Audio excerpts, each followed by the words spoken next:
This stream is sponsored by viewers like Error.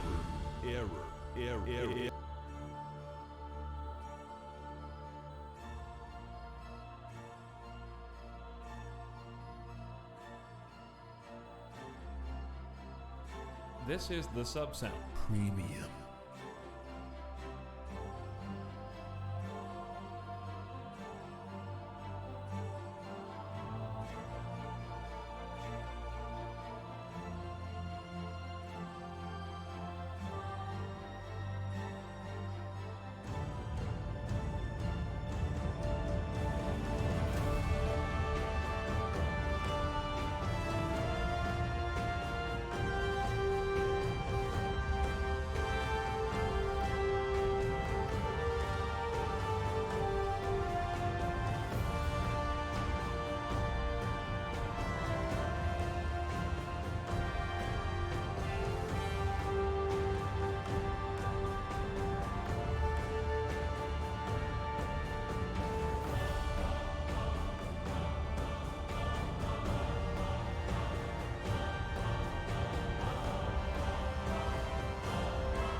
Hey, everybody, welcome to the beginning of stream. You're here, just in time. Grooving to some Mass Effect 2 right now, because it felt like a good time for... What's that? Oh my. Is that the map screen song? Oh, how fitting. Because that's what we're going to be staring at all day. A paused map.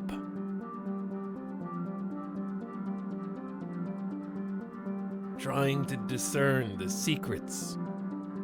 Coax it into unveiling its hidden depth. Maybe we'll unpause by the next stream. Staring into the abyss of Terra Invicta and all of its many tooltips. This is probably going to be the ultimate map game. As far as, like, the ultimate map. Terra Invicta is recently released, but it had a demo during the Steam demos. Little Steam demo-a-thon, I don't know what you want to call it. But it just came out on the 26th, 2 short days ago. So, look at this! Whoa! Chat, are we playing a new game the same week it releases? That's not allowed, I don't think. We have to wait at least like a year, maybe 2, before checking it out after it stopped being cool and the hype train has died down. Elden Ring. I need to drink something. Something in my throat.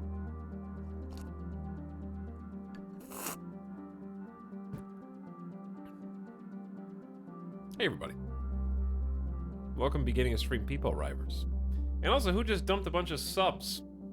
Lou M, thanks for the 20 gift sub drop. Lou M just casually throwing down $100 of gift subs minus however much the discount is. $75 of gift subs. Helps a lot. And welcome, Woman, Summerdat's back for 52 months, Malacalypse, Solaire, Count Cozy, Too Old, Kath Colette, Moonling, Sib Sitcher, Smousy Roll, Vessel Winfield, Bled King, Mr. Champ, No Effort, McCharchar, CG Core, Cacturt, Noah Plo, and Cletus. You guys all get to watch 30 Days No Ads. Congrats and enjoy. And Anonymous gifting us up to modcheck __. What happened to regular modcheck? Also, thanks for beginning a stream sub, CBDRWVC. Good name. Modcheck indeed.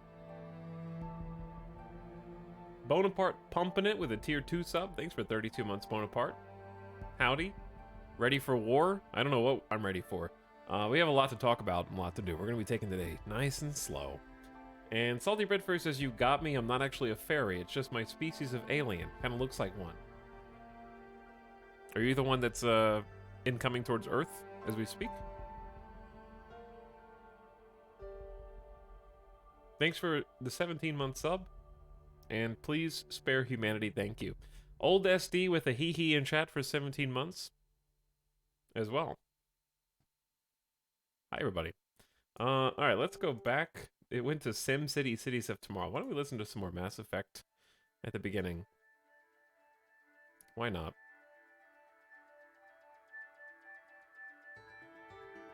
Marvel Mug? It's almost 'tis the season. You know, this is like a broken clock. If you keep drinking out of the same tacky Season's Greetings Iron Man cup long enough, eventually it will become seasonally relevant.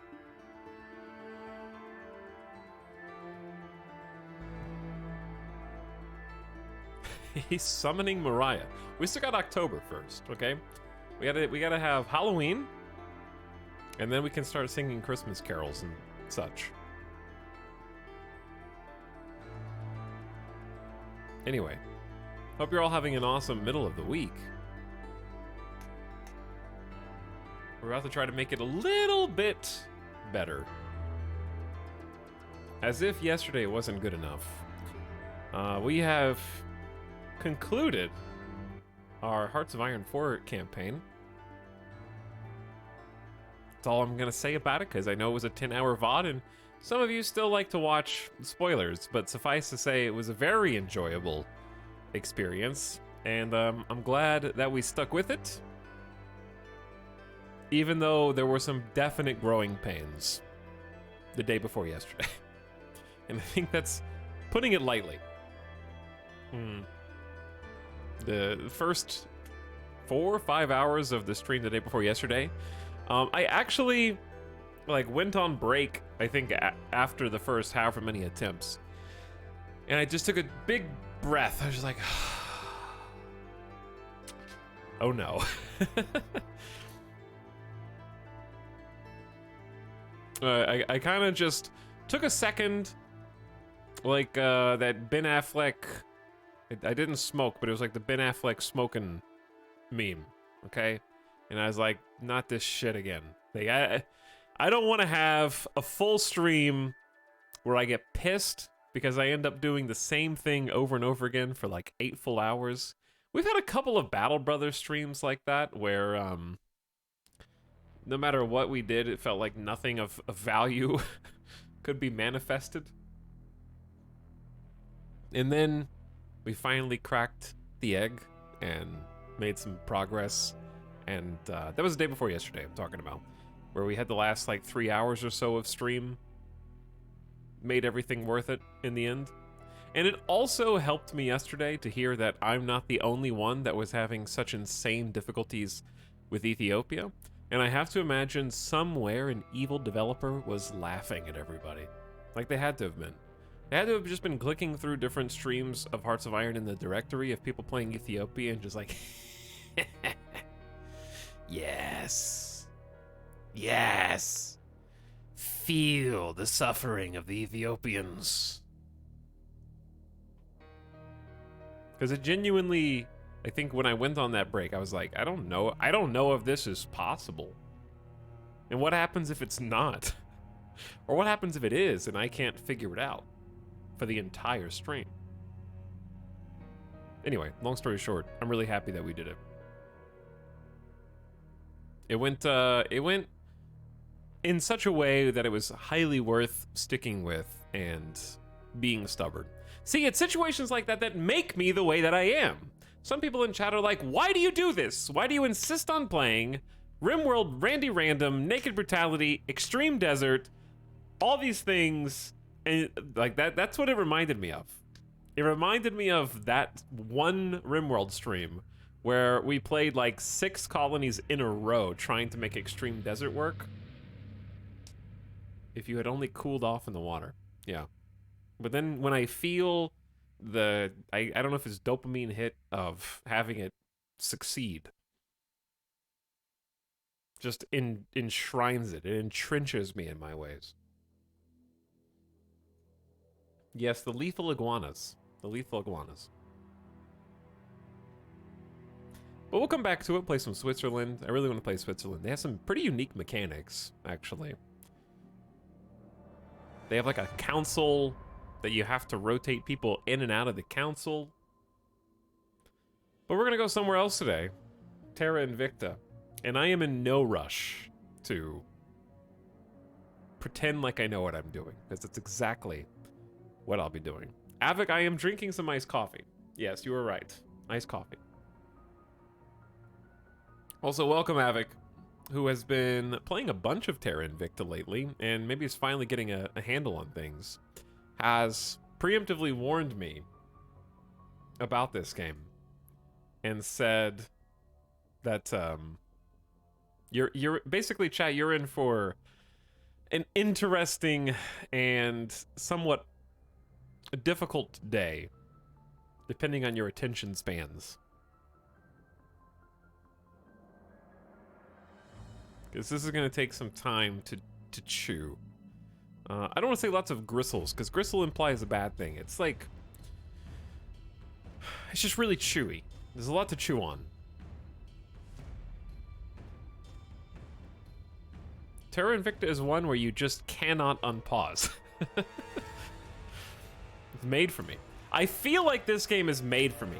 I want to say that the reason I'm late today is because I did do at least the minimum amount of homework. Let's switch off this song. Cramming for the test. I did the minimum amount of homework, okay? So you know me by now. You know that no matter what, I generally go into games totally in the dark. And then try to punch my way out of paper bags with no light. Okay? Like, Crusader Kings 2 is a prime example of that. I was like, I want to play Crusader Kings 2. Do I want to learn how to play that before I turn on the stream in front of people? No. I'm just going to figure it out live. We'll do it live! Nobody memes that anymore. Do I get immediately -2 for that? I don't know. Probably. I'd -2 myself. Anyway, I did do the minimum amount of homework. I watched a full hour-long tutorial on Terra Invicta, and I still know nothing. So, but at least I understand some of the overarching concepts of the game.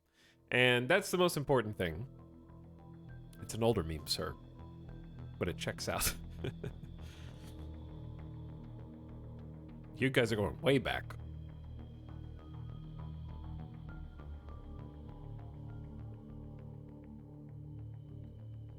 Good job. You just won up my old meme with an older meme. That's like when somebody does something embarrassing and then their friend or someone who feels bad for them intentionally does something even more embarrassing to try to take the heat off of them. Make them feel better about themselves. Appreciate that. CK2 Fresh is wild because you don't even know what your goals are. Yeah, that was very much a game where chat taught me how to play live. See, that's what's funny about streaming, okay? Because of chat, because of instantaneous ability, well, minus the time that it takes you to type something, I can go from I can basically like flip your expectations on their head. Like if you go to a YouTube video, if you went to like Terra Invicta YouTube video, you would hope that they would teach you how to play. See, when I play Terra Invicta, the inverse is true. I hope that you will teach me how to play. Because that's just how it works. Like, I can crowdsource information live from hundreds of people simultaneously. Technically, thousands of people over time, as you guys rotate in and out of the stream. And I get the added bonus of trying to discern who actually knows what they're talking about and who has no idea and is just guessing and asking questions to confuse me.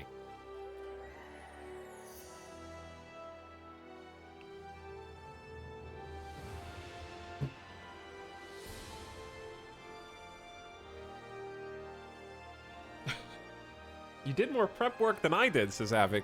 Etal Chat's very lucky that you value their time enough to learn the game on your time. I don't think I really learned anything. I just understand the point of the game. I get the point. And I understand some of the umbrella concepts. Now I have to figure out how to actually do anything. Which is good. It's still useful to know what we're trying to do. And then we can figure out how to get there. Map game. This is map game. Feng Shui Gorilla gifting us up to Santa is Spider-Man. How dare you ruin that for children all over the globe. And Smile for Fun, welcome back for a year and a half. Hey. Nice to see you again. Thanks for subbing.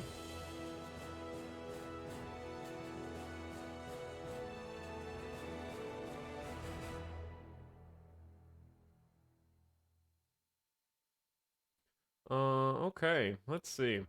Hi, Etalyx. What's up, Wolf Warlord? How's it going? People Rives Veninator, welcome to stream. Human Warlock, what's up? Potato Elijah says hi to Midas. Go and Swineherd. Yo. Is Midas nice and comfy? Yes. You can see him. He's just sleeping. He is just sleeping. Chat, we got a new sub goal. Okay? This is a very important sub goal and will define the future of this channel. It will make a monumental difference in your moment-to-moment viewer experience. At just 1,700 subs, I will finally move those boxes. That's it. That's all it takes. You know? Money to motivate me to do my chores. It's an incredible sub goal.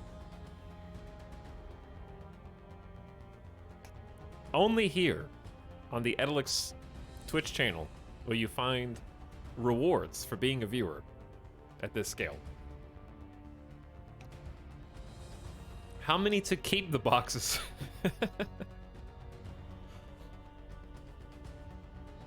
We'll just go back and forth. Every 100 subs, it'll swing the tally back to move or keep. We're emotionally invested in the boxes. The what channel? My YouTube channel. Then at 2,000 subs, you put more in. At 2,000 subs, I will buy a second camera. And I will unbox some of the... Okay, listen. At 2,000 subs, I'll buy a second camera. And I will retroactively guarantee the previous sub goal of Flight Sim Stream's return. The only catch is that I want to hold off on Flight Sim Streams until I can see whether or not I can get a new GPU. Because I would really like to try and get a 4,000 tier GPU so that I can, like, the more frames you have in Flight Sim, the better. And I know that they've patched it so that it's a lot smoother than it used to be, even with my current setup. Because when we played that at launch, that was rough. You guys were seeing Flight Sim streams at like 25 frames per second because it was just the way it was. Microsoft Flight Sim is probably the new Crisis, and it's 2 years old, and it's still I think, the gold standard for graphics performance. I'm hearing foot cam. Okay, it would be, this is a camera. You see how nice this camera is? So you can change focus instantaneously. The second camera is for the table. That doesn't look like I'm pointing at a table right there, but there's a table here. And that's where the thruster, okay. See, there's a joystick, there would be a joystick and a thruster. There would be a camera for both of those things for flying planes.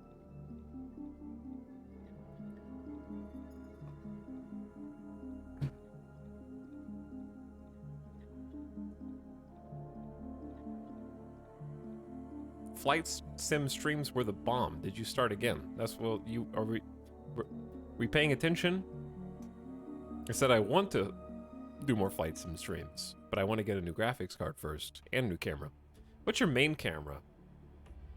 I don't know. What are you? It's a Sony. I know it's discontinued. They may have just like done that thing where they discontinue, but it's technically still alive, but under a completely different name with some slight alterations. God, what is it? It's like a Sony Alpha something.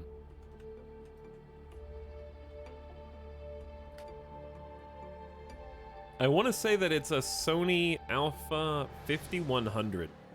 A5100, which I think is discontinued. And I don't know what the current version of it is, but it's a really good camera. And it's fairly affordable. And the stock lens that comes with it is good. But I'd probably get another one of those. Which RTX 40 series, though? If I can, I'm gonna just be a nerd and get a 4090. But if it's in stock. Like, even if I'm there on day one, I don't think I'm gonna get one. It's still strange seeing Strange seeing Etal stream from somewhere with actual furniture. Chat, at 2,500 streams, I will build Lego and put it behind. I'm just kidding. You guys want a Lego stream? I'm just making up random goals. 2,000 camera. 2,000 and something Lego stream. High 2,000s Midas cam. I don't know. Those aren't real sub goals. I would do the things though.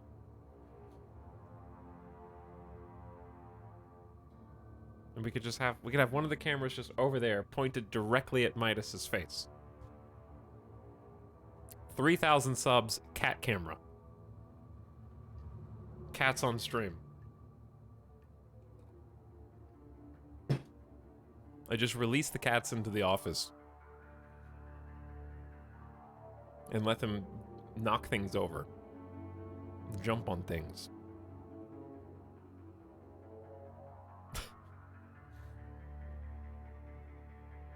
Anyways. Okay, I think I've stalled long enough. No more, a little bit more stalling? Maybe a little bit more. Also, Winter Rose. Made it to a year. Happy 1 year. Thanks, Winter Rose. Welcome back. Also, chat, after Terra Invicta, do you guys want to play the Dome game this week? Do you guys like Dome game? I forget what it's called. What is it? Dome Keeper? Is Dome game good? Let me see what Steam says. Steam says it's very positive. Okay, my question is, how many hours is a playthrough? Dome Keeper, good. I just bought it. Bought it tonight, very fun. One. Thank you, Avic. I got most content in 5 to 8 hours. Multiple playthroughs, kind of roguelitey, 60 to 90 minutes, it's a good time. A small run can be like 30 minutes to over an hour. Okay. But is it a game that is actually fun to replay / watch a full stream of, I guess?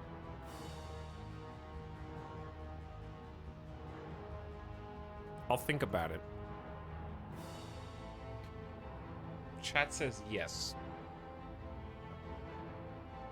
Okay, well, we might end up doing that. Is there anything else new coming out? Or is that it? Like, are we all caught up now? Aside from Vicky 3, which is next month. That's a month away. And I'll have to learn how to play that game, too. Grounded 1.0 just came out. Terra Invicta came out. What? Are you serious?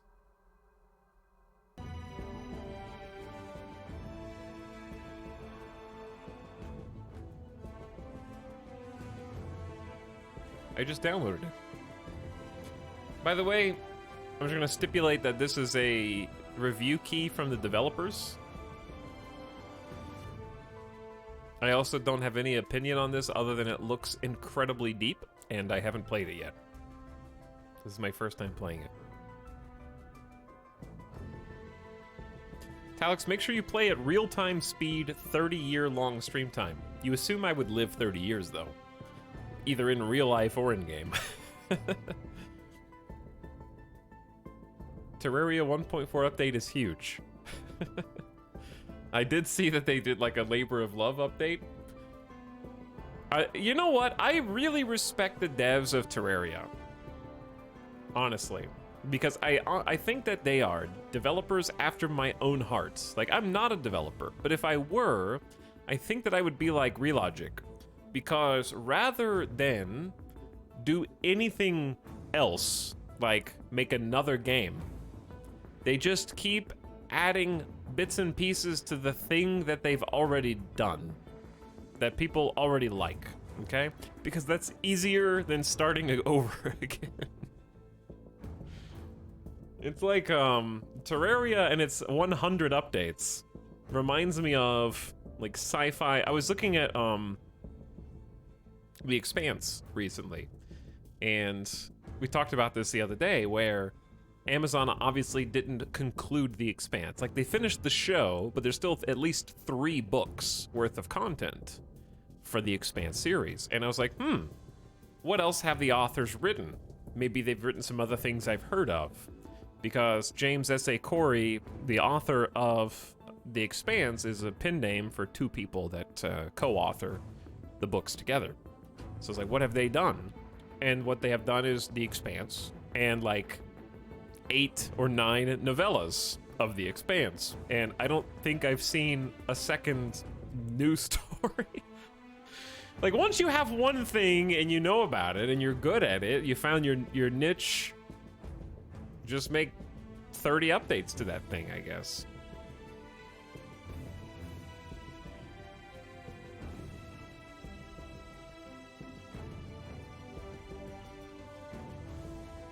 The novellas are good.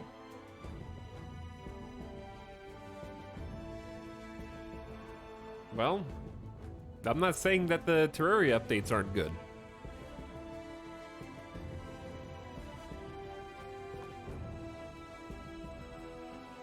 I'm just saying we're going to be seeing Terraria updates into 2032. Here's the thing. If, like, we've been playing Terraria for like a decade now, right?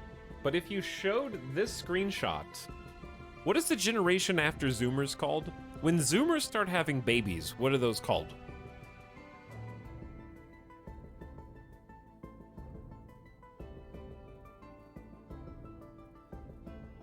Loomers. I was thinking loomers too. Doomers. Mistakes.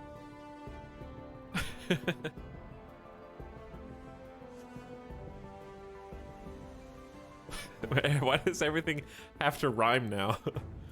Gen Alpha. But anyways, they're gonna be going like, what the hell is this? You know? Like, to us, it's like, oh, Terraria. I love Terraria.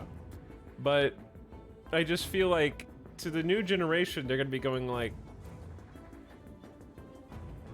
what? This isn't even, this doesn't even look like a phone game. How can something so ugly be also so pretty and so fun?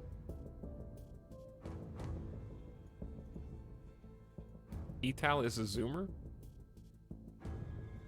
In spirit. I have to keep up with all the Zoomer memes, because I need to know what you guys are talking about every day. Terraria is on the phone. Yeah, I know. You're right. All right, chat. Anyway, let's get this started.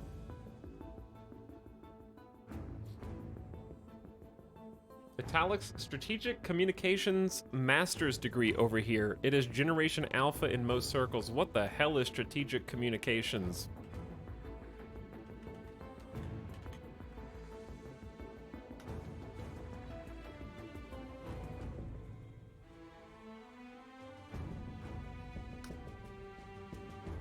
Okay, here's a website. What can I do with a Strategic Communications major?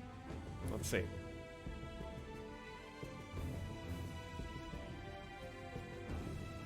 What jobs are available with a Strategic Communications degree? Political research, mass media marketing, healthcare, and education. Graduates end up working in many different fields. Okay, now I know. They're trying to confuse us.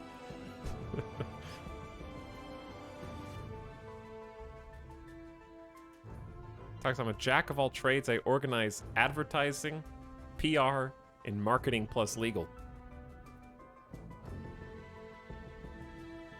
So you are adjacent to me. I'm also a communications major, but I didn't get a master's because you don't need a degree to stream. However, you do need a degree to stream while in massive debt.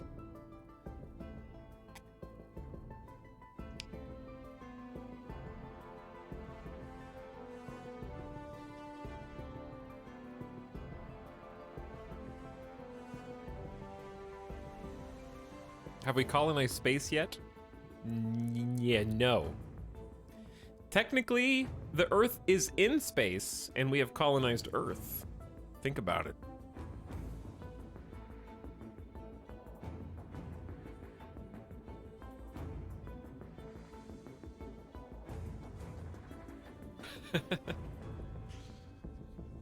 You can stream in massive debt by having crippling gambling addiction. Why do you think I live in Vegas?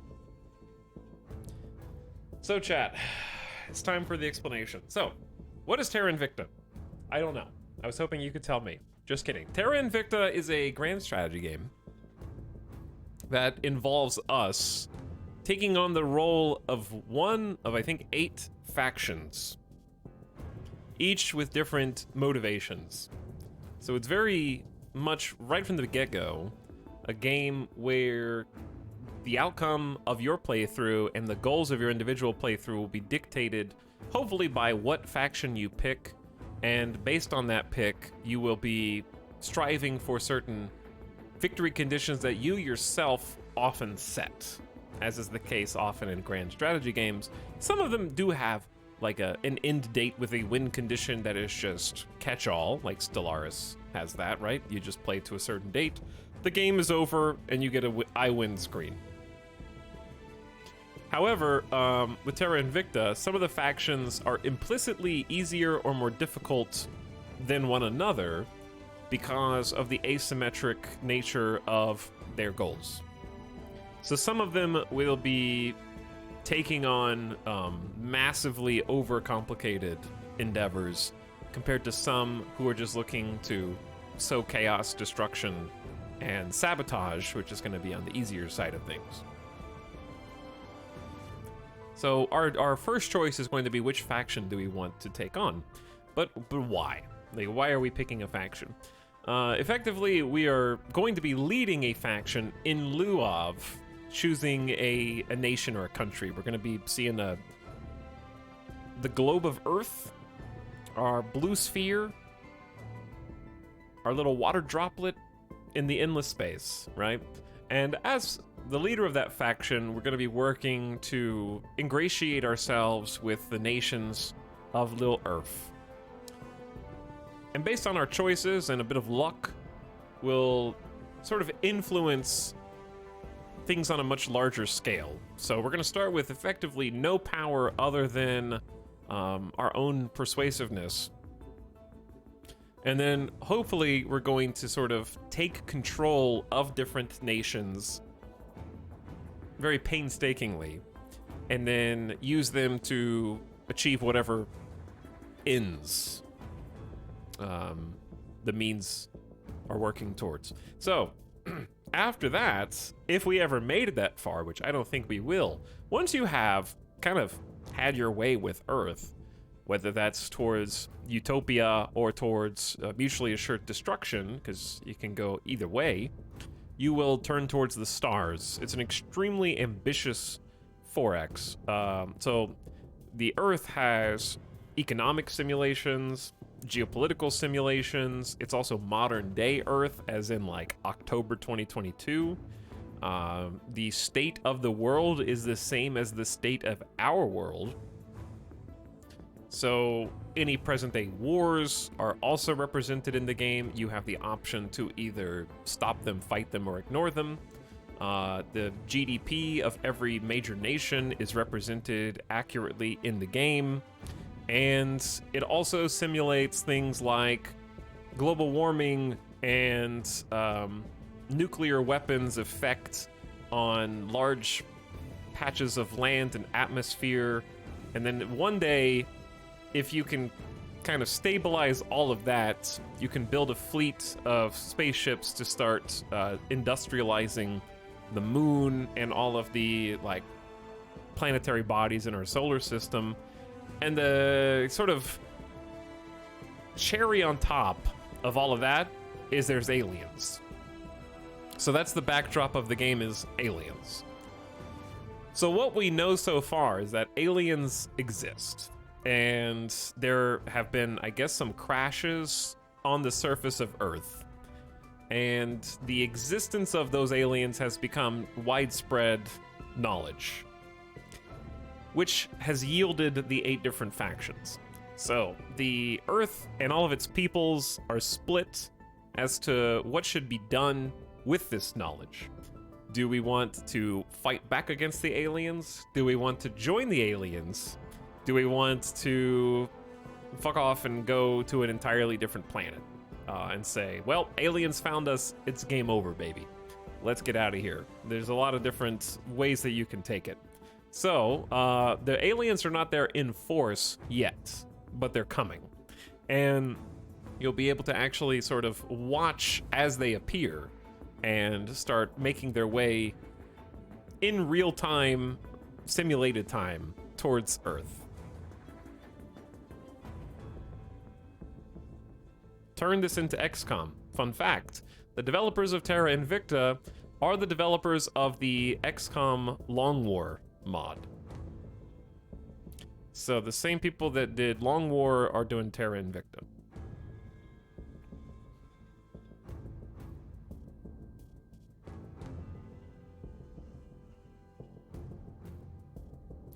So chat is currently letting that sink in. That little factoid we're going to be repeating like a dozen times because people are going to come in who don't know that, and we need like we need like a chat thing so you guys can be like, yes, this is made by the developers of the Long War mod. So as you can imagine from everything that I just said, there's a lot going on in this game. It's extremely deep, and the odds of us actually playing any meaningful amount of game are very slim today. We're going to be parsing menus. We are going to be reading tooltips. This is possibly the most ambitious grand strategy game I've seen just because of how many situations, I would say simulations, it's trying to run. From small scale to high scale. They're trying to do a lot.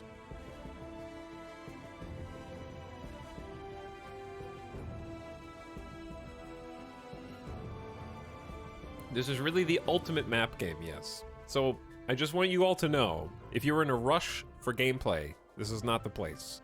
Because I don't know how to play yet, and I haven't played.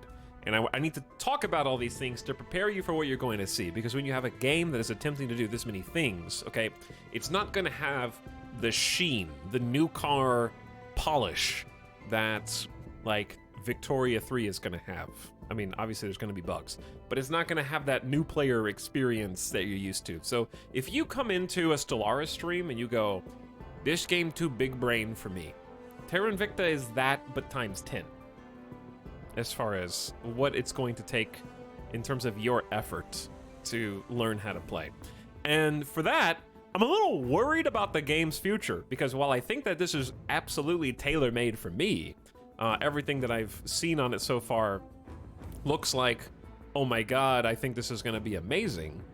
For the average person who I see in chat who's always like, I don't know, Paradox Grand Strategy is too confusing for me. I'm wondering if their target audience is big enough to support the continued development of the game, and I hope it is. Because I think that the grand strategy market in general just needs not just more competition, like competition's great, but just more options, like just more total games in the genre. So the more the better, I think, because there's just not a ton of grand strategy games. Damn, dude, just say you're smarter than me. Okay, I'm not, just because I know how to play Paradox games doesn't mean I'm smarter. It means that I get to play video games for a living, okay? I have like 8 hours a day that I can spend to figure out how to play these games.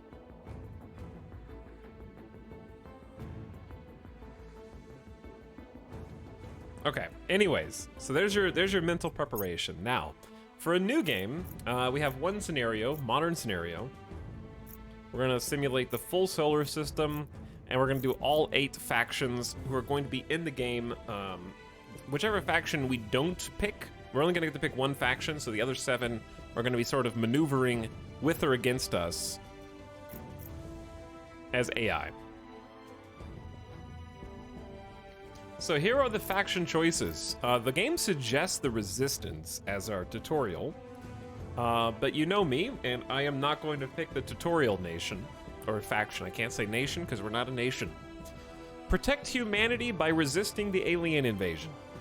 It's a very simple premise, and that's why it's the tutorial, is because your objective is very clear-cut, and you don't have to really get too creative with how that works.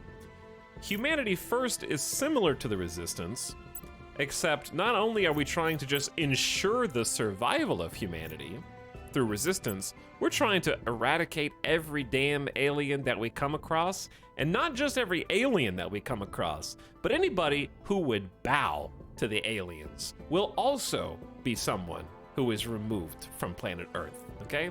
If you let anybody from outer space touch down in our backyard, you must be eliminated.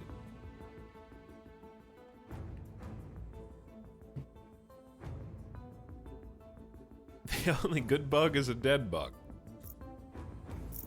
The Initiative wants to exploit the alien arrival to gain power. The Initiative is your profiteers, your capitalists, your money-making opportunists. They see aliens, and when they see aliens, they think big picture. They think money, they think power, they think unlimited resources. If people can figure out how to get here, we can figure out how to get there. And if we can figure out how to get there, maybe let some aliens in where it makes sense. We can invite a broadening of the marketplace of ideas and technology and find a way to increase our understanding from it. The Servants would like to support the aliens by any means necessary. These are your cultists. They are the ones who have been on the street corners with a megaphone, yelling about the incoming alien invasion and the doom of humanity for years. They not only have been anticipating the aliens' arrival, but they know the superiority of the aliens is implicit in the fact that they found us before we found them.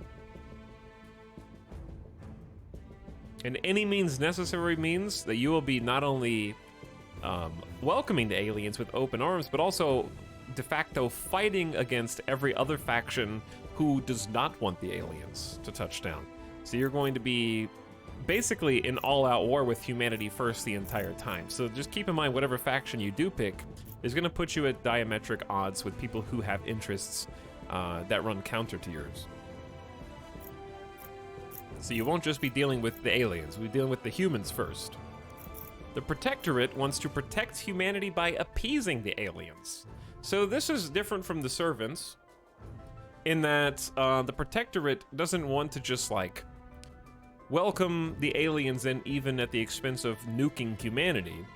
We want to find some kind of I don't want to say symbiotic relationship because I think that might be the next one, but ensure the human survival by just figuring out what the aliens need, giving it to them, and making sure that they're happy. Even if humanity, I'm assuming, I haven't played this, but I would assume you don't want a humanity cattle situation, but you want a humanity survival situation. And there's some compromise that needs to be made to achieve that. The Academy wants to convince the aliens that we are equals. This is the more symbiotic relationship. So this is considered difficult by the game, and I'm going to take that at face value. So we're not going to pick this one first. Because if Terra Invicta tells me it's hard, then I believe you. This one requires intimate knowledge of how the alien systems work, figuring out what their technology level is, sort of impressing them, because obviously the aliens coming here aren't coming here. They might come here in peace, they might come here for war, we don't know. But what we do know is that they're just going to think they're superior to us, because why wouldn't they? They have spaceships, they have interstellar travel. Those facts alone show them that they are technologically advanced compared to us. So we're trying to sort of match them, hit for hit. And then finally, Project Exodus wants to escape the aliens by sending humans to other stars. The short version is, if aliens have bookmarked Earth, if Earth is on their map, then there's no escaping our fate. We can work with them, we can fight them, but the simple knowledge that we exist is too much for humans to bear, and we need to find somewhere else where we can survive in secret. Because if anybody else knows where we are, if we start appearing on alien Google Maps, we're as good as gone. So, those are the factions. Let me blow my nose.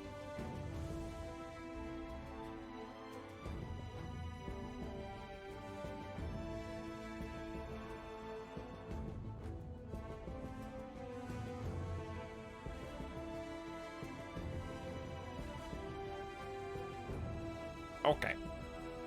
Heck this plan. So because this is a grand strategy game, every time that we play, something is gonna happen differently, right? Like, different factions are gonna take control of different nations, they're going to inspire different series of events, and that's where the replayability comes in. Because we're playing, obviously, you can play the different factions for different goals, but also the landscape will change, whether long-term, mid-term, or short-term.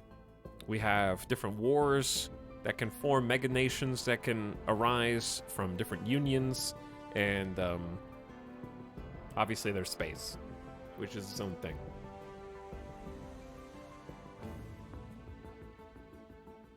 And yeah, there's a lot of random factors as well, including like the different types of people that are willing to help us, our counselors, the different state of the world and popular opinion.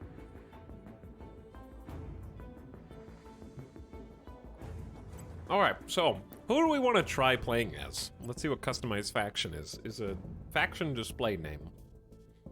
We'll probably leave these the same, because then people who know what's going on in Terra Invicta can come in and see what's happening. Let me see the ones that are most interesting to me.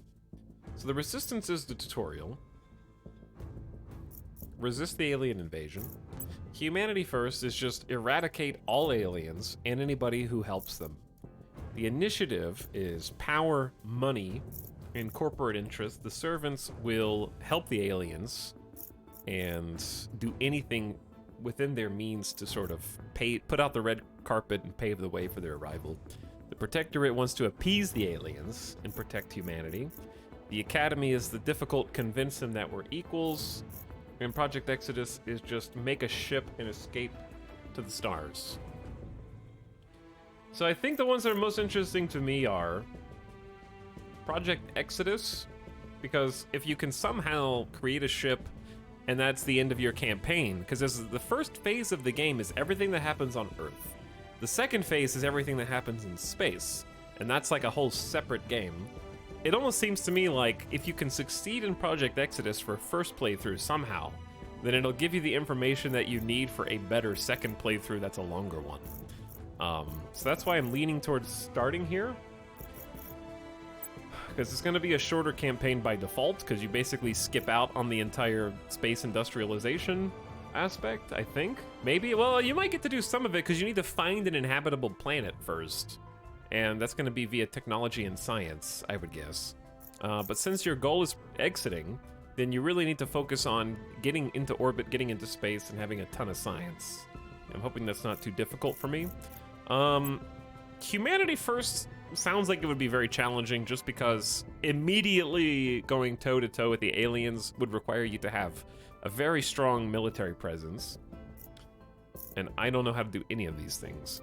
I think the initiative sounds extremely interesting to me too. It's just like a sabotage, even the economic systems on the planet, sort of just be a behind-the-scenes bad guy, morally gray to morally bad, and siphon as much as you can from the situation sounds fun. The servants, not really sure how to support the aliens other than cause chaos. Chaos Run could be fun. Protectorate does sound interesting too, because it seems like a nice middle ground, like fence sitter, protect humanity and make the aliens like you a little bit more. Make the Earth so shit the aliens don't want anything to do with us.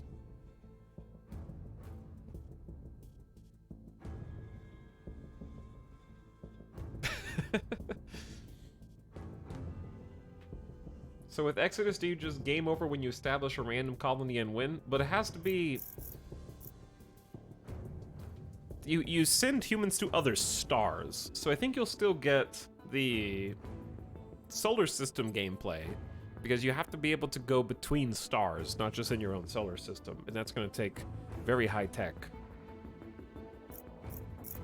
I think no matter what we pick, I'm going to not like our start and want to start over, because that's just how I am. That being said, I will do a poll just to see. This is not going to be a binding poll. I just want to see chat interest. Anyway, some of you are asking questions in chat that I don't know the answer to. And I may not be able to, because I just don't know anything. But I did watch a tutorial before I started this, so at least I know a few of the things that we're trying to do, even if I don't know how to do them yet. Okay, I can only put 5 things in the poll because chat or Twitch is that way. I don't know why. So.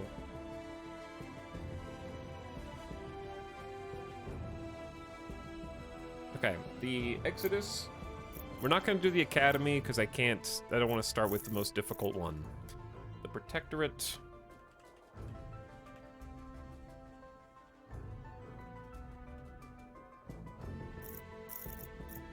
Let's try to do I don't want to do the servants first.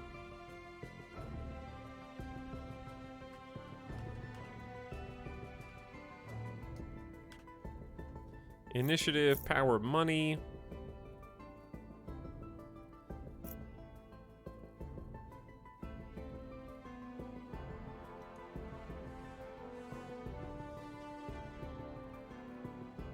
Is there a 4th one that we liked?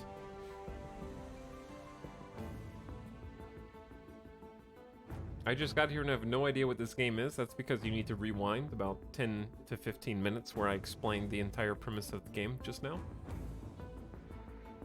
Just in time for the start of stream. Yeah, like 100 of you just missed the entire explanation of the game, but that's okay.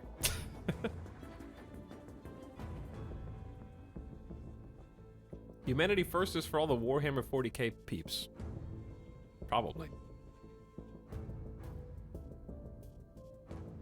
Peep arrive. What this? What this? Okay, yeah, I guess we'll just do those 3.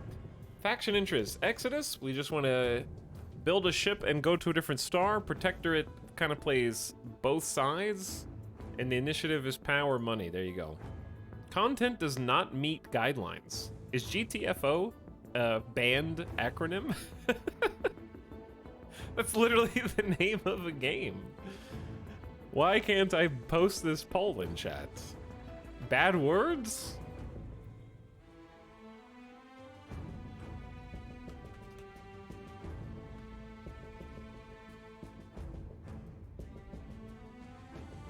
What guideline am I missing?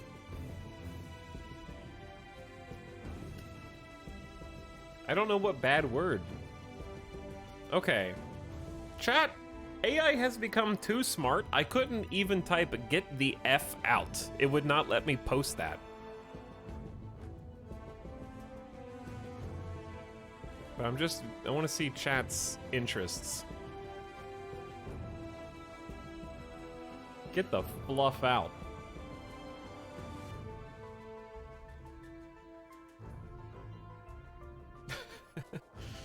Twitch forbids you to talk about the initiative. Do not question why.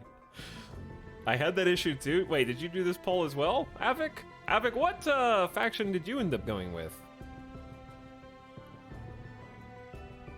I mean, I have to pick the opposite of other streamers on Twitch. That's just the way it goes. So, whatever faction Avik picked is a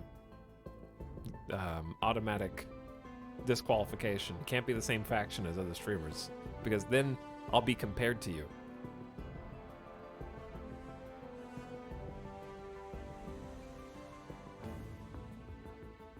Also, what's up, the Robo? Thanks for 30 months of sub. I appreciate the 3-0. Hey.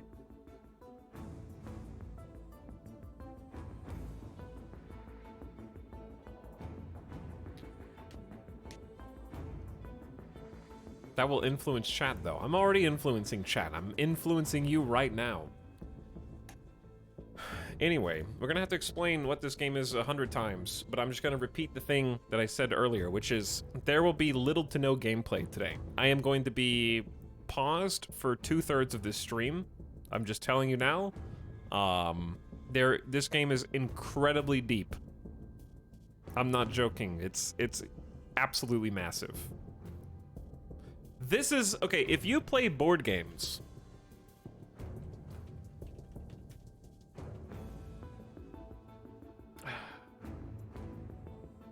trying to think of a good equivalent for, this is like playing Twilight Imperium 3rd edition. We're going to like learn how to play Twilight Imperium live on stream with no rulebook.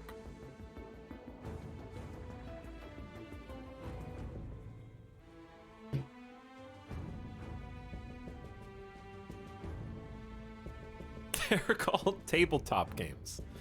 I'm talking about, it's not... I was about to say a big game of Twilight Imperium. Yeah. If you don't know what Twilight Imperium is, maybe I can find a different one. What'd you guys vote on, by the way? Twilight Imperium is really the best comparison, especially because it's space.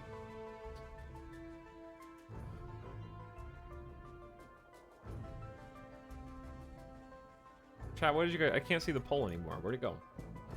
I'm not trying to stall, I just can't find it. Okay, view results. Exodus leave with 41% of the vote. Alright, let's do it. I think I'm gonna end up resetting anyways. Project Exodus. Escape the aliens by sending humans to other stars. Let's just do normal game difficulty, veteran, or brutal. I don't think they'll need any help. Let's hear a game tutorial. I mean, intro dialogue. This is a grand strategy game, Dorito.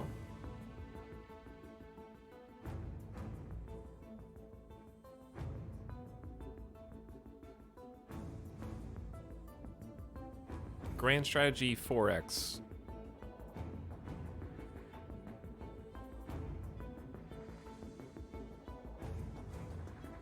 Twilight Imperium, but you are manipulating the players instead of being one.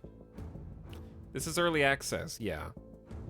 This isn't. You'll see why this is in early access soon. It's one of those games that is. Listen, if there's developers out there, I mean this in the most loving way possible. But the game. This is one of those games where its relative visual polish and ugliness directly inversely correlates with how extensively detailed and simulated the most intricate, minute systems are.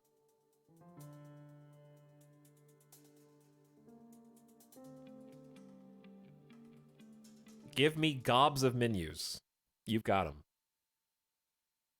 The day we learned we were not alone. As a familiar sun rose on an unfamiliar universe, some of us saw wondrous possibility and others existential danger. The astronomers had insisted that the bright streak in the sky was no natural phenomenon. Most of us didn't really believe them until it burned through our atmosphere and crashed in a remote region, leaving only wreckage and uncertainty. In our ignorance, we fractured, taking refuge in our most primal emotions. Each of us saw what we wanted to see. It is disconcerting at first to awaken to an unfamiliar home. To open your eyes and see that everything you knew has changed forever. But unease has long been the price of wisdom. There comes a time when we must accept change, no matter how great. There comes a time when we must all leave home.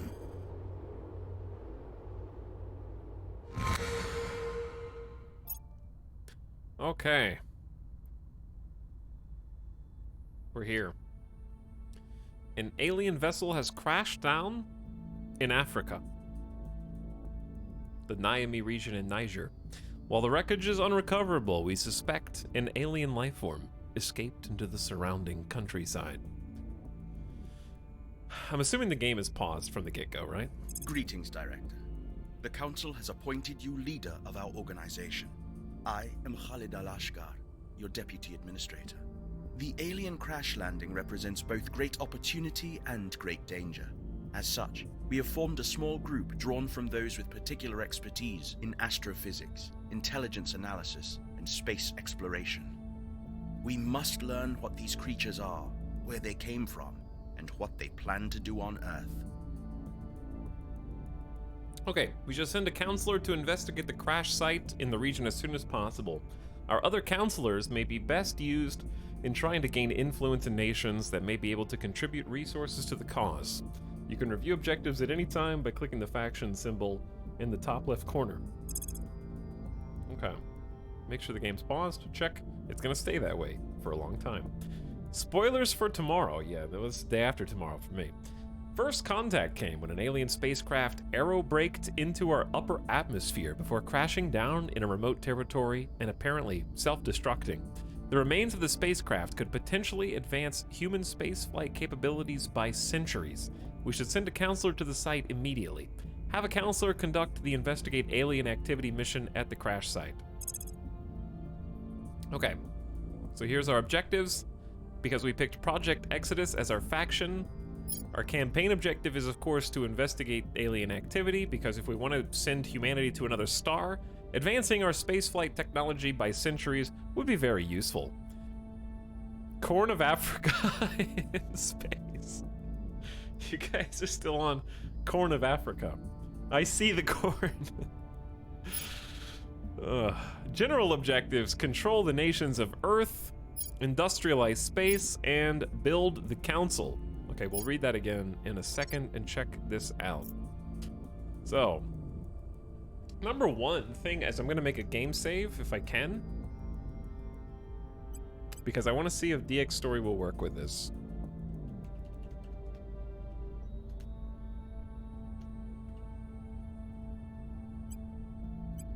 And if it crashes the game, I'm not gonna be mad. Okay, do we save it? Yes.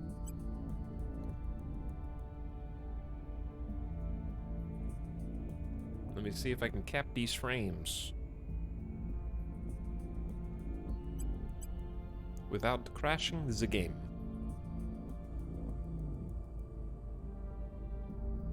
Okay, here's the world, and hey, DX Story works, but if the game, I'm just gonna save frequently just in case.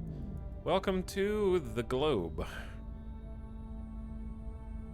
So I've already, like I said, prepped for this by watching a decent tutorial of sort of the primary mechanics of this game, at least from a conceptual standpoint, and therefore I can tell you what we're going to be doing at the get-go.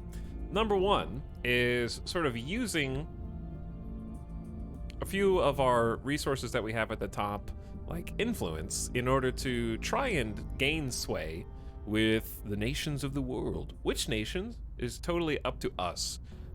There's going to be different challenges based upon a series of sort of random factors, such as who is on our council or who we can hire to be on our council and their various stats, pros and cons and perks, as well as the general popularity of the different factions of the world. Because when the aliens crash land here, humanity itself takes on a variety of different opinions on how to handle that situation,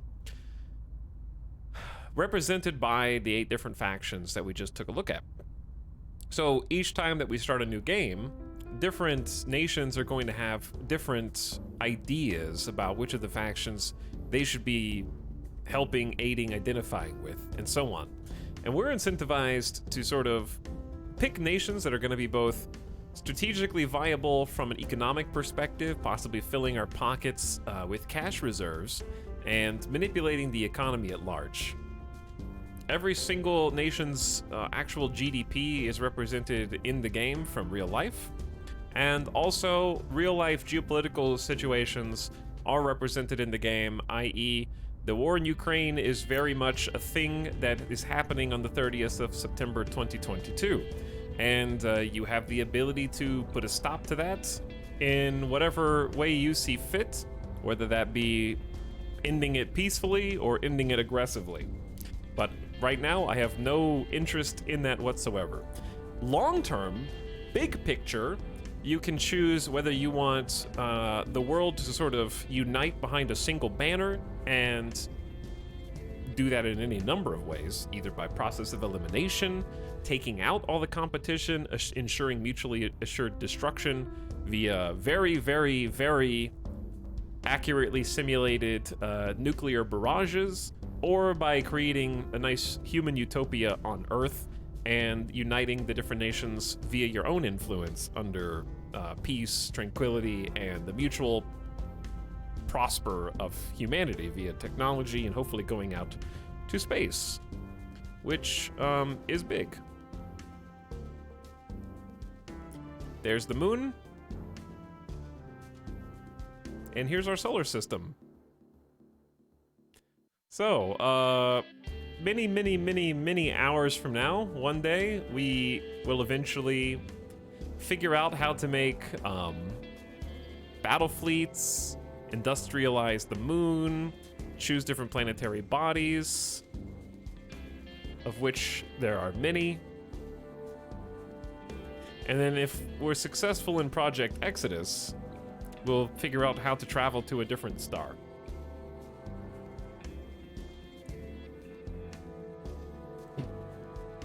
So this is what I mean when I say that this game is incredibly ambitious and going to be a lot for us to chew on today.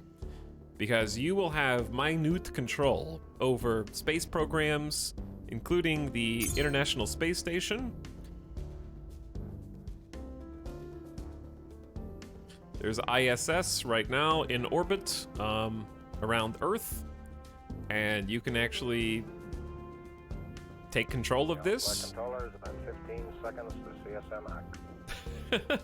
Oh yeah, and orbital mechanics are simulated in the game as well.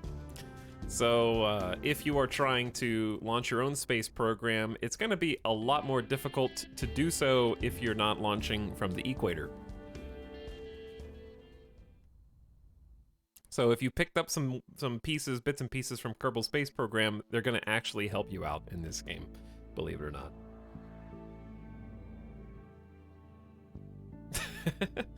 Damn it, Etalyx, stop introducing me to new games to buy. Just be aware that before you buy it, I haven't played this yet, so I cannot attest to anything other than what I have just heard. Avik says it's fun, so I take his word for it. I can't believe they made the game mechanics from Kerbal a real thing. And it is in early access. And I guess here's the thing. If you are patient, you should get this game. If you are impatient, you should consider waiting. This is a game that takes lots of time. And I don't even just mean to learn, which it does, but also just a lot of time for things to happen. Most of the reviews that are negative on Steam seem to be people that are like, nothing, it takes forever for things to happen, nothing is happening, which in my mind is like, I have so much patience, dude. If you are impatient, you should consider waiting. WTF, Etalyx. If you can't wait, have you considered just waiting?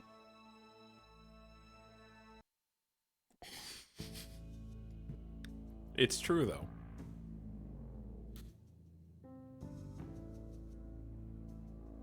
This is a game that is about very, very, very carefully planting seeds and then watching them grow. So, anywho, we want to go back to the regular Earth view. And I need to figure out how to even navigate the UI. So let's start there. I'm just gonna click buttons, chat. This is what I'm gonna do. So we got Earth view, we got solar system view, which is what we just looked at. I don't need to figure out hotkeys yet. That's a little too much. But even just looking at the Earth, we got gravitational forces, because the gravitational forces of each planetary body are going to factor into your ability to industrialize there, because it's a lot easier to get resources to and from low gravity planetary bodies than it is for something that is trying to suck you back into the ocean like Earth. You're using up a lot more fuel and a lot more resources to do something like that. So mid to long term, you definitely want to try and set up on these other planetary bodies and gather resources there for your interplanetary riches. The Earth sucks. It does, yeah. Okay, so let's go back to Earth view. And let's check the council. So, this council, we have a very disgruntled scientist in Dallas awaiting the next mission phase. And then we also start with a officer.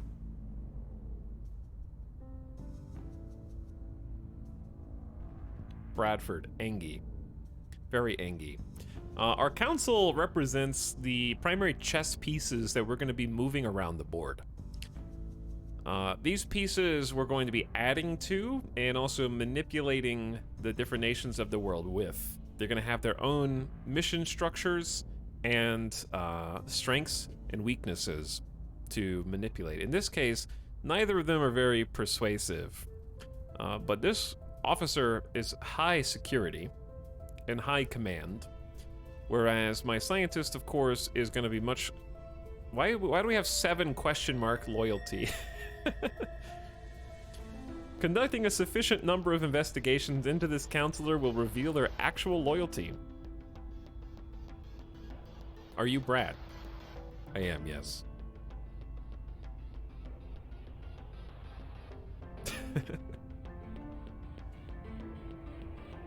Are they randomized? Yes, they are. I think they are randomized.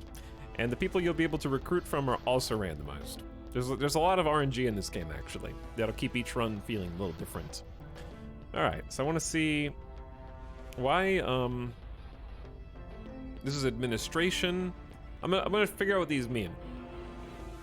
Persuasion, investigation, espionage, command, administration, science, security, loyalty. Hopefully I got all those right. You never really know how loyal your peeps are for reasons. I gotcha, Abby. Good evening, World Master Etalyx. Thank you. So we're definitely going to want to recruit some officers, but maybe not right at the beginning. However, when you do recruit, you'll be able to choose from what I think is a randomized list of people. And you're going to want to recruit based on the wants and needs of your organization at large. So I don't really know what I need yet, so I'm not going to recruit anybody just yet.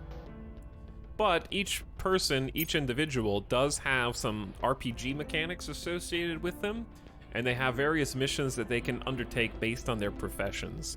So Bradford Spence, for example, has some RimWorld traits. He's a computer scientist, So he gets bonuses to our information science research and some monthly science income simply by extension of being a scientist. He's brazen and flouts elite conventions. Gaining influence among the masses at personal risk gives us a monthly influence income, and has bonus persuasion in nations where, I'm gonna guess, tech level or overall education is 7 or less. I'm not sure what the book stands for just yet, but that's probably what I would... He can just kind of talk his way bluntly. How he gets education level. He's well connected and uses back channels to exert a measure of influence. Okay, so he's getting like a good amount of influence. Brazen and well connected. So we're getting 5 influence a month just from him. And he's also academic. Affiliated with a research university gives us another 10 science a month. So we get 15 science a month from him at least. You can see it's 16.1 here total with the 5 influence, so the monthly income is just collected and collated right there. Missions granted, advise. So some of these traits will give different missions, and missions are again the things you're going to be sending. Think of the council in sort of Crusader Kings terms, where your counselor has various objectives that they can go out and do for you, except here the missions are going to be much more extensive on a per person basis as opposed to a per job basis. So a lot of these we're just going to have to read because I don't know what to do. But we'll unlock more missions over time via technology. So imagine instead of, if you play Crusader Kings, instead of just having like somebody who is a chancellor, you're sort of hiring your council based on their profession, and then their profession will initially inform their available missions. So someone who is a scientist, say, can possibly be better at acquiring technology or science from enemy factions because they know what they're looking for. Whereas somebody who's not a scientist may not be able to sort of siphon research projects from somebody else, etc. And then we have organizations down here. And organizations are, as far as I know, basically places that you can send your council person to head up. In this case, we can do Delphinus Engineering. This is just bonus monthly income in the engineering projects department. So we might want to send him into different organizations that will boost some of his monthly incomes. But there's a certain number that they're allowed to take based on star level. And the star level, I forget how you tell how many they can actually take on at any given point. Chad, how do you tell, because like you see how these have a star rating? Where's his maximum star? Org cap. Okay, so if he has 4 organizational capacity, that means he can be in enough organizations equaling 4 stars. So we could be 2-star Nimbus, and then a 1-star and a 1-star, totaling 4 stars total, and then this can probably change over time as well. Organizations can provide income, stat bonuses, new missions, and bonuses to your investment priorities in different nations. Organizations are rated Tier 1 to Tier 3, represented by the number of stars, and counselors can manage 1 organization tier per point in the administration stat, up to a maximum of 15 organizations total. So 1 organization per tier in the administration stat. So if we have a 4 in administration, we get 4 organization cap. So higher administration equals more organizations. Havoc is jeffing. If he asks, it's not jeffing. Oh yeah. What about hypothetical No, that was... I needed to know. The absolute most important button is customize. Is it though? I just want my people to be random. Are these all the faces in the game, or are these randomly generated? I just don't know. Character creator. I am in the character creator. This is,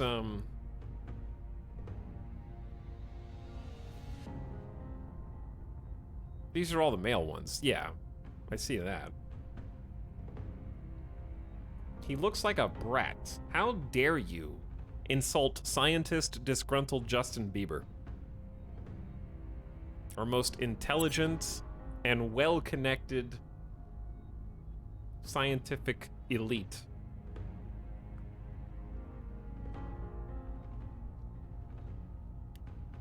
Okay, anyways. So I want to read some things, chat. This is a reading and map stream. If you just joined, we will not unpause for hours. And I'm dead serious. This game is too big. I feel like I need a command for this game.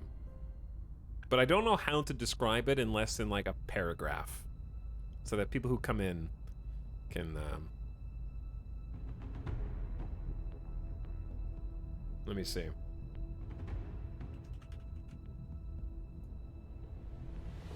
Have 10 commands for the game.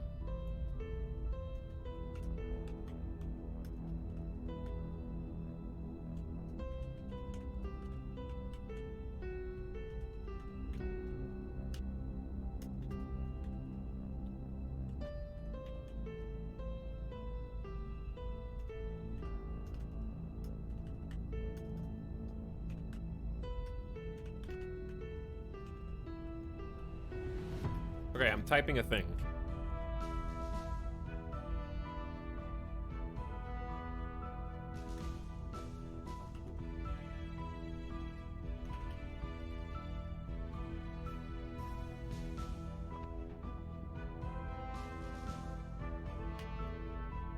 Okay,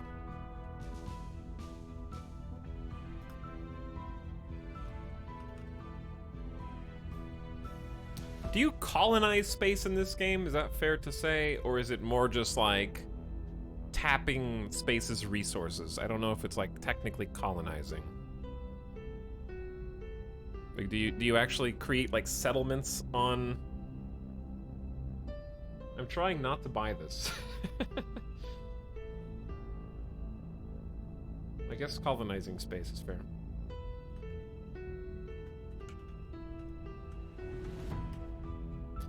Okay, I got a command. It's just exclamation Terra.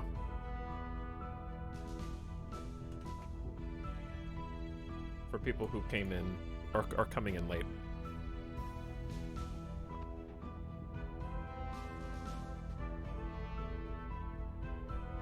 There we go. Whoa! Are we still typing whoa all caps? I've not done it, but there are texts that allow you to build things that need at least 50,000 population on the planet to work. Whoa. That is whoa. Okay, I want to read some things.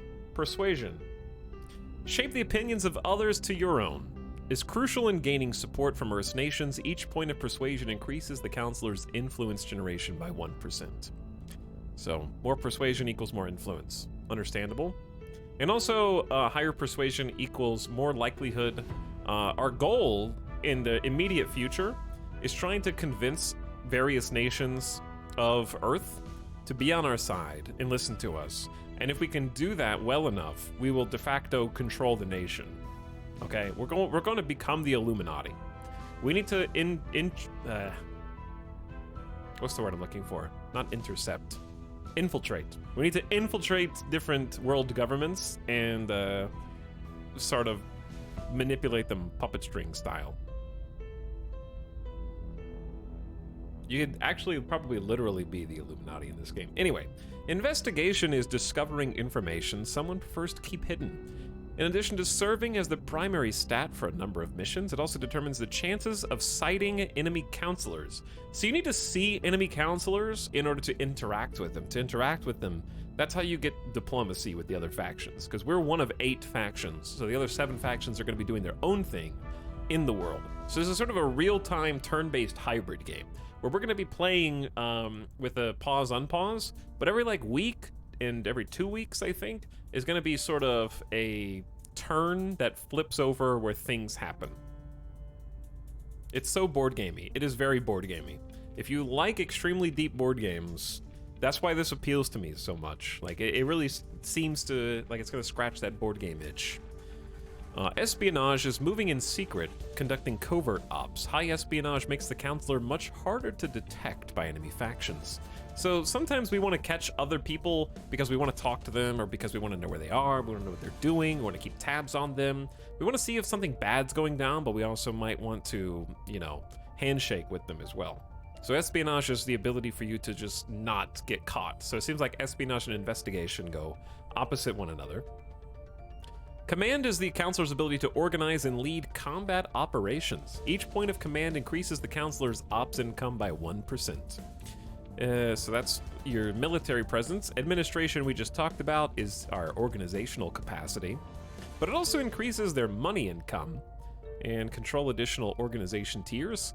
Science, which is Bradford Spence's specialty, can investigate and analyze phenomena to derive new understandings of the universe and those who inhabit it. Each science point increases the research income by 1%. High science scores help defend our interests against alien activity. Cool. Security is surviving violence. Hopefully no one does violence to you, Bradford Spence, like your hair is doing violence to my eyeballs right now. And then our loyalty is questionable. The loyalty attribute determines how likely counselors are to betray their faction to another. The value displayed is normally an estimate based on the counselor's behavior. Okay, so based on what they do, we get an estimate. Their actual loyalty may only be discovered by investigating them maybe multiple times. Fair enough. Chat, what is money? Just kidding. Here's our monthly incomes, and they're going to go to namely things at the top of the screen, our various resources. Any good 4X or grand strategy game is going to have your host of resources. Money is what makes the world go round, and having cash in your pockets will achieve many things, including building components for our space programs, acquiring more counselor organizations, conducting financial missions, supporting our space assets, is gained from national funding, spoils, which I'll explain in a minute, orgs, counselor traits, habitat modules, or yeah, I'm assuming that's what hab module stands for, and the sale of space resources on Earth. So like long term, we're gonna be hitting up asteroids or planetary bodies, getting the resources and then selling them back to other humans. Counselor traits we just looked at down here, some of those can get income, but spoils represent sort of your grubby hands in national economies. So if you get enough influence in different nations, you can actually sort of siphon resources from that economy and then ultimately destabilize that economy because you have just crippled it by taking as much as you possibly can from it to line your own pockets effectively. So corruption is very much a facet of the game, and you can also do the opposite of that, which is sort of bolster and stabilize different national economies in order to empower the individual nations to go for more of a utopia ending. So money is also, of course, important because any cash reserves that you have are going to fulfill deficits that you may incur from different resources. So if you need other resources, especially these on the right in the future, and you can't produce them yourself, you'll just kind of like buy them from the market and pay for them out of your own pockets if you're not self-sufficient. Influence is just our ability to convince other people to help us pursue our goals. It is gained from favorable global public opinion about your faction ideology, organizations, counselor traits, and hab modules, spent on maintaining control points each month. Control points are sort of our actual influence over... I know it's called influence, and I just used the word to define the word, but influence is literally how tight of a vice grip we have on different areas of the world. So if we have, let's say that we take a piece of India, and we influence India. To continue influencing it, we have to spend influence. Otherwise, we don't have any power because we're just a faction. We're not an actual nation.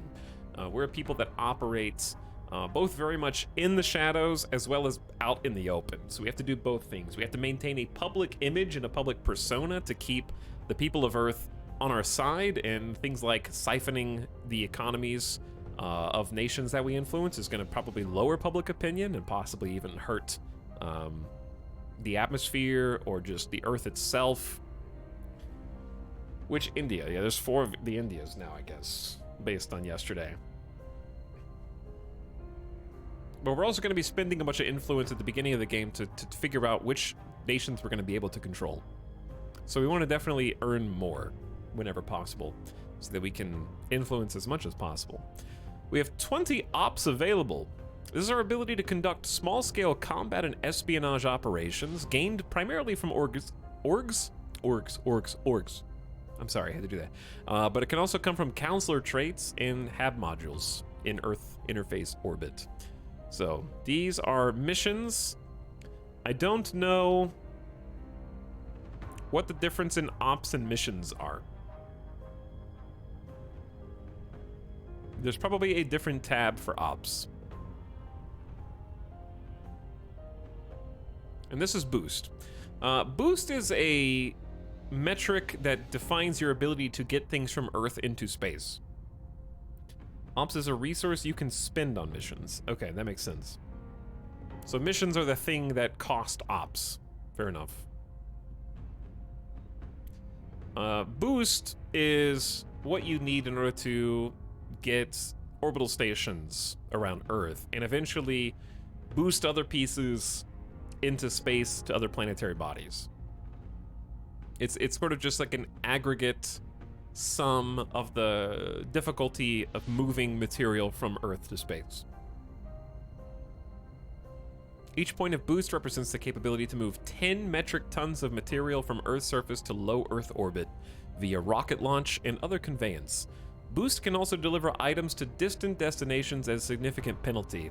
It is primarily generated from nations with a space program. So, if we are playing Exodus, so we're gonna have to influence nations with space programs. If we don't, then we're gonna have to build a space program from scratch, which, as you can imagine, is gonna be both expensive and difficult, though technically doable given enough time and the fact, hopefully, that in your game the aliens haven't destroyed all life, or the other humans have. If you haven't ended your game in nuclear holocaust, you might have enough time to build your own space program, I guess, but you probably want to just link up with someone who already has a space program by maybe infiltrating America, or China, or Russia. Which are, of course, big fish. And the bigger the fish, the harder it is to actually exert unilateral influence over those nations. You can't just be like, I choose America. You gotta work for it. So, the more influential and well-established the nation, the harder it's gonna be for us to actually, like, take any control. What's to stop the aliens from following you? Big guns. I think ultimately you want to build battle fleets.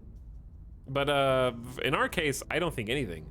If we figure out faster than light travel via technology or something, I don't know how far the tech tree goes, then one would assume that they either wouldn't be able to follow us or we would discover tech that would stop them from following us. That's my streamer. Is Bradford his main character? No, this is just one of the counselors. I'm just reading the... Here, if you don't like looking at Bradford anymore, you can look at this instead. Because I feel like this is the big wow moment, so they definitely did a good job of making people in chat go, whoa. So why don't we just leave this here, so that people who come in can be like, oh, I see how big this game is now.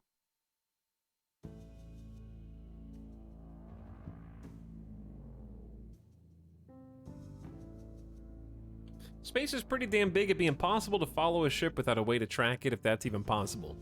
While true, what's interesting about this game is that in space, there's really no need for secrecy or subterfuge here, because you can implicitly see basically anything that's going on anywhere. So if anybody of the other factions sort of launches space programs and goes to different planets, you'll be able to see it because you can't hide it. There is no super secret stealth system of invisibility cloak in space. It's a big void. And if you have telescopes or satellites or even terrestrial visibility, you'll be able to see what everyone else is doing inside the solar system. So once you actually go up to space, you're being watched by every other faction, all the other humans, the aliens, and conversely, you can see all the aliens when they're in your solar system. Like, if there was a big spaceship just approaching the Earth, the closer it gets, the easier it's going to be to see. In much the same way as we can see, you know, hundreds and hundreds and hundreds, if not thousands of asteroids and their trajectories towards and around Earth. When the aliens are coming, we'll know. But the trick is, the aliens are also already here. So, their tiny spacecrafts just crash landed, and that's what sets the stage for the beginning of the game. There's a crash in Africa that we need to investigate. So we know for fact, and humanity already knows, the aliens are among us. Unless they have Martian stealth tech, of course. If you put out energy in space, you can't hide. It's easy to locate something, putting out energy on a background of nothing. It is indeed. Hey, what's up, Avic? Thanks for the 27 months of sub. I just shared my sub with you yesterday. Now you shared your sub today. But I've enjoyed getting to hang out. I'm glad you've been having a lot of fun with this game. I got to see a little bit yesterday, and it was nice listening to you talk about it. I want to try, I want to chat. We're going to see if we have the new shout-out command. I think we do. You just got a pop-up!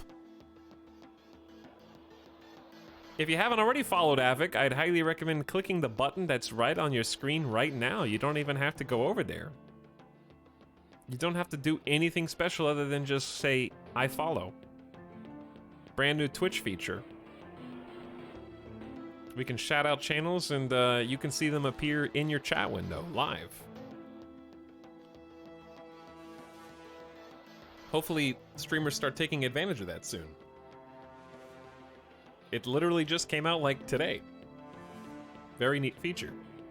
But Avic's been playing some Stellaris, a lot of this game, Terra Invicta. It's got like 24 hours in the game now or something, he said. And also does a good job of explaining stuff for people like me or you who may just want to know what's going on in more of a contextual sense instead of just like kind of grinding through the game at 5 times speed and sort of taking the time to set the stage a little bit, give a little window dressing.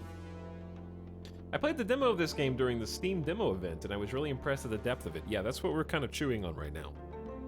There's a lot. I'm glad you had fun, President. Time anyone but Tynan out for 10 minutes for 100,000 channel points? Avic. That's interesting choice. The rest of the text, they wrote more, but it's unintelligible to me. I'm not really sure what it says. But a sticky just timed out Avic for 10 minutes. Harsh. Right after getting a shout out. Hopefully you follow them so that next time they go live, after they've been killed unceremoniously on this channel, you can see what they have to say. Because right now you can't see what they have to say because they're banned. All right, chat. We were looking at resources. So we talked about money, which makes the world go round, and indeed the solar system at this point. Having cash and not being broke is kind of important in this game. Influence to sort of manipulate the, at first, national geopolitical landscape. Ops, which are a currency to launch missions. Boost, which is a resource to literally launch mass into space. We also have a mission control, only one, but that'll increase with the reach of our influence. So, mission control lets us basically have the operational capacity to manage both HABs and I think just space HQ. Mission control resource accounts for all staff and technical apparatus required to support operations in space. If we don't have enough, it's much easier for other factions to seize our space assets and makes accidents far more likely. We may not build or acquire new HABs or ships if we don't have mission control available. Excess mission control is converted to research and money. We're also generating research daily. Right now our counselors are helping us out in a big way. Our monthly income's almost 50. Research represents the efforts of scientists and engineers. Unlike other resources, it isn't accumulated, but immediately distributed to our research priorities, divided between global investigations into new principles and tech and private engineering projects that may only benefit our faction. We're receiving the following bonuses. 15% to info sciences. Now, research is a whole thing. It is a whole thing. This is something that will look simple on its surface, but is actually massive. Nothing in this game is small. I think that the developers may be compensating for something, because everything in this game goes above and beyond. They're like, Long War wasn't long enough. It wasn't big enough. Gotta make a whole game where everything is simulated. Longer! It doesn't look simple, Etalyx. Okay, well, if it doesn't look simple now, it's about to look a lot less simple. So, let me break it down for you. At the top of the screen are researches that benefit every human being. Much in the same way that when, like cell phones were invented. It wasn't like, we have invented cell phones, and we will keep that invention secret from the rest of humanity. Some technology, I mean, that's a terrible example because that's a product, but the point is, I think maybe more like internet, right? Or phone lines, or physics research, stuff like that. Those are things that globally affect humans. Something that only affects us would be more, these are engineering projects. Engineering in this case is how you apply science. So we can learn, just take like nukes, right? The actual science is fusion or fission, but actually having like a secret nuclear program would be the engineering side, applying the actual science to something tangible that only you know about and have.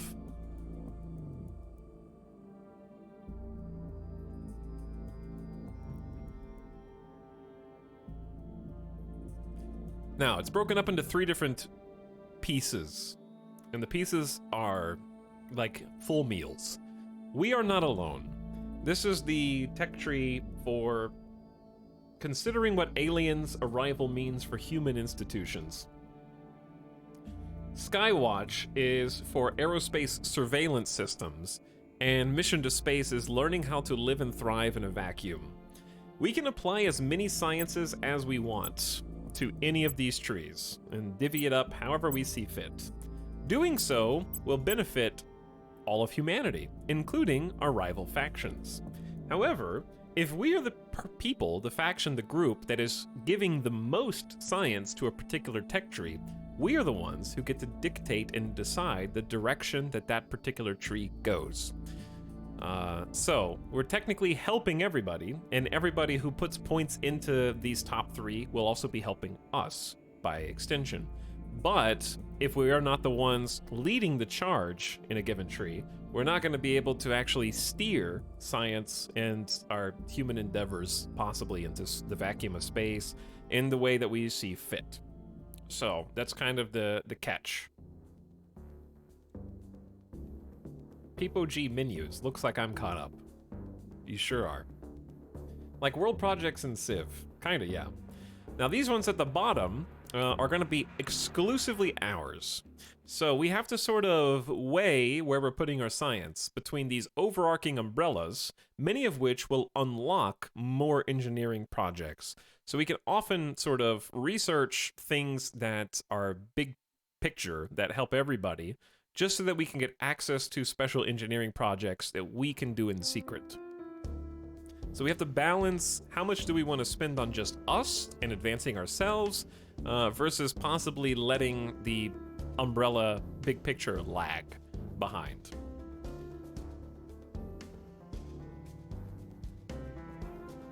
I just got here like 2 minutes before you. Doesn't look like we missed anything given the date.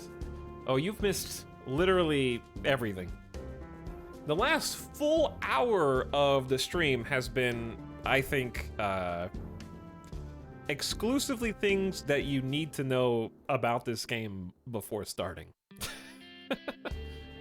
Did you help develop this game? No. Not even close. I've never played it before. Can you do it over again? Yeah, I'll just play the VOD for you. He's still in the Civilization creator. I am indeed. I would say this is the ultimate game where people are going to come in like 5 hours and be like, I have no idea. People arrive, too big brain, etc. I don't know. This is the one. The ultimate game. The game started in the Stone Age. I think that's maybe the expansion that they're going to make for this, because we have everything from tomorrow, like the day after tomorrow, decades into the future possibly. Now we need to go back in time and start even further back. I've been stalling opening up the tech tree.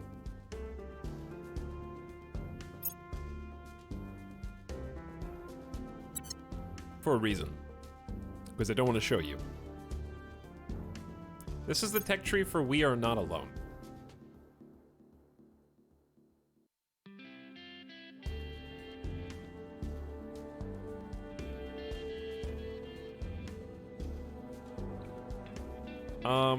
So there's a wrinkle. This isn't the whole tech tree. Because every technology here isn't just a one and done pump and dump technology. This button will lag the game because many of these have extra bits and pieces underneath them. So we're just gonna click this and just wait. I have clicked it. It's loading. We're getting when I move this screen, I go from 60 frames to 20 frames per second.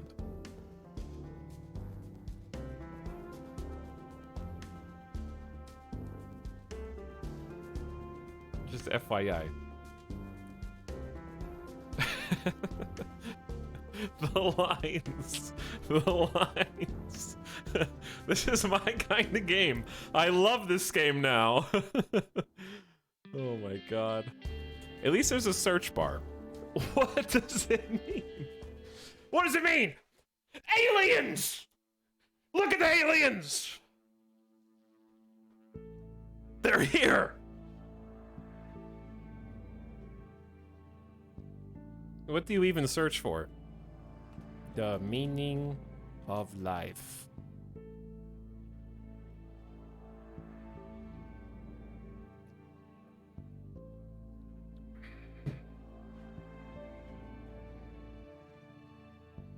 So, you might be asking, why? Because... do we need a reason? I love this. You can easily follow how everything is connected. So, let's say that, I mean, we start here. At least we know we start there, right? Mission to space, We Are Not Alone, and Skywatch. Okay, well, the good news is, I thought, here's the thing. That was the entire tech tree. I thought there was one of those for each one of these. So, whew. It looks like a neural net.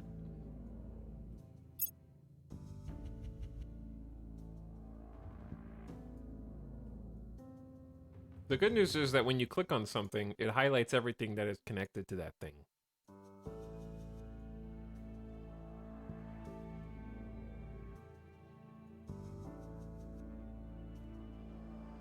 So, like great nations.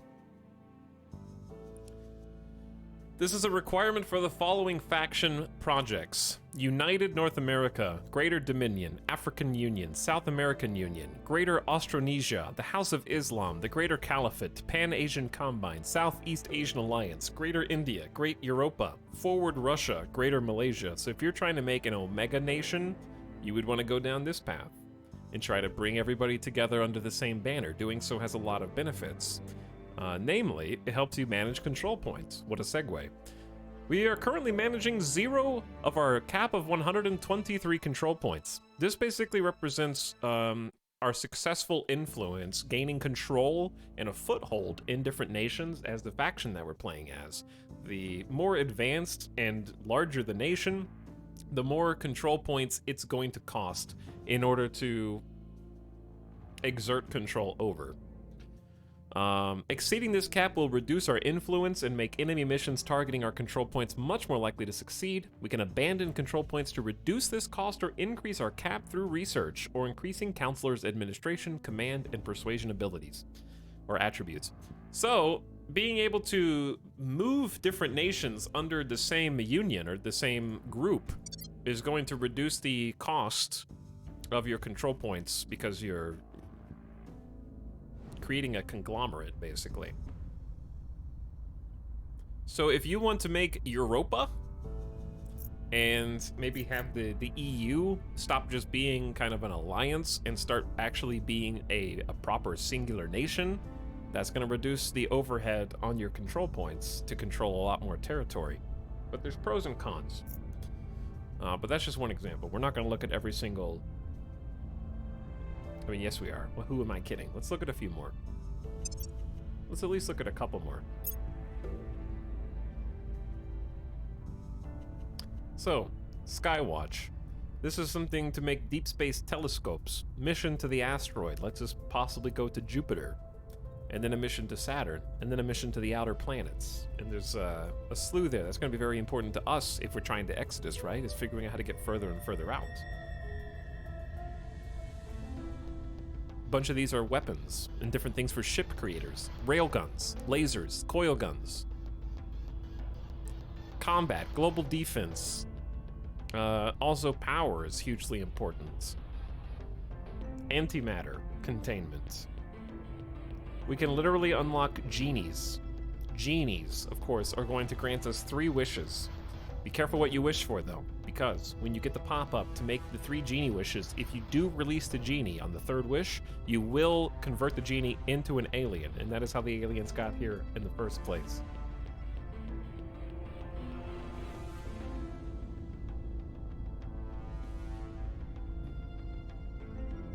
Can I equip my genies with railguns? You absolutely can, yes, because I made this.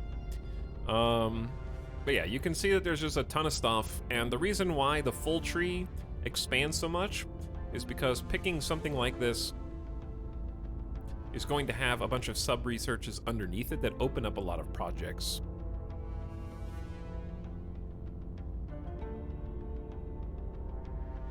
Chad, do you want to look at the full tech tree again? I kind of do. Let's look at the full tech tree one more time.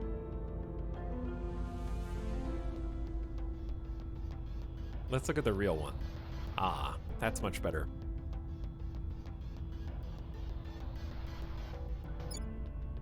Oops. Oh no, I closed it. Show me again.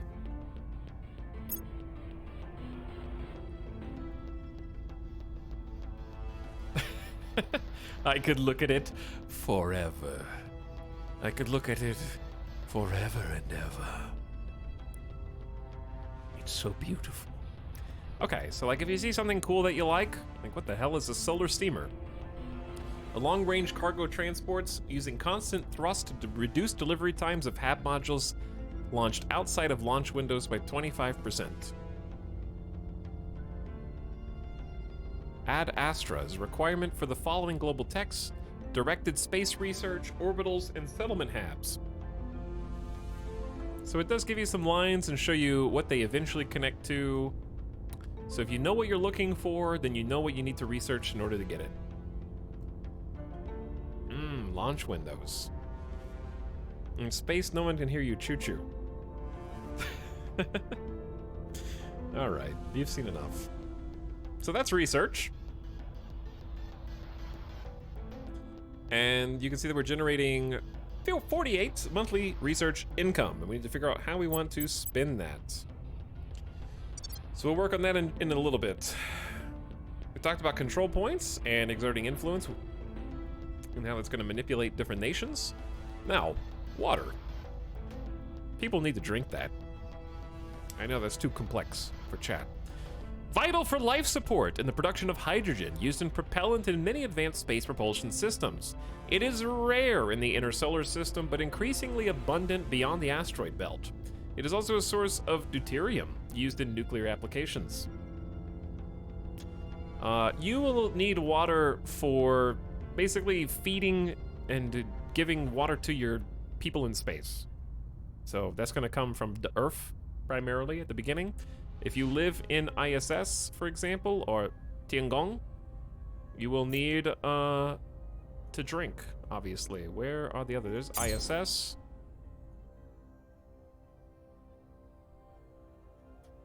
And they are going to require some water to drink if you control territories that... The Academy currently controls the International Space Station right from the get-go, I guess. So we'll be able to see different factions and what they influence over time as well. But we're not going to unpause anytime soon. Additional resources include volatiles. All of these four primarily will come, I think, from space. So we don't really need to worry about them too much. Let's read them, though. Habs are operating in limited capacity because of shortages in materials. They'll be much easier to capture by our enemies and may suffer critical failures at any time. Our annual income is -1 at the moment. Volatiles are highly reactive substances like carbon, nitrogen, oxygen, sulfur, chlorine, phosphorus, and compounds that include hydrogen. Critical for life support and self-sustaining space habitats. Carbon can also be fashioned into high-tech armor. We've also got base metals, how you build stuff. This is space construction and support projects, like iron, nickel, lead, zinc, copper, aluminum, and tin. You gotta build with these. Alkali metals and lithium, like silicon and boron, also fall into this category. Then we've got noble metals, including silver, gold, and platinum, and corrosion-resistant metals like titanium and tungsten, used in construction and can also be sold for profit on Earth. And then fissile materials, like uranium, thorium, and processed plutonium for nuclear fission reactions. These are used in nuclear propulsion systems and weapons. Okay, so those are our resources. Let's go back to the Earth view. Speaking of nuclear weapons, the nuclear arsenals of major powers are represented in the game, and they are done so via this number right here, 30. So, for example, Russia has the most nukes in the entire world. And they can issue up to 30 strategic nuclear barrages. These don't include individual singular nukes. A barrage represents a cluster of nukes. Basically mass devastation of an entire region, basically. And not only do nukes exist in this game, but you have the option of either using them yourself, trying to stop other factions from using them, and also doing nuclear disarmament if you think that's the best strategy. So you can exert your influence over a region with an effort of disarming nukes, for example. So nukes in this game are very heavily simulated, and not like Hearts of Iron, where in Hearts of Iron you can just be like, I want to nuke the UK. Boom, boom, boom, boom, boom, boom, boom. There's 8 nukes. Everyone's fine. Everyone's happy. These are, like I said, nuclear barrages. And not only do they devastate population centers in a region, they will also wipe out military units that are in that area, as well as causing cascading environmental and economic ripple effects from even just a single nuclear barrage. So if you launch a nuclear barrage against another nuclear-armed country, they might retaliate with their own nukes, for example. That's mutually assured destruction, depending on who you're talking about there. But it's not just gonna go pew and that's it. There is actual full environmental simulation that I don't know how to access off the top of my head because I haven't got that far in what buttons you are supposed to click. Chat, what do I need to click to see the Earth and its environment?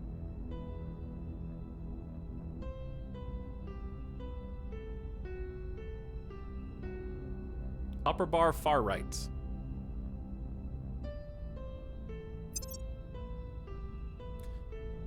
Here we go. This is the global simulation, including all the data in the world, public opinion, which is one of the most important things in the game. We've got a heavy leaning towards the Academy and the Initiative in our game. Project Exodus is actually the least supported faction in the world. Good for us. We also have the Earth population, which you can imagine might change depending on the state of both the aliens and their aggression, as well as humans and their aggression towards each other. You might be someone who wants the Earth population to surge, creating a utopia, or somebody who wants to systematically decimate the humans in favor of the aliens. This is our population in space. This will grow as the different factions become spacefaring. Global GDP and per capita GDP. Because again, full economic simulation is a thing, and these are the price for different deliveries of resources to Earth, which will change over time. And we have a full environmental simulation, so if nukes start going off, global temperature will start rising. Global sea levels will change. It's going to impact, we can already see the GDP impact economically, what a nuke going off in a region of the world would do to the global economy. It even simulates atmospheric carbon dioxide, methane, nitrous oxide, and stratospheric aerosols, which would be released given detonations of large amounts of nukes. Aerosols start fluttering into the atmosphere.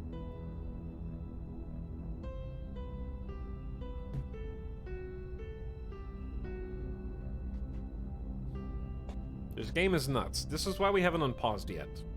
Game developers are cracked. Does that mean that exoplanets have unique atmospheres? I'm not really sure how exoplanet atmospheres aren't simulated, but I would think so. Because there wouldn't be any reason why not. We can't, I don't think we can like terraform our planets though. So I'm not sure how that would affect the moment-to-moment operations on a given planet.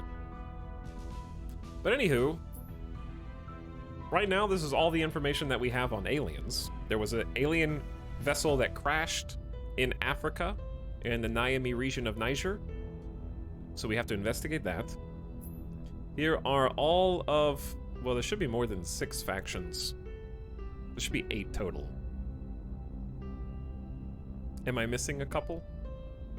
Or are they hiding? Hi. Hello, Judas Bell, what's up?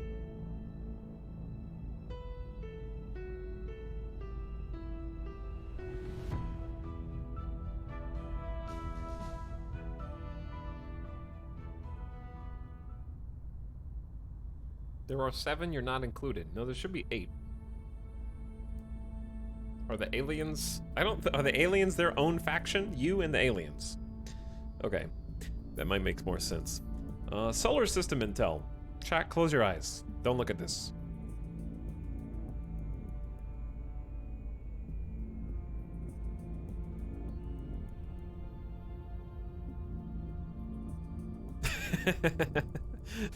I am looking.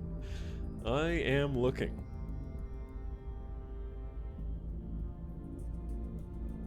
So, well, obviously we're gonna have to prospect rocks, because we don't know what the hell is on each one of these. So what are you gonna do as a poor little human who needs more resources than Earth can possibly provide for a intersolar fleet? Well, you're gonna have to obviously get off of Earth at some point, right? Duh. But where do you go? Well, you can't just be like, I think Earth is stinky, I am going to Neptune, right? That's not gonna happen. You're probably gonna go to the most natural, most exploitable, closest planetary body and try and figure out what resources might be on it first. And then, if you've succeeded in possibly colonizing the moon and harvesting it, you might be able to use that as a springboard to go elsewhere. So this list is a little misleading because you can't just go anywhere from the beginning of the game, but at some point you're definitely going to want to be picking different distant planetary bodies and choosing what to prospect. And I'm not sure how randomized those resource halls are. I would assume they're random, because otherwise people would just be like, go to this specific asteroid. It has plentiful resource deposits. You just need to be the first one to get there, and you win the game. So I would assume that the actual resource numbers are random. Imagine game performance after 200 hours of game. Uh-huh. So yeah, Intel screen is good to know. But it also lets you know how far away everything is from given bodies in astronomical units and kilometers.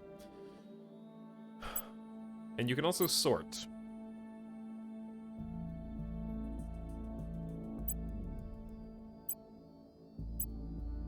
By what types of planetary bodies they are, what faction controls them.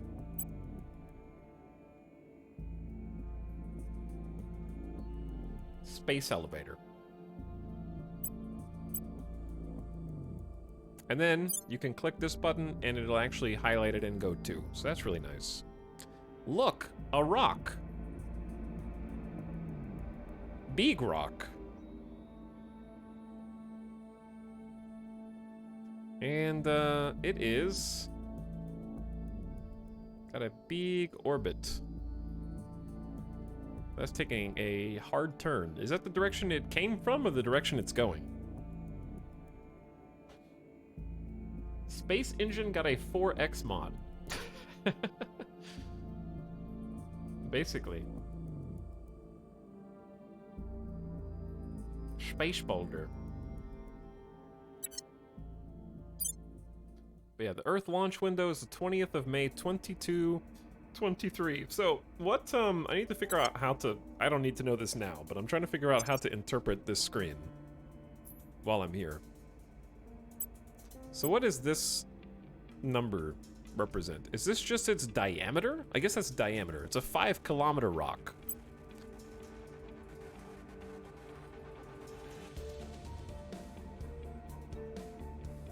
My eyes! What's wrong with your eyes? And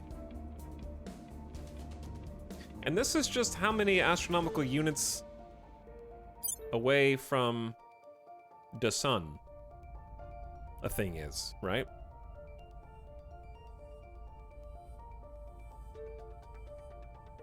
Or its point of orbit, yes. That's correct.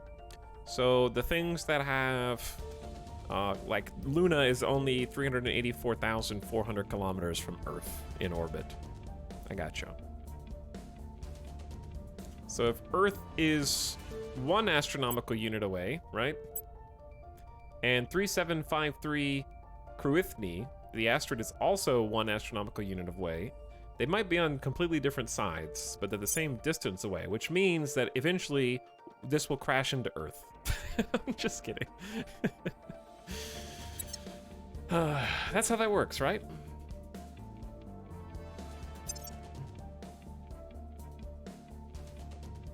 Goodbye, Earth.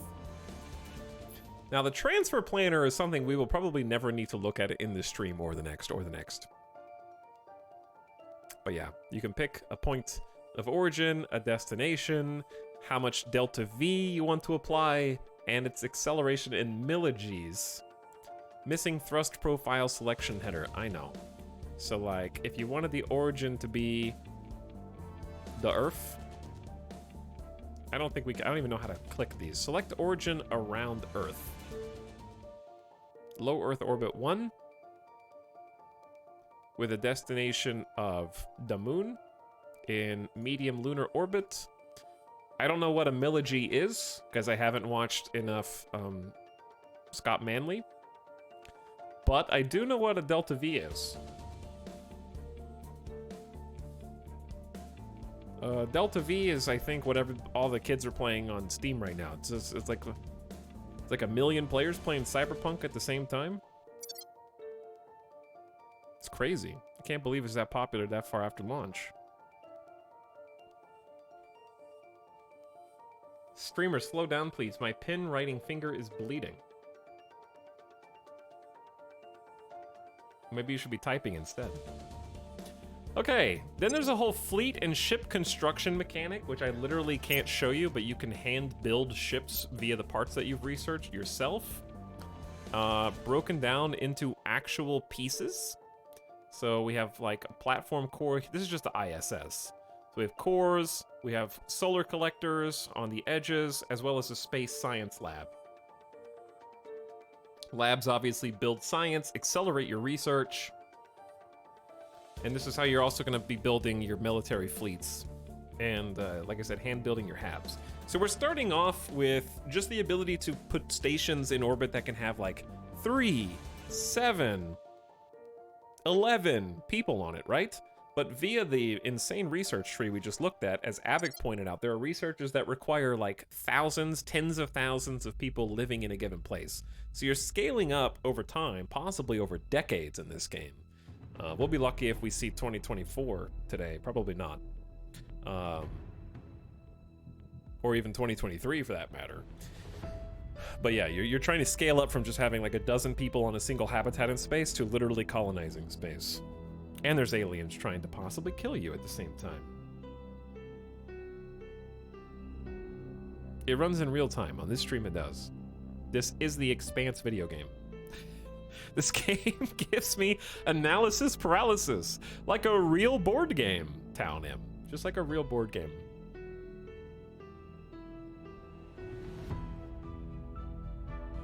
You actually start with a HAB station, your faction does. That's cool. Which one's mine?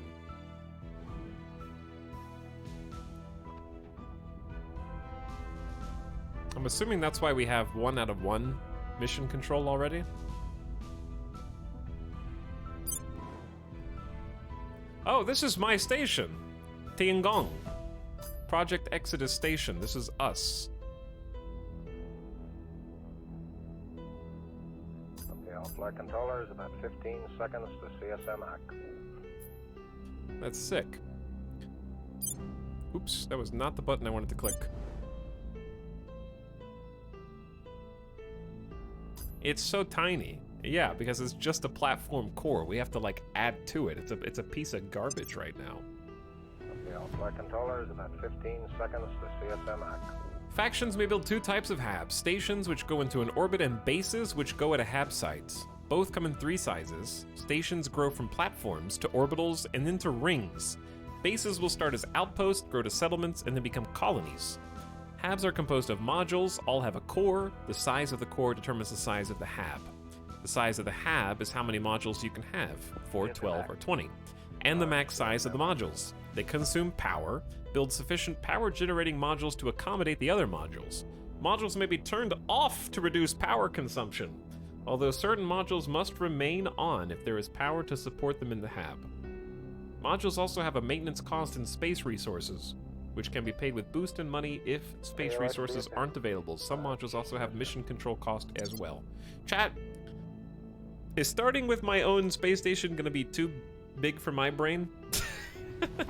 I gotta figure out space mechanics already? I'm out of coffee.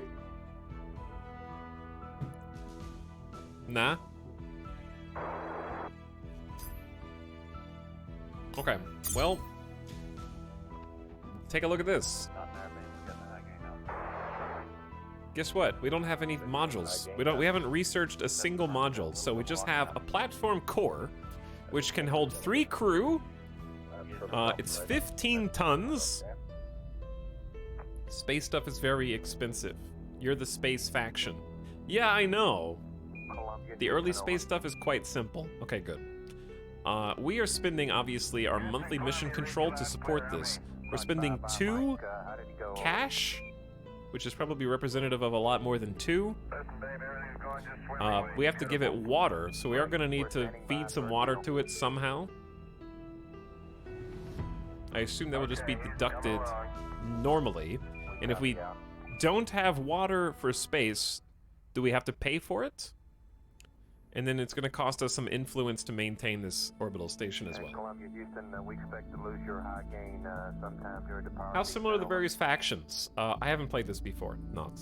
But the short answer is, yes, they want different things, but they're gonna have access to different missions, different operations, and Let me know when you get the dump. I think it's the different operations and missions that are gonna differentiate them. Okay, skipping dump.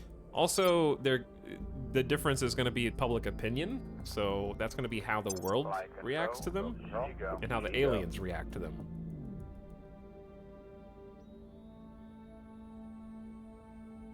Okay, so anyway, orbital cost boost to maintain. Yes, we're, Fine control, where's the burn attitude? Roger. does it cost boost to maintain or just boost to send new pieces to? Oh, that's research, my bad. That's the wrong thing. Boost is over here. We have 0 boost available. Roger, the burn was on time. It's the capability to move 10 metric tons of material from the surface to low Earth orbit. It can also deliver items to more distant destinations.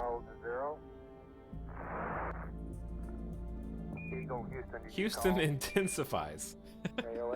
Yes, it does. Okay. Any more buttons to click? Yeah, we looked at ship construction.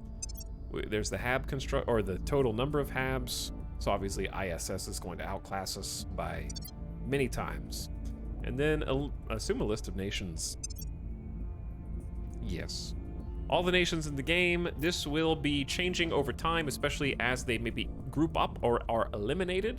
And so if we're looking for, say, science, we may want to sort of get in with someone who has a good amount of science. If we want a lot of space, we're gonna need somebody who has a lot of boost as well, right? Or like a lot of monthly boost, and or a good space program. But again, just taking control of the US is gonna be its own challenge.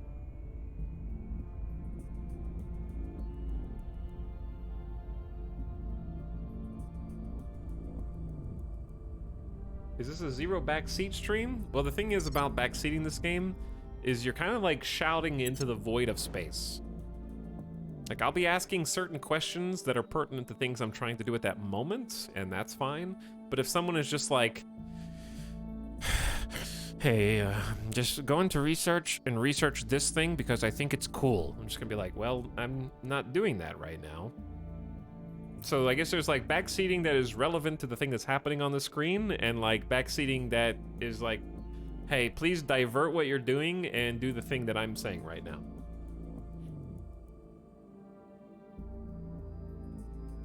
Research the Death Star. I'm on it. So, what we want to do is sort of, at the beginning of the game, gain influence, choose some nations to gain influence with, which is also left to RNG. We are going to be looking around at a slew of different interesting places. Like India, for example. Each of these nations are going to be broken up into individual control points. For you to have unilateral say over what a nation does, you're going to need to systematically take control of each of the control points. Taking control of one of these control points, you would have only sway in incremental measures. So like, if I really wanted to decide, for example, what India does from an executive perspective, from the top of the food chain, I would need to eventually take their executive control point. Then I could decide their relationships diplomatically with other nations, or I can decide to go to war, or whatever. If I wanted to control their military for my own operations on the ground, I'm gonna need to take these control points that have stars attached to them. And then we can move their little tanks around. So each of these different armies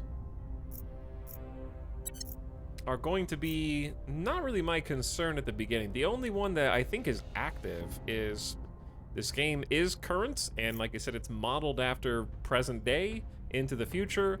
There is right now an ongoing war from Russia into Ukraine, so I think Russia has 3 military units, and of those, I want to say 2 of them are currently in Ukraine in the game. And you can interfere in that, put a stop to it, finish it from one side or the others, if however you see fit.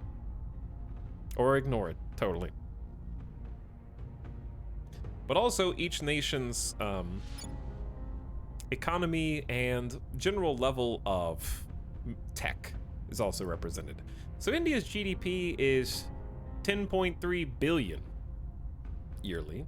See their level of strife and unrest, their government type, and we've got a lot more besides simulated here.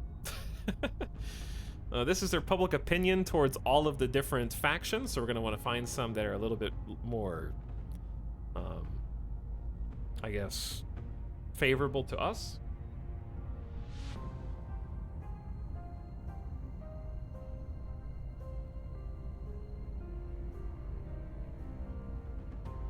And then, obviously, here we've got, I'm trying to think of, it's their resources as compared to the national. Okay, so this is how much they make. This is how much of what they make we're getting, which is obviously 0 across the board.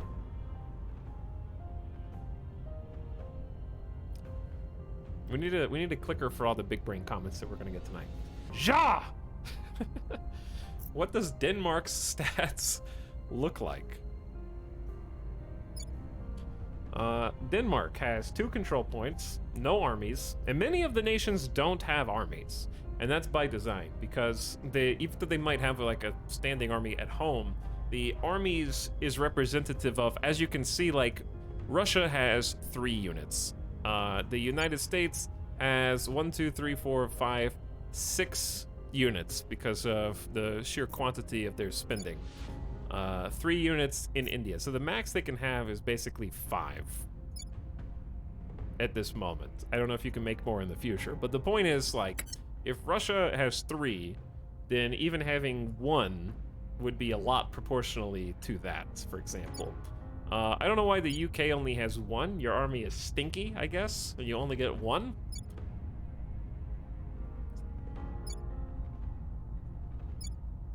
I don't know who else has sizable armies. I could probably just look on the nation list and sort it out there.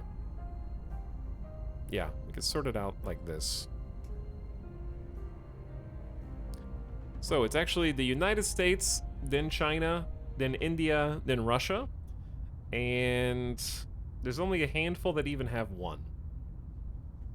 Miltech is a huge force multiplier in this game. Yes, that's true. And that's one of the aspects that you're going to find here.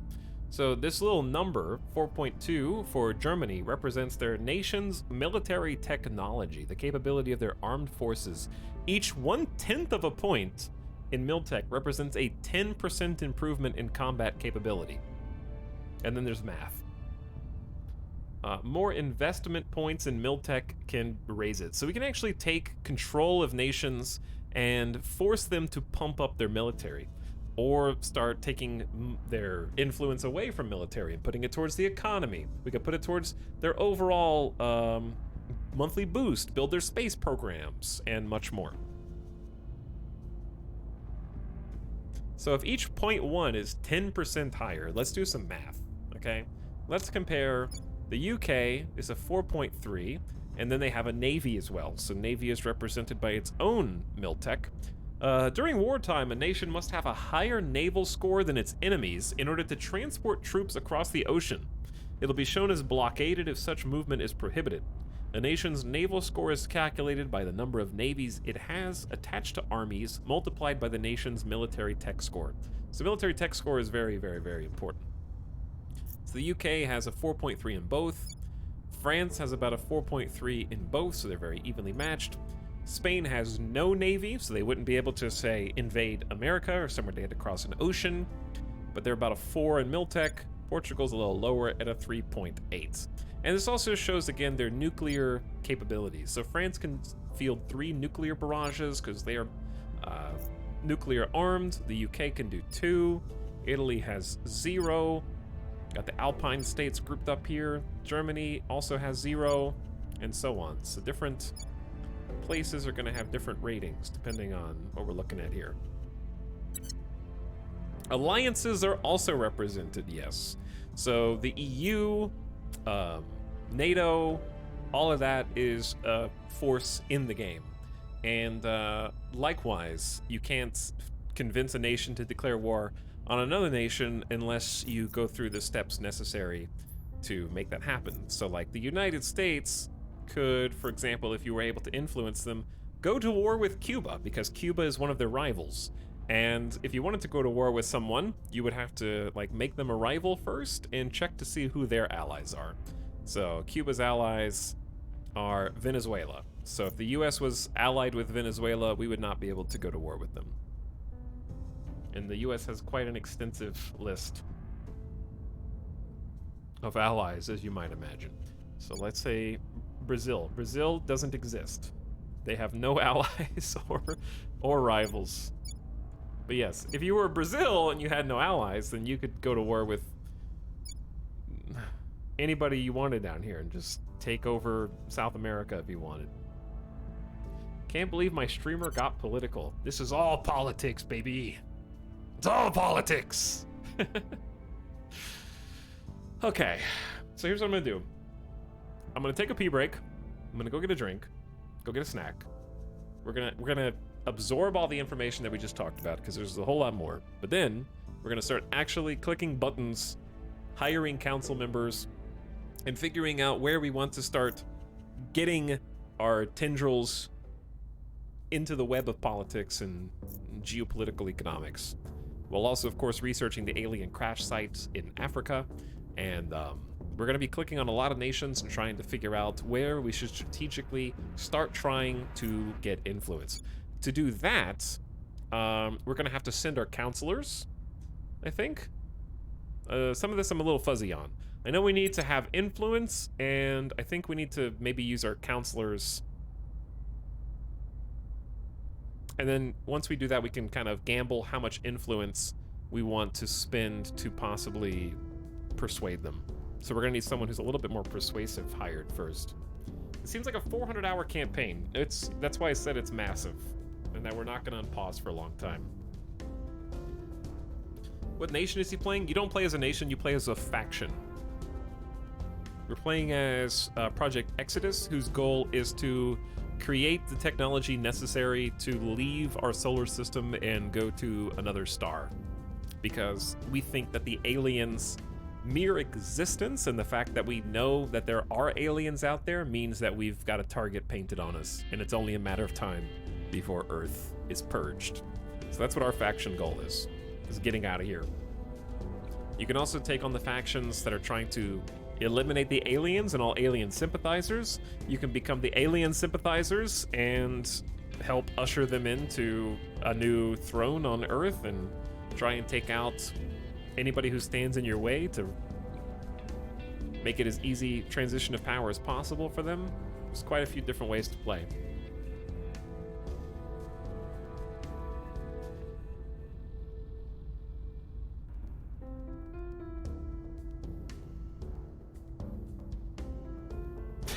Is CERN in the game? All right, give me a minute, chat. I'm just gonna leave you zoomed out on the system view, just to impress all the people who arrive late. I mean, it's a nice song, but listen to this instead. All right, I'm gonna go take a pee break. Let's clear our heads. Let's try and process this information. And also, Gertie Funkel, thanks for 37 months. I appreciate the 3+ years of sub. And Purple Page with the 3 gift subs. Thanks a bunch. Very kind of you.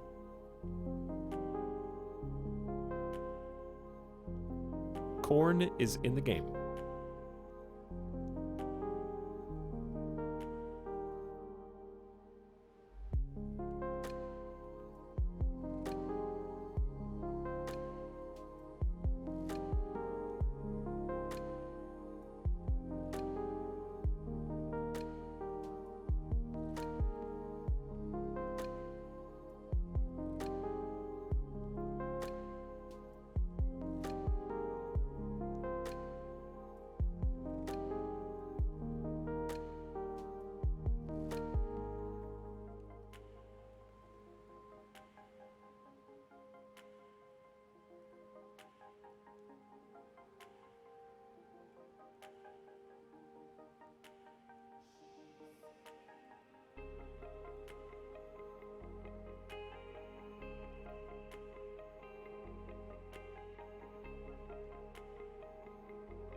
have returned.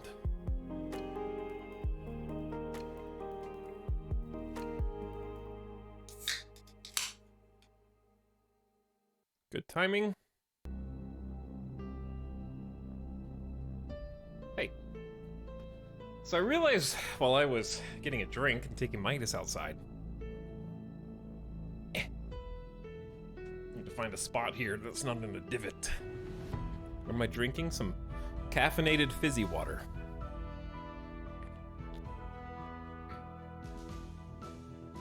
But I realized this game is incredibly fun to talk about. Something about it inspires the imagination.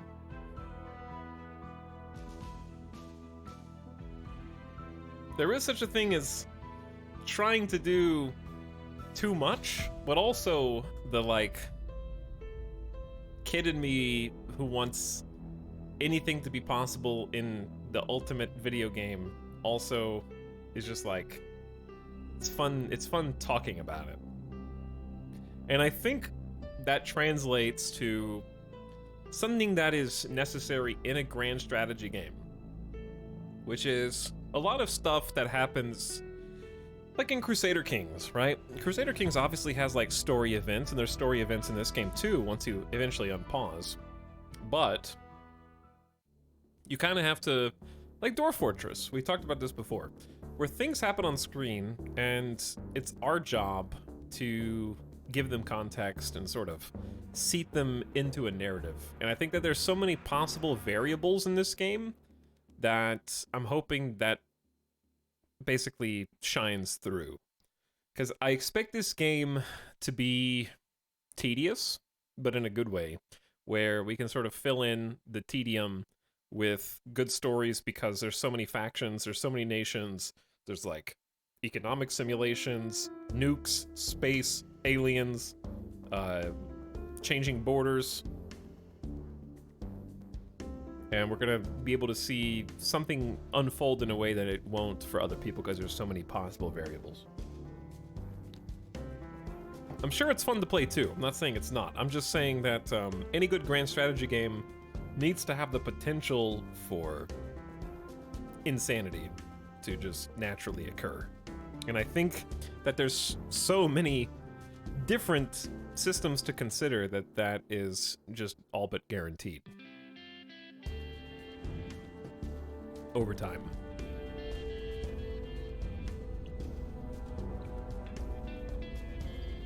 All right, let's get into this. I mean, we have been getting into this, but let's get into it. I want to make a cool space thing.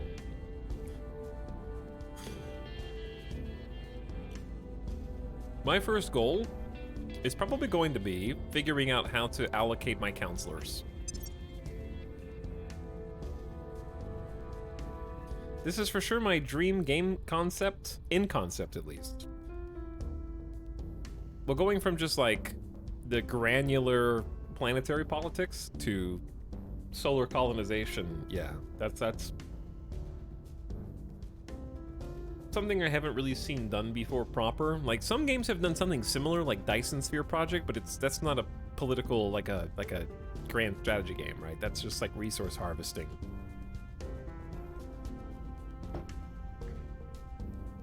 I kind of prefer to start it far earlier for a smoother transition period. I don't think it needs to, because right now this is a transition period. We're supposed to go from barely an International Space Station to colonizing the solar system. And I think that we are starting at the beginning because of that.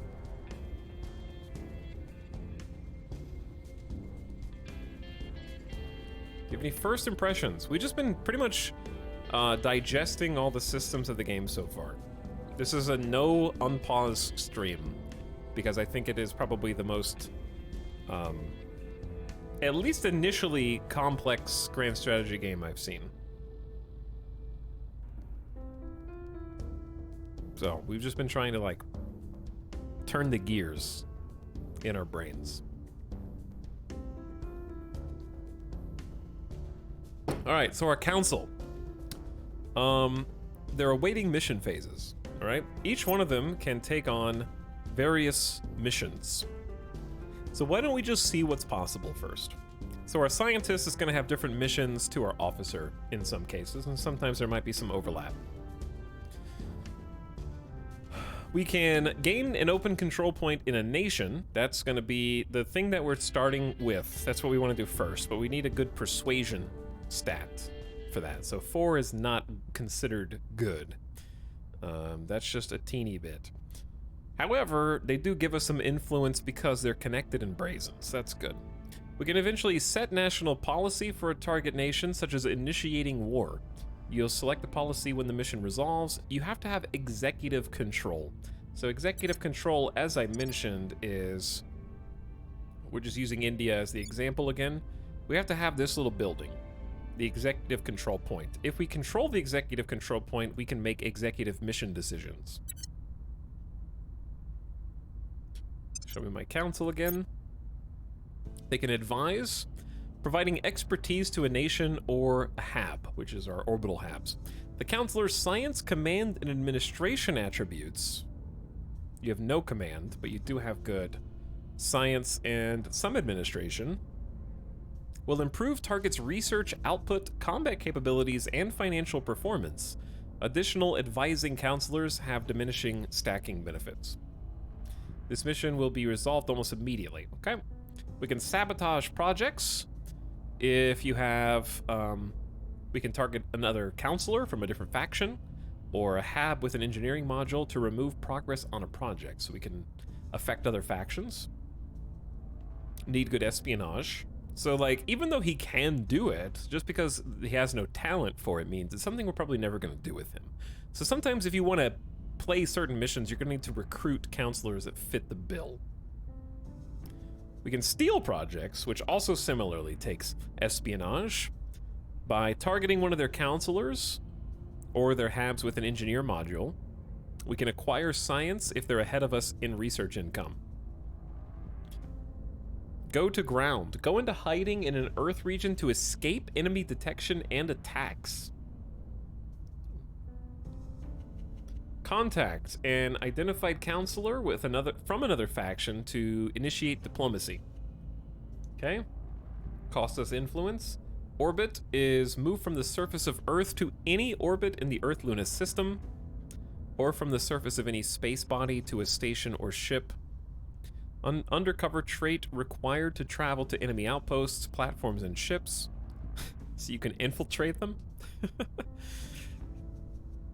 Deorbit is going to be the opposite of that. Move from a hab or ship to the surface of a space body. So, like, for example, if Bradford is in space, he can't influence politics that are going on the ground, right? So you need to physically move your counselors. They're not just... I mean, at the beginning, everything is happening on Earth, right? But eventually, you'll need to move them where you want them to go. I'm 8 years into my first save and I already want to restart. Yeah, I think that's how it's going to go for everybody. Relocate from one hab or fleet to another anywhere in space in the Earth-Luna system. Away from Earth, move to any hab or fleet in same orbit. Okay. We don't need that right now. Control space asset. Persuade a ship or a hab crew to join your faction. Okay, so remember, that becomes easier if the enemy or the other factions have low mission control, right? Because low mission control makes it easier for other factions to seize our space assets and make accidents more likely. There's probably other methods of taking control of other space assets, but that seems like it could be useful.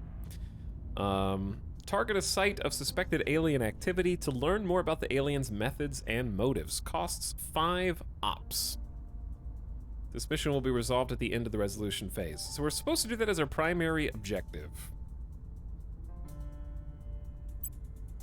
So here's our other council member, Officer German and Zora. Chat, I can change their name. I don't know if I want to change them after chat right now, because what if I end up firing you? This isn't going to make any sense, but for some reason, this is what I imagine Boss Baby looks like when he's all grown up. I don't know why, but that's just the first thought that came to my mind.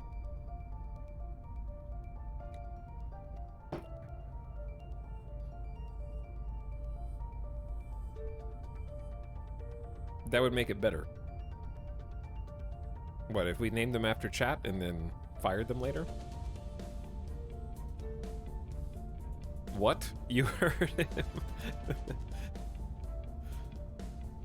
Not gonna lie, both your starter guys kind of suck. That's okay, it's RNG. We'll make it work. So, our officer has an incredible amount of security. No one will be able to kill them. Their ability to survive violence. And they also have decently high command. Their ability to organize and lead combat operations.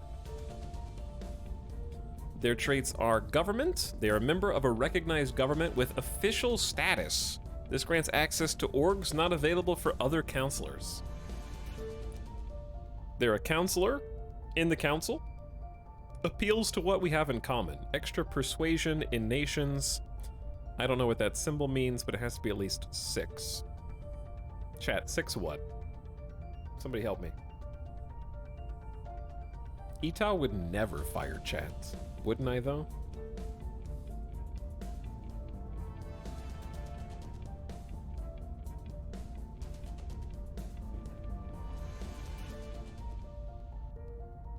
Cohesion? Vanishar, did you just make that up? Cohesion in countries? Survivor, very hard to kill during episodes of mass violence. This guy does not want to die. And hard target. Will strike back if attacked. Extreme self-defense character. Enemy critical failures on detain or assassinate missions against this counselor will result in the human attacker's death if the attacker is not protected. +1 to espionage when being detected by other counselors and +2 to security.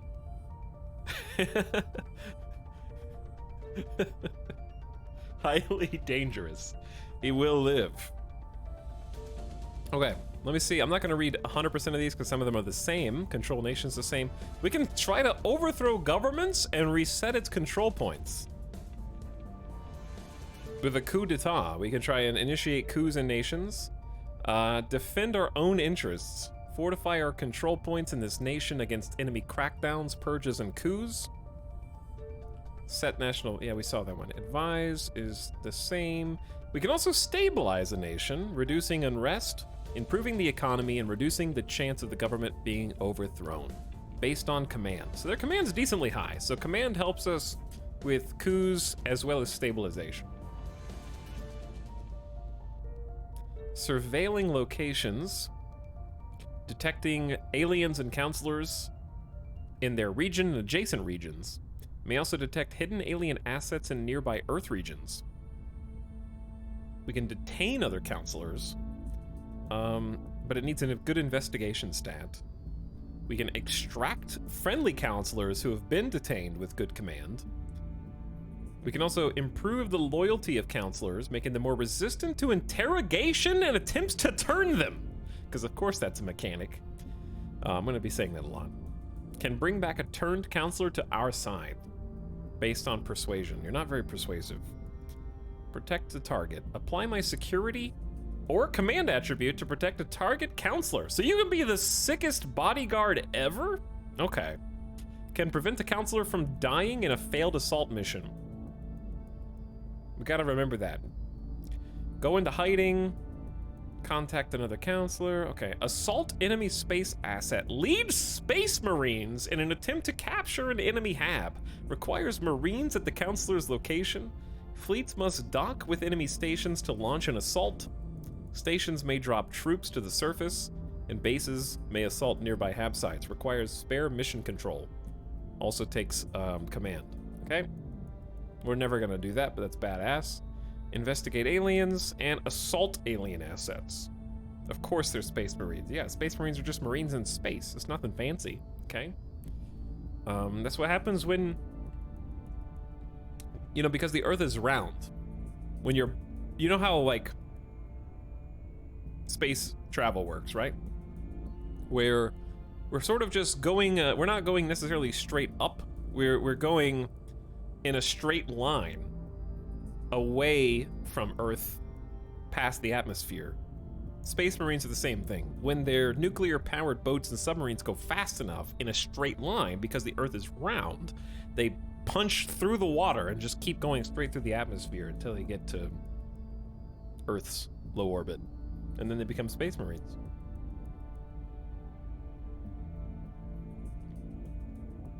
They're just going too fast. They end up in space. The only drawback is he is old as heck. He's 44! He's not gonna die anytime soon. He's good. Alright, I have a question for backseaters. Are you supposed to put them into orgs early on, or should I wait? I guess it depends on how expensive they are, right? Because we only have 200 bucks in cash reserves.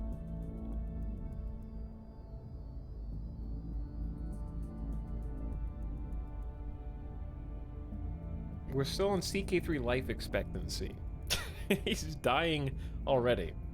Orgs are probably the primary way to level up your operatives. Okay, what I'm asking is, if I have 200 bucks, and these cost anywhere from 58 to 100 to 244, what is an unreasonable amount of money to spend on him at this stage in the game?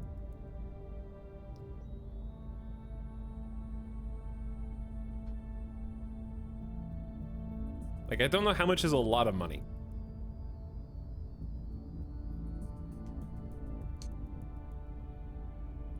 But our options are... Some orgs give you money, that's fair. Ophiuchus Interactive, it's an interesting developer name, does give us monthly science. Also gives us a +1 to their science skill. Let's take a look at the other. Do they have access? Yes, my scientist would benefit more from this because he's already at 7 science.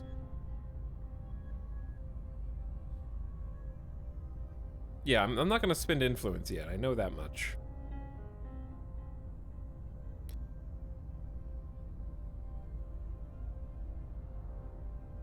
Try and match the org to the operative.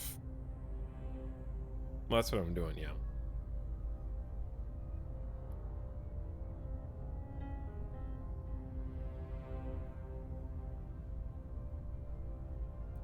Avic says, it's hard for me to say what a lot is. I'm still learning, but my current rule of thumb is unless I'm saving for something specific and spending on an org would delay that, then I buy orgs as often as I can. That's fair. Let's just see what they do. See what they do.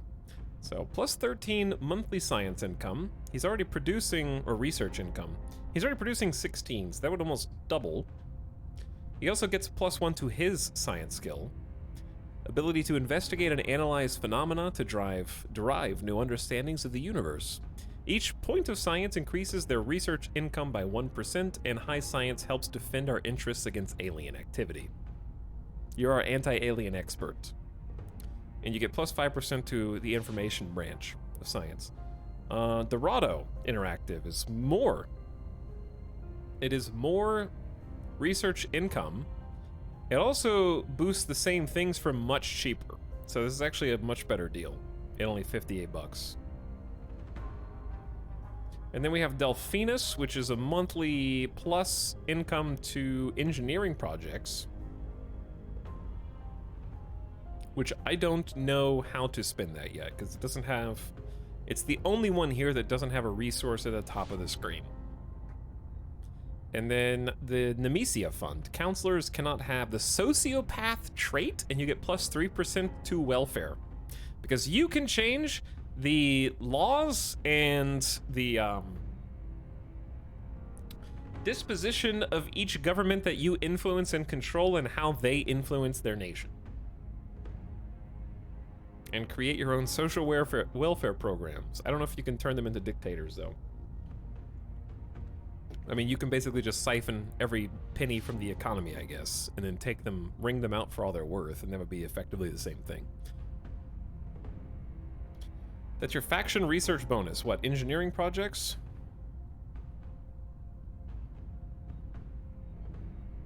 Or welfare? That little cog can unlock one of your other 2 faction research slots.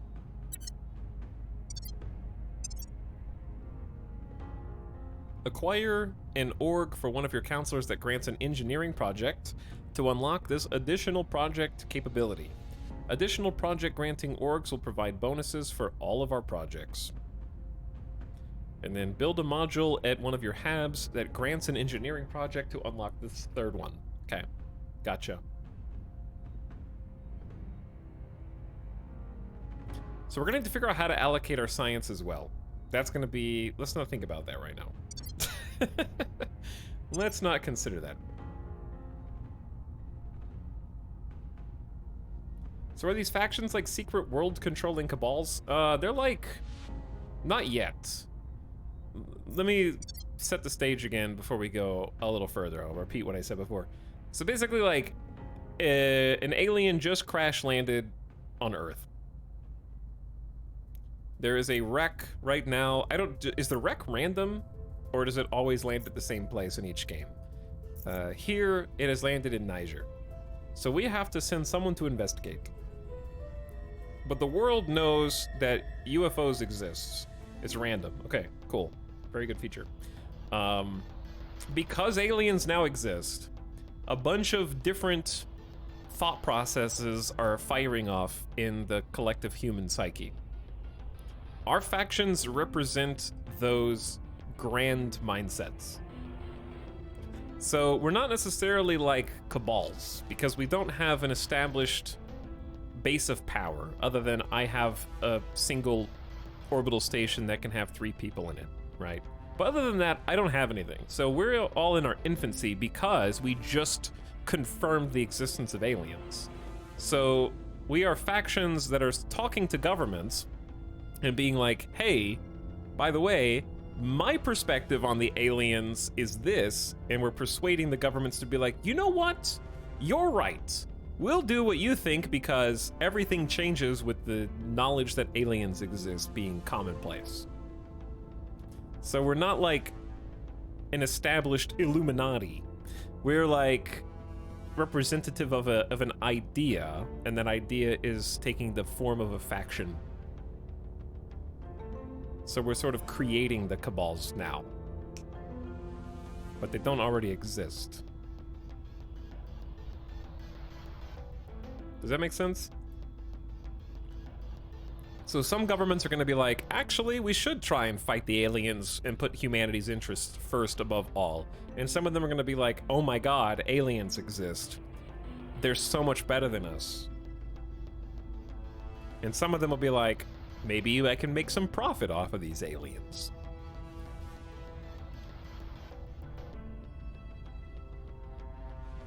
UFO crash lands and these guys are immediately like, we need to leave now. Yes. Which makes sense, in a way, because, think about it. We have an international space station, and we've been to the moon, and we've made a couple of cool satellites. Like, our finest technological achievement in the last year is shooting a small satellite-adjacent thing at a rock, and being like, yay! That's like... aliens are like time travelers who came to Earth and are watching the first humans invent the sling, and they're like, yes, dude, I hit the target. And aliens are like, we're standing there with like assault rifles and like body armor and like a spaceship, and are like, oh, good job, little human. And if you saw what they could do, you'd be like, oh shit, me with my little slingshot, I have no chance. I am going to run away. Etalyx, have you read the Dark Force Theory? I'm sure I've seen like a Kurtzagast, or however you say their YouTube names, video. They do all those videos. But yeah, this the if I remember correctly, it's the premise that the reason why we don't see intelligent life is because we're in a scary place full of predators, and we're just wandering through the forest, and we don't know what's out there because they're hiding from us until they can strike, basically. Am I understanding that correctly? I don't know if I got it close enough, but...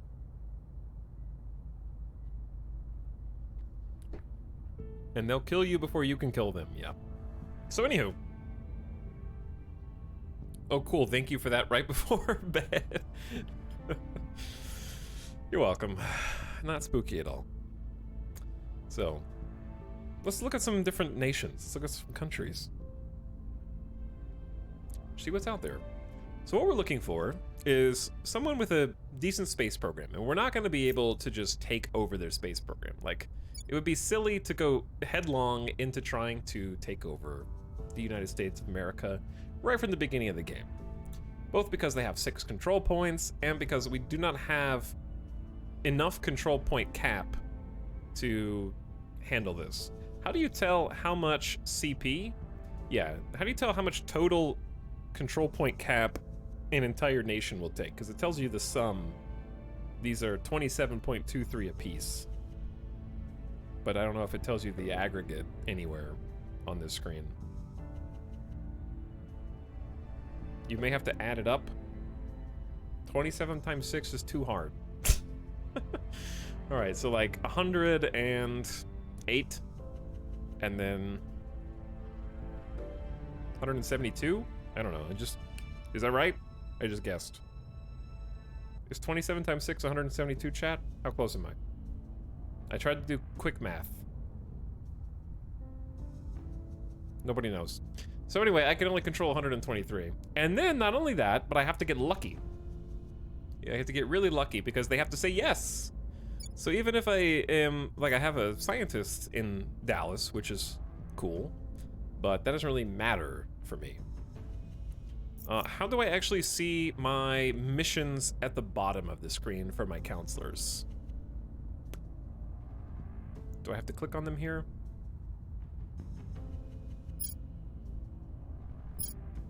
Awaiting next. Do we have to wait for the mission phase? You have to unpause for a bit? Okay, do I need to do something before I unpause for a bit? Like, allocate science, research, and development.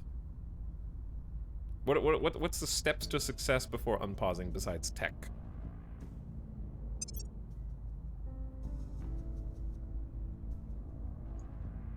No way, he's about to unpause. This is set in the future? Yes, it is set the day after tomorrow. That is correct. So, for a short period of time, it is set in the future.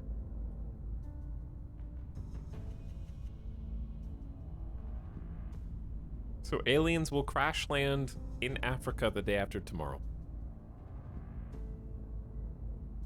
Tech and possibly recruiting another advisor. Okay, let's look at tech. I know that's scary. If you haven't seen the tech menu, please contain your excitement. We need to look at things and find out what we want.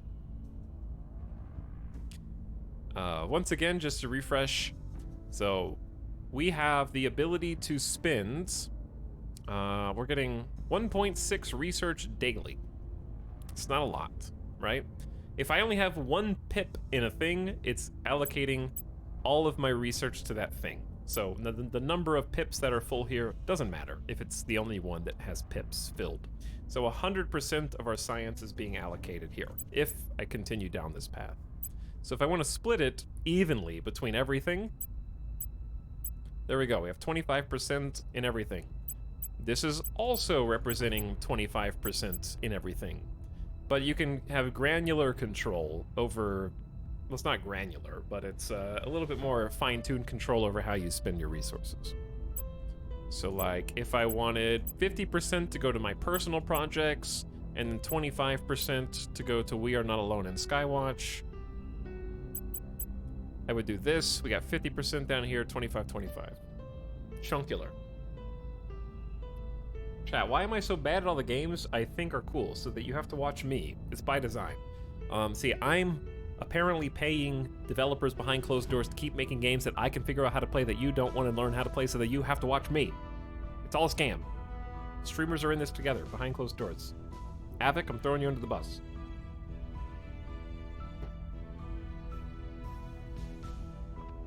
You guys sub to watch without ads. Where do you think the rest of the sub money is going? Why do you think Twitch takes so much? Keep paying the devs.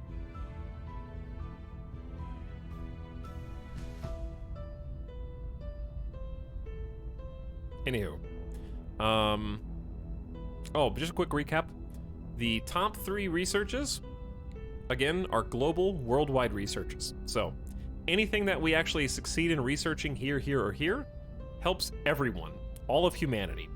This is the equivalent of discovering like fusion, fission, internet, phone lines, solar energy, I don't know, like all that stuff.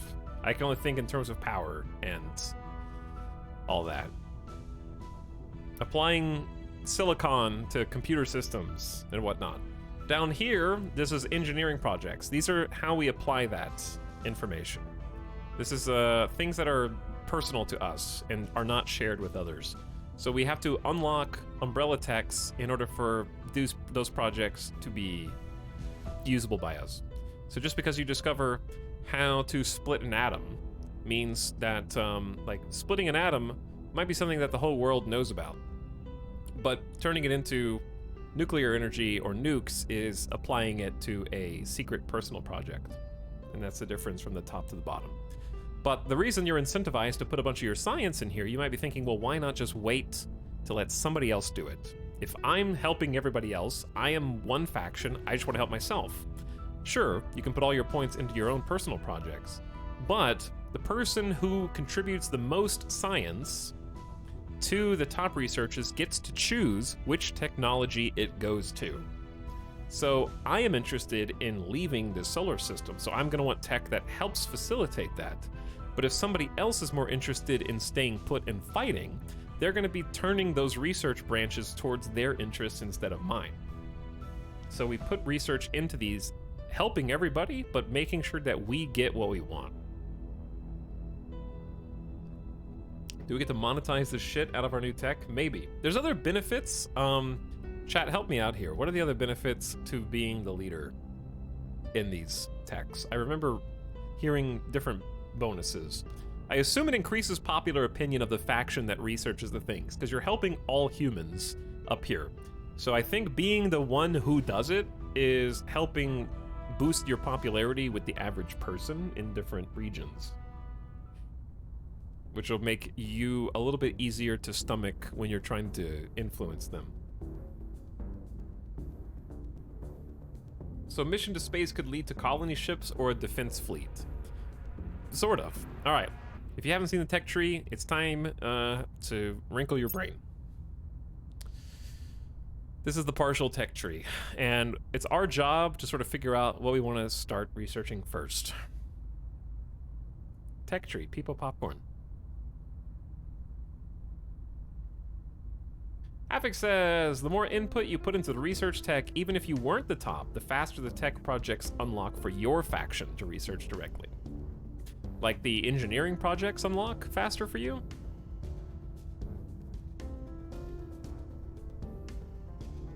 Okay, so the personal projects come to you faster because you figure out how to use that information.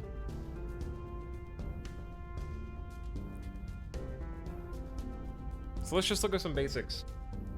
Skywatch allows all factions to track alien vessels and structures inside the orbit of Saturn.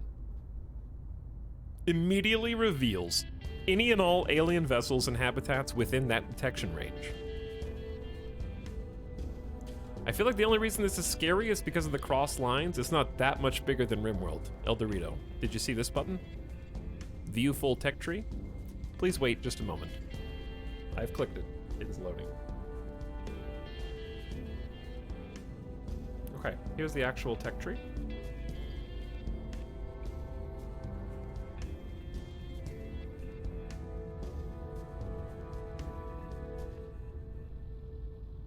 I love doing this to chat, because there's always new people in chat. It's so good. Oops. One thing I do wish the developers would do is just make the window larger. Because clicking out of it is so easy to do on accident. Or make it resizable might be too much to ask, but making this window larger would be nice. I love how you can see the frame depth as you go through it. It's so big, it's lagging. That includes all possible projects, yes. So these are technologies, and the full tree shows you the projects that are researchable to you under that umbrella.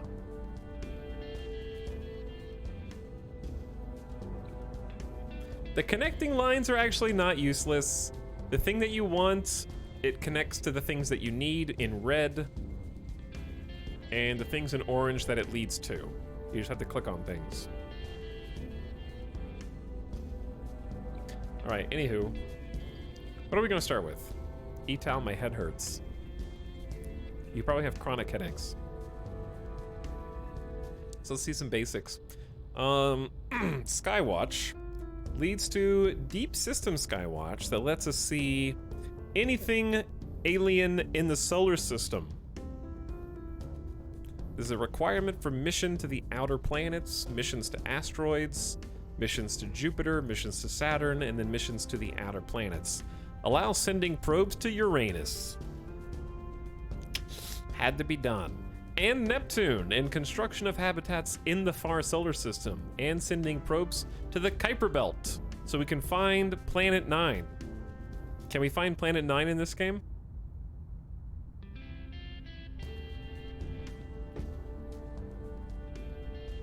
So you'll see that mission to the outer planets needs more.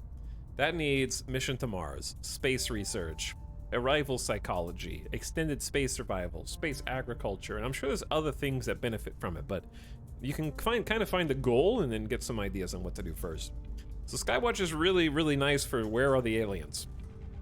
And it's necessary to get where we're going anyways. What's the most advanced final tech? Titanic spacecraft.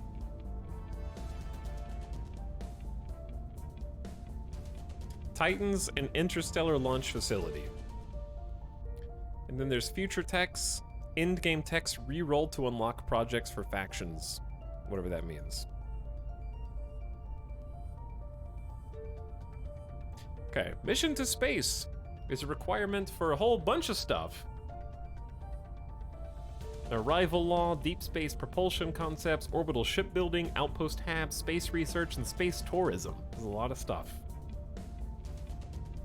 We are not alone is a requirement for arrival, domestic policies, economics, international relations, psychology, sociology, and terrestrial military.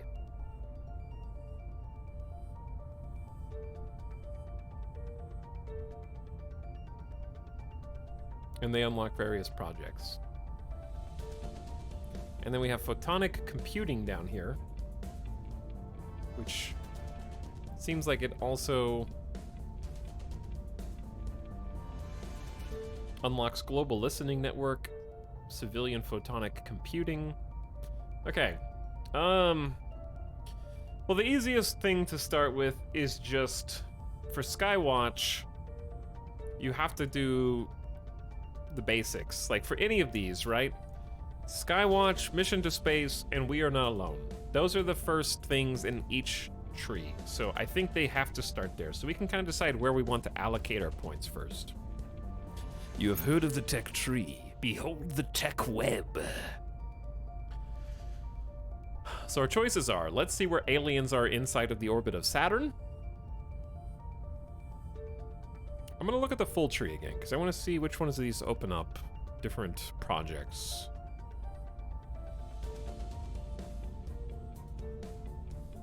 Commercial research grants resources. Oh, so you can get influence and you can get ops. Interesting.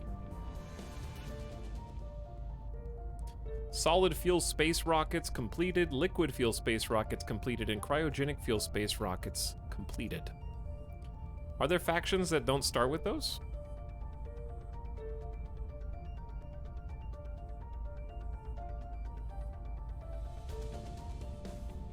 We also know how platform cores are built. We've completed a life science lab, materials lab. These might just be researches that we get as a result of being Exodus, Project Exodus.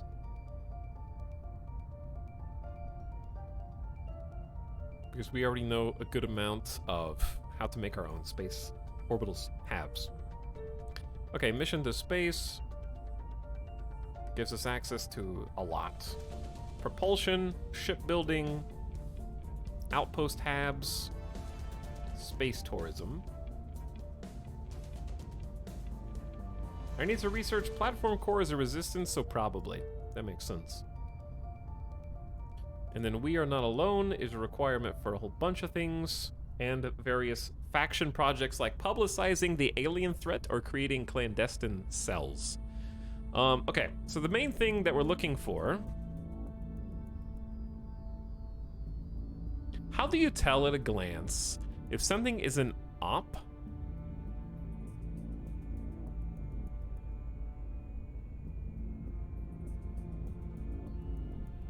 Or, wait. Or how do you tell something is a faction okay, faction projects have a cog, is that right?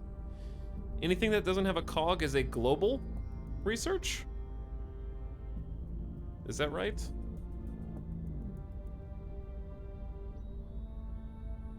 Right-click on a tech. Okay, where did it go?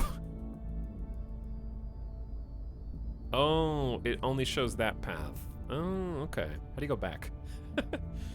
How do you undo? Oh, there we go. So, like, if we were like, how the hell do you get covert ops? I can right-click it, and then it'll show me that we need to take We Are Not Alone to clandestine cells to covert ops.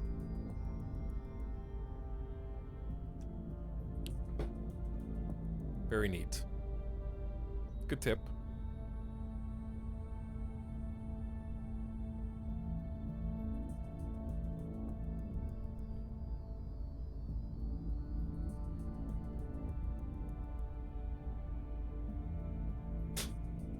Okay, I'm thinking of starting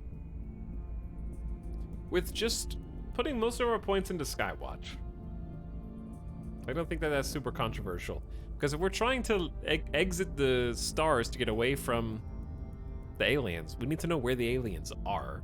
And it's a prerequisite to take missions deeper and deeper anyways.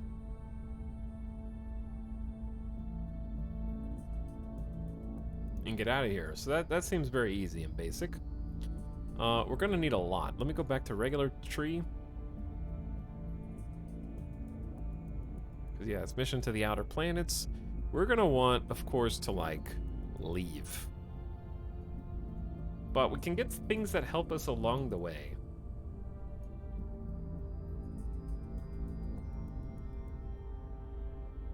Arrival culture, arrival law. There's so many things that we get from each one. Leave this terrible place! We're gonna need a mission to space as well, because we need to go to the moon, Mars, and more. So why don't we... What's my current project? Audience research. And you can change the projects. Here are my choices right now. Audience research is repeatable. Every time we complete it, we get influence. Social science technologies and projects cover a wide range of human affairs, politics, economics, media, and communications, even the mechanism of research itself. Commercial research gives us 100 monies. Management research gives us a bonus to our capacity to manage control points without paying influence maintenance cost. And ops research gives us ops to spend on missions. So, I think more influence is fine. I will choose...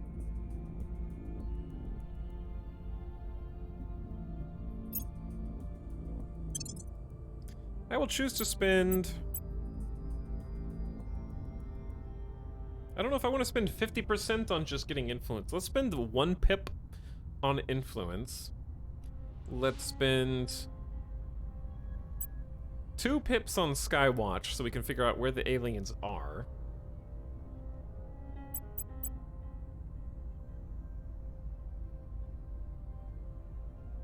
And we know we want to go to space. Let's spend... This is... I don't know. I'm not going to ask Chad if this is good. I'm going to spend 50% on the Skywatch initiative, 25% on the mission to space, learning how to survive in the vacuum, and 25% on just getting more influence. No elp. Nopers.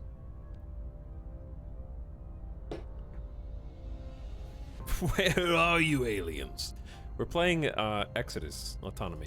This is my first campaign, and we're taking it very slow.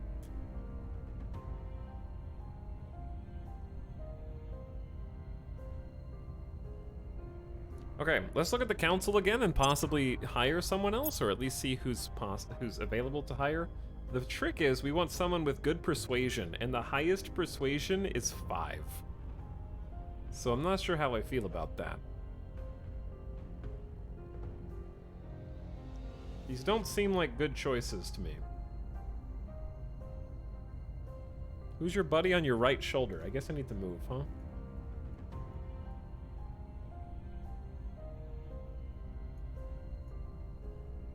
That better? Now you can see his stats.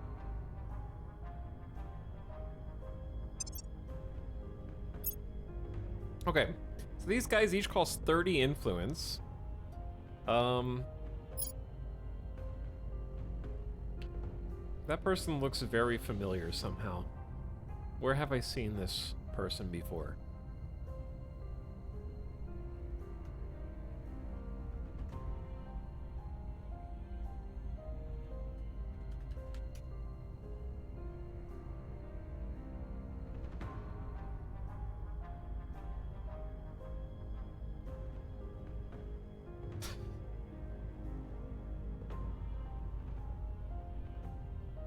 Okay, am I... Chat, tell me if I'm reaching here.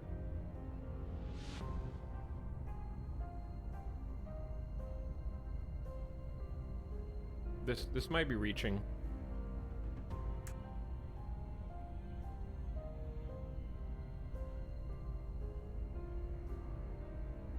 But I feel like that is sort of... It's got a Chris Angel vibe to me. And I think it's the eye makeup.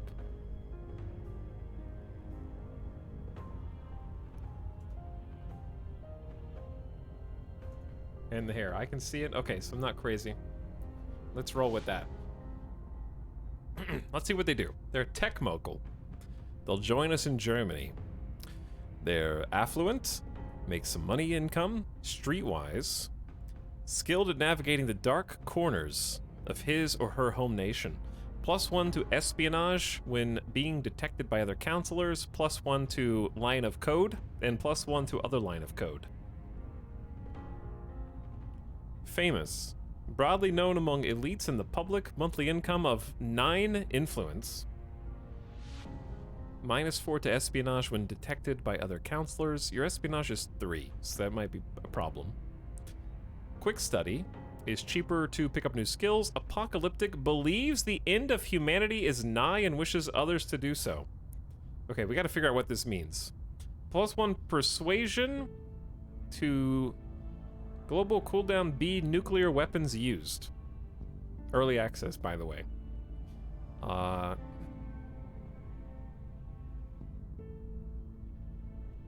There are some tooltip errors. I see that, yeah.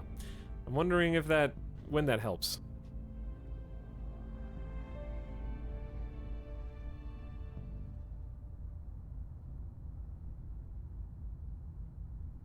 Is this press version? The EA doesn't have so many glitch tooltips? No, this is the normal version. I didn't do a beta for this. This is the same build. Okay. Anyway. Almost 10 influence a month, but I just don't think any of these stats are super good, except for the persuasion is 5, but that's unfortunately the best we've got. Astronauts. They do get access to different types of missions, and like you're gonna need an astronaut to have a space program. That kind of makes sense, but we already have someone with pretty high command, so that some of these do feel a bit redundant, but extra research could be useful too. They are a member with an official status in their government. They're a physicist, an expert in the field of energy, and gives us some research each month. They're aware and good at detecting other counselors. Eminent, influential among elites, but well known enough to sometimes attract unwanted attention. Very hard to kill, and always expresses a sunny outlook on events. Apparent loyalty set to 25.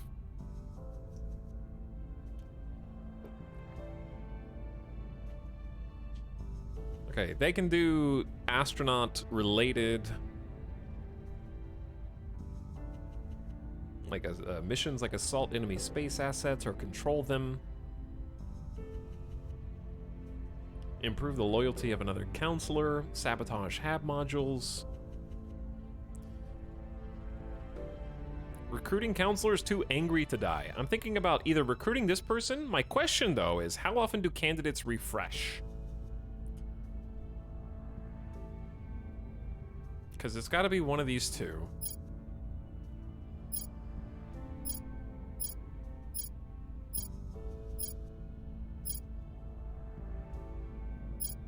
But this one gives us some bonus research. They refresh at the start of the month, so will it literally restart on October 1st? Should I just wait 2 days?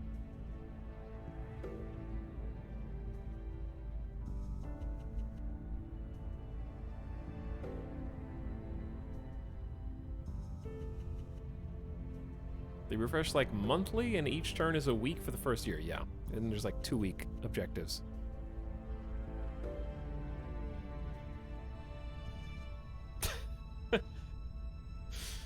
All right, I don't know. Chat seems to be giving... Oh, only 30 days in September. You're right. I wasn't... Brain's not working right now.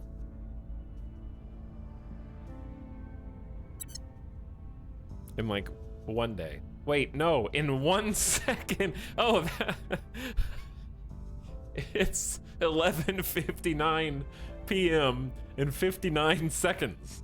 So in 1 second, literally, it will be October 1st. Okay. Gotcha. Fair enough. So, anything else I need to do before I unpause? We have delegated research tasks. I can't do any counselor missions because I need to unpause. Is it time?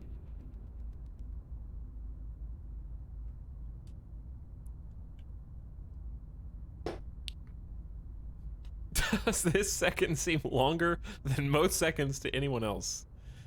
3 more hours of pause. No unpausing. I mean, I could just stay paused and, like, look for what nations I want to influence. I feel safe when time doesn't move. Oh, by organizations. But I don't... Do we... Yeah, maybe we do need to buy organizations. Wrong button. That's a space button. I didn't mean to click that. Okay, I want my scientist to, I think, join Dorado Interactive. He gets an additional 18 monthly research. He gets an extra science attribute. And he gets bonus information science research. Purchase the organization. 58 bucks. Okay, it's one of 4 points. I don't know if I want a separate project yet.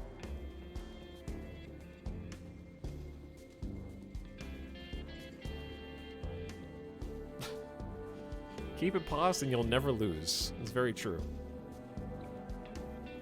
Chat, what does plus 3% welfare mean?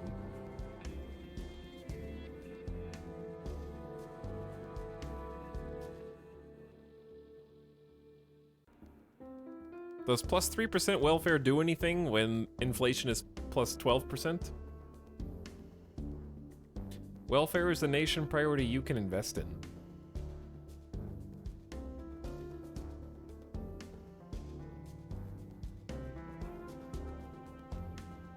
I thought his name was Bradford the Science for a second.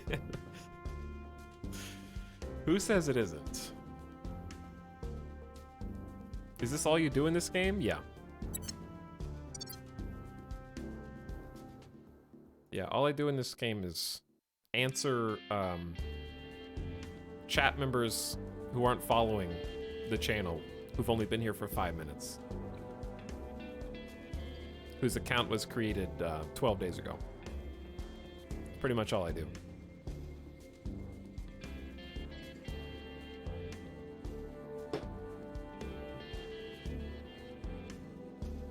Avic says it'll increase any welfare investment you make in a nation by an additional 3%. I need to figure out what that actually does, though. Okay, what about my... Not my scientist, my officer. Does any of this make sense for you? I don't think it does. I'm gonna save the rest of my money. Unless chat thinks that I should pay another 83 bucks for more science on my scientist. Chad, is it worth paying 130 of my 200 monies to double up on both science initiatives? Here's a question. Are organizations in the org marketplace exclusively mine, or am I fighting for control of them with other factions?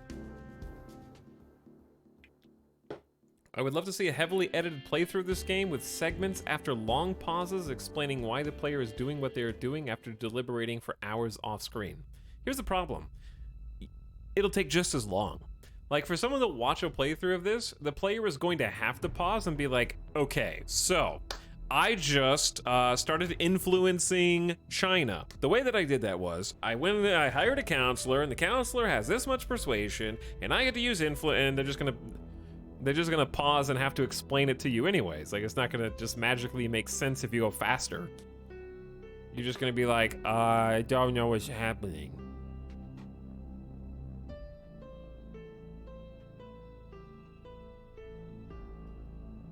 You have the ones in your marketplace exclusively, but orgs get rotated out and other factions can take them.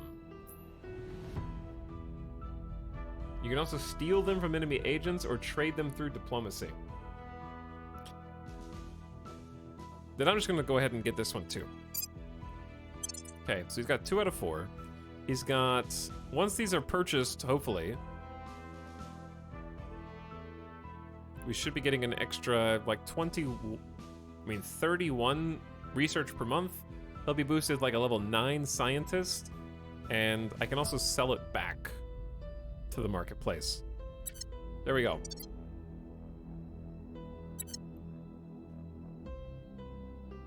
Ready? Go.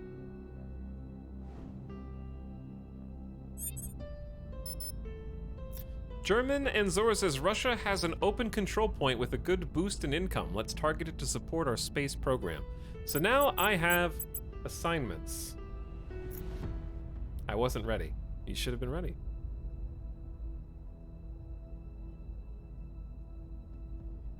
Should always be ready. So let's see what we can do. The main thing we need to do is try to control a nation. It is the 1st of October at midnight, so I'm curious to see if the council has already rotated. Possible recruits, it has not. So I don't know when that actually rotates. It might be the end of the first week, but I have the same people open to us as I did before. And we don't have anybody with good persuasions. This is going to be quite interesting. It's October and he's not in space yet. I'm ready for the next 3 hours second. Good. Chat, if I had to spend influence on nations, is it wise to spend 60% of it on someone to influence nations right now? Like, yes? Okay. You got it. I'm recruiting.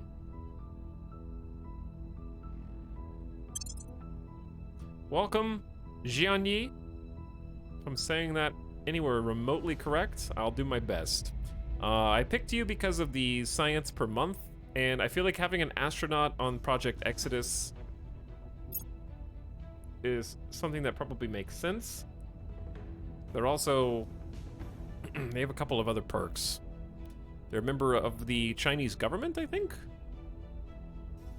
They're in Guangzhou, China right now. They're a physicist. They're recognized by elites.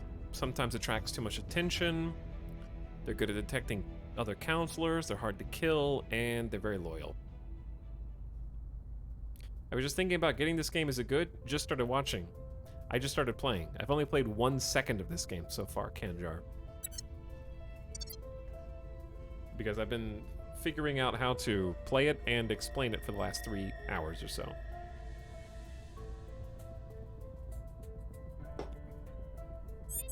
But I would say it's an honor to work with you, Director. I'm delighted to help move the goals of Project Exodus forward. Good for you. But yeah, I would do exclamation Terra, and if you think it sounds cool, if you're willing to kind of tackle the massive scope of the game, you probably get something out of it. Okay, we got assignments. So assignments we can currently do include controlling nations, overthrowing a government, and resetting its control points, which is pointless at the beginning of the game because we're in what is effectively a bidding phase against all the other factions. So the other factions in the game that we didn't pick, I think there's, what, 6 or 7 of them. And because I'm confused on chat, is it 8 factions with one of them being the aliens, or is it 8 human factions and then there's aliens?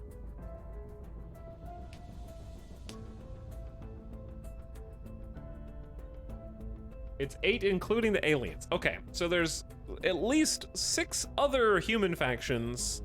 It's 8 and then aliens. Chat, please. Both? Why are you guys writing both?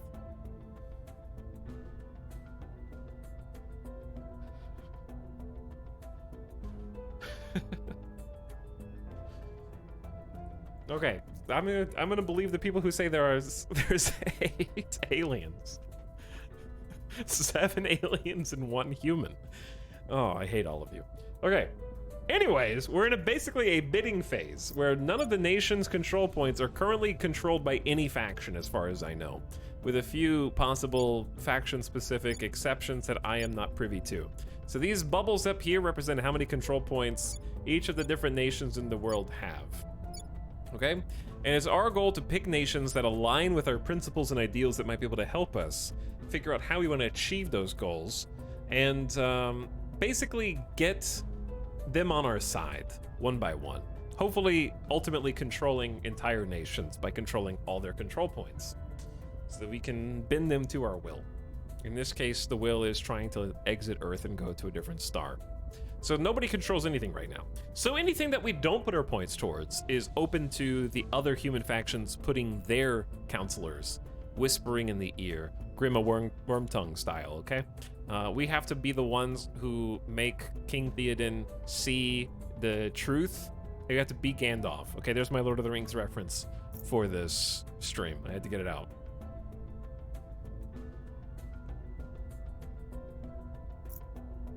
So I think let's take a look at the nation list, which I definitely remember which button it is. And what we're looking for is probably monthly boost, the amount of mission control that they're capable of, and is anything on here representative of their actual... Which of these two is most representative of their space program? Because we know that the US, China, Russia are going to have a lot going for them there. But you can't just go straight into the biggest fish. We need to get a little sneaky and going through the side. I just checked there are 7 human factions. You got it. Yeah, I am aware that boost is how we get stuff into space. I'm just checking to make sure that's the best representation of the space program, which I guess it is. Because it seems like we pretty much only have US, China... Wait, no, it's not sorted.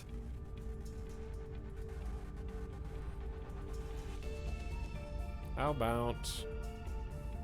Well, how the hell did that sort? I don't feel like that's sorted at all.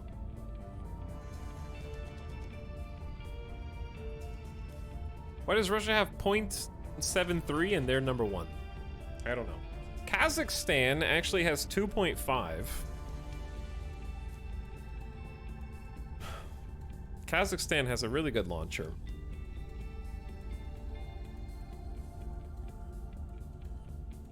Boost doesn't sort for some reason. Is this the new Kerbal Space Program? Yes. And we want good mission control, correct. So our top priorities, let's sort by mission control. US, then Russia, then China, then India, then the Benelux, then France. So we're gonna focus more on science than war. So if we're not focused as much on war, then trying to take over control of a nation that also has an alliance would be good. So I'm wondering, I'm actually contemplating going for like a combination. It's tricky. It's tricky because if you wanted the US, you might go in Mexico or Canada to start and then work your way in. If you wanted Russia, I don't know how you do. You just start somewhere. Japan has some too, but they are all alone over here. They have 4 control points. I'm thinking France, possibly. But also it might be interesting. Let's just see, if you click on Control Nation, will it give me the stats? 2% chance of success. Excellent. So here's my question. Do you gain control left to right? So you have to gain 1, 2, 3, 4 control points to get to the executive. What happens if you control the first 3 and then someone else comes in? Do they automatically get control of the executive, or does it boost you forward?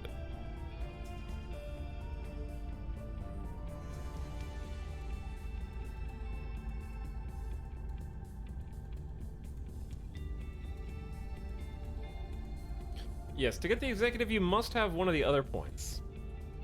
I know that. Oh, okay, so if I take 3, then they can't take the executive unless they have a point.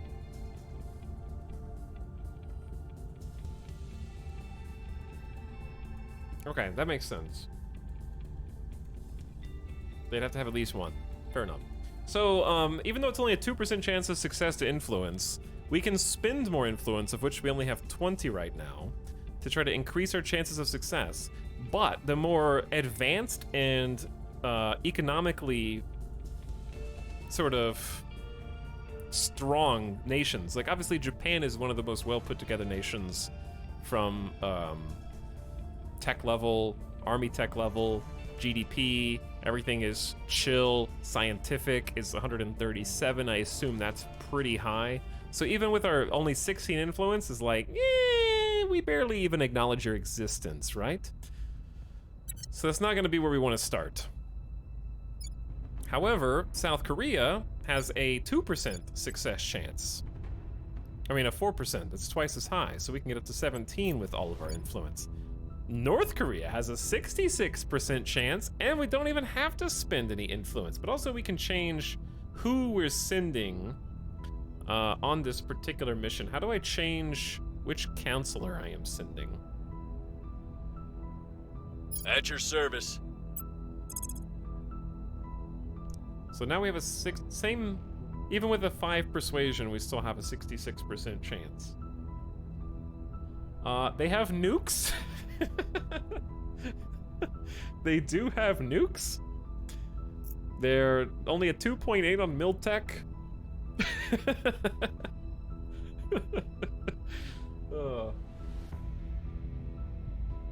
It's also how much they like you. Look for nations where you have a lot of popular support. Yes. Chat, I just got here. You have a lot to learn, Anjay. You have a lot to learn. And yes, I do know that taking adjacent nations will help. So that would help us get into South Korea, and then subsequently, who else does Japan technically border? Like, for the purposes of, would China count as a border of Japan, or only the Koreas plus Russia? Like, islands down here into Taiwan. Taiwan only has a 10% chance. Philippines, we have a 17. What about Australia? What about New Zealand? 44. Let's take over New Zealand. What do we get out of that? Well, we can tap into their monthly investment points. This is nation's economic surplus distributed by factions with control points in the priorities tab. I have no idea what that means. I'll probably need to read it again. The value is set by the nation's GDP and reduced by the number of armies it fields and by high levels of unrest. The nation's GDP provides a base of 6 investment points per month.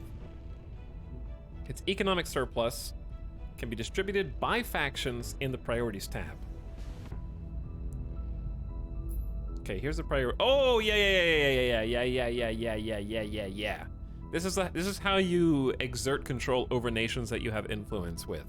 So the number of points that they have dictates what you can control in a given nation. So, if we want to pump up a nation's economy, we can do that. If we want to take everything from their economy, we can do that too, and just extort their wealth. If we want them to have a better science program, then we can put points, I would assume, into mission control, and boost would help us with this space program. Science is a knowledge aggregate, maybe? I don't know. Knowledge is investments in education and the free flow of information.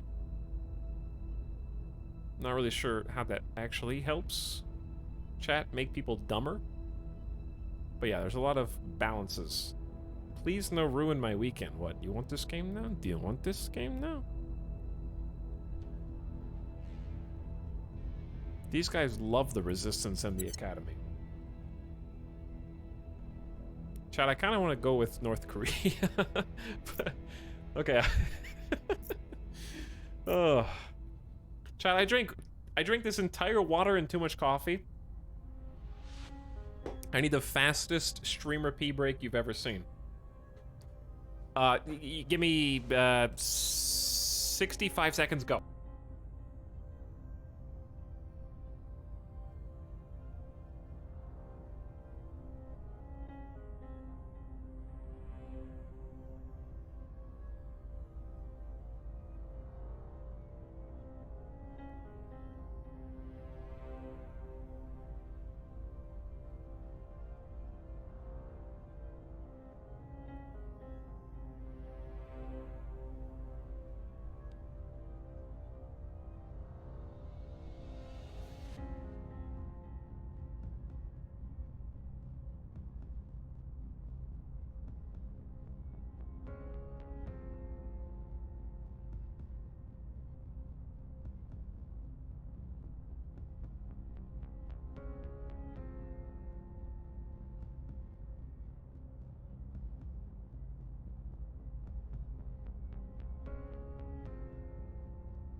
Okay, I'm back.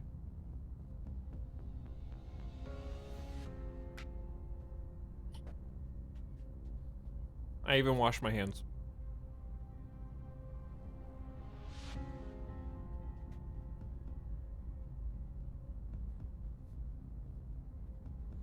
Okay. Where were we?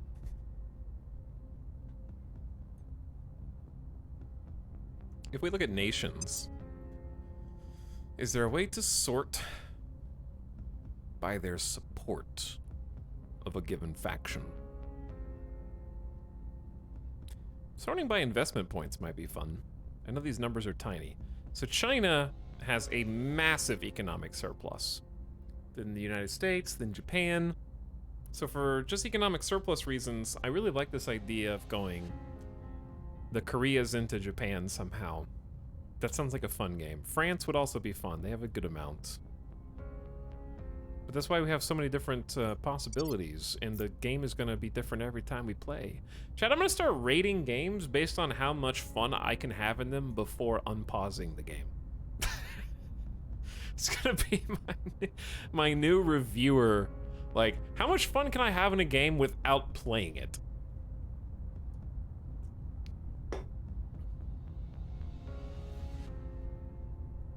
Like, for example, Crusader Kings 3. You get to decide who's on your council. You get to decide who your characters are going to marry into. You get to choose a potential spouse based on a whole host of congenital traits or alliances.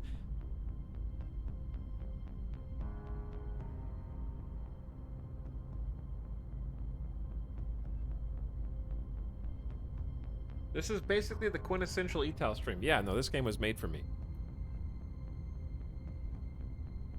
How much game time has passed? Literally 1 second.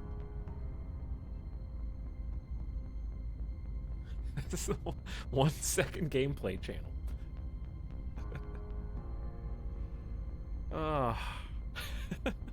Alright, North Korea is extremely high popular opinion with the Initiative.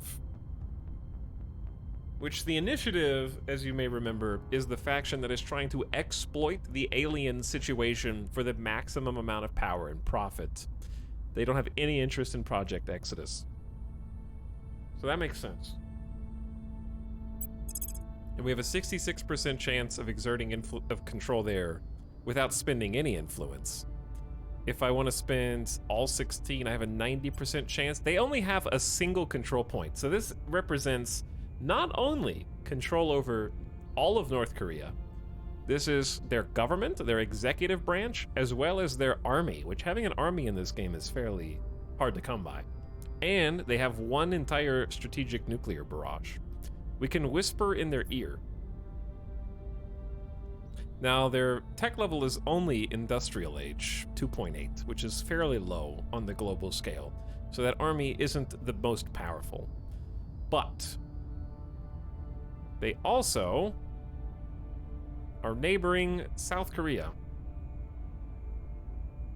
Also has a claim on South Korea. How do you see claims?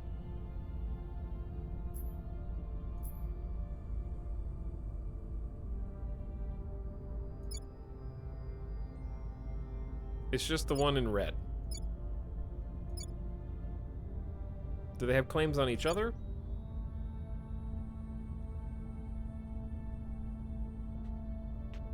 Okay, and then here's the trick though. Yes, you might have a claim on South Korea, but South Korea has an alliance. A spooky alliance. So we will not be acting upon that claim. There's also an alliance with North Korea and China. So there's a whole thing going on there. And yes, there's a whole US Army sitting there. Doing their own thing. Cool art. I like the art. Okay. Regardless, I want to see what you guys think. 3% Project Exodus. Nobody likes Project Exodus. South Korea is on board with the servants. They went headlong into rolling out the red carpet for the aliens. Welcome, my overlords. 32% majority. I guess undecided is 45%. But a third of South Koreans welcome the aliens in and want to usher in a new age. Japan is 65% to the academy. Unsurprisingly, theirs is a perspective of science, but the academy does recognize the aliens, and I think wants to show the aliens that humans can be as advanced as them and work on equal footing, but we have to prove that, okay? China is almost entirely undecided. So is Russia, but they do have a small minority in the initiative.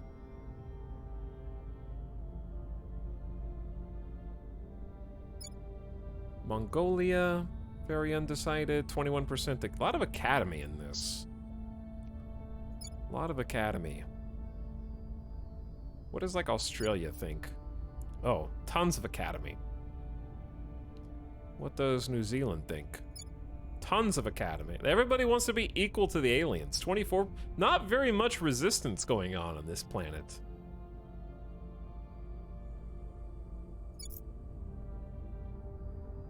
Lots of resistance in Mexico. The academy and the resistance are very close to each other in the US.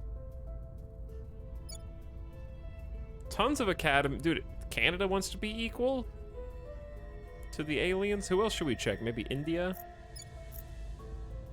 India is like all initiative, which is money, profit, power. Who else should I look at? We can look at some of the European nations. UK, mostly undecided, but lots of servants in the UK. Aliens, please come save us. Alien, please come save us. Ireland is all about becoming equal to the aliens. Portugal's mostly undecided. Some humanity first in there. We haven't seen that take a minority. Spain doesn't know. France, mostly academy. The Benelux is mostly protectorate. Okay, that's the first time I've seen a protectorate majority. So protectorate basically is, as far as I can remember, They want to work with the aliens and appease them just to make sure humanity survives. They're not trying to be equal to the aliens. They recognize the aliens are better. They don't want to become their servants, but they want to ensure, like, the servants are like, humans? Never heard of them. The Protectorate, though, is like, aliens, please be nice, please be gentle. Germany majority, undecided in Academy. Poland, way undecided. Czech Republic, same, mostly. Ooh, Hungary is 72% Academy. There might be a filter. Oh yeah, there is a filter. Faction popularity.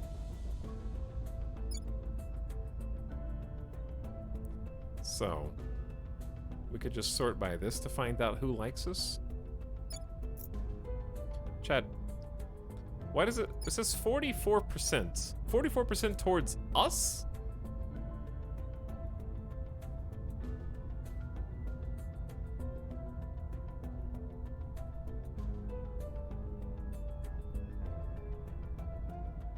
I guess this just means they tolerate us that much.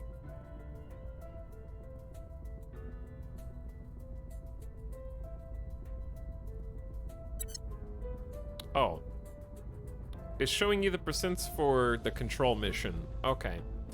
That makes sense. So, our particular color scheme, we're looking for anybody that is like a dark blue. But not, wait.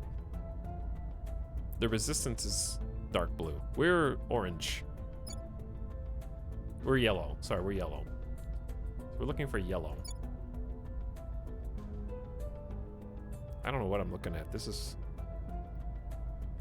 Talks, you can sort in the nations list. I looked and I didn't see the ability to sort by popularity. How do you do that? I guess it's... Okay, we have public opinion here. We have public opinion here. Why are there two? Are these just the top two? Or is this our public opinion? El Salvador and Costa Rica are ready to go. Okay, yeah, you're right, you're right, you're right. You can sort.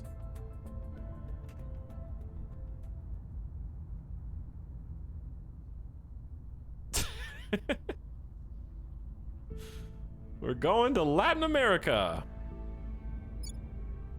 There's El Salvador, baby. Look at that majority of Project Exodus. 91% success chance.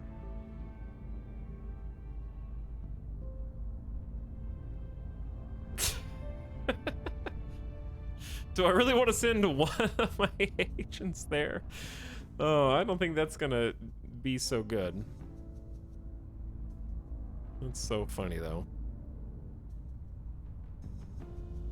What is this? That's the United Kingdom? That's Georgetown? Alright, I still think, in spite of that, we're just gonna have to make everybody over here love us. I kinda wanna go North Korea first.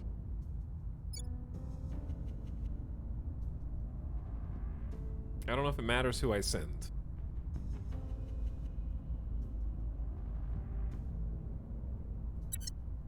Let's send...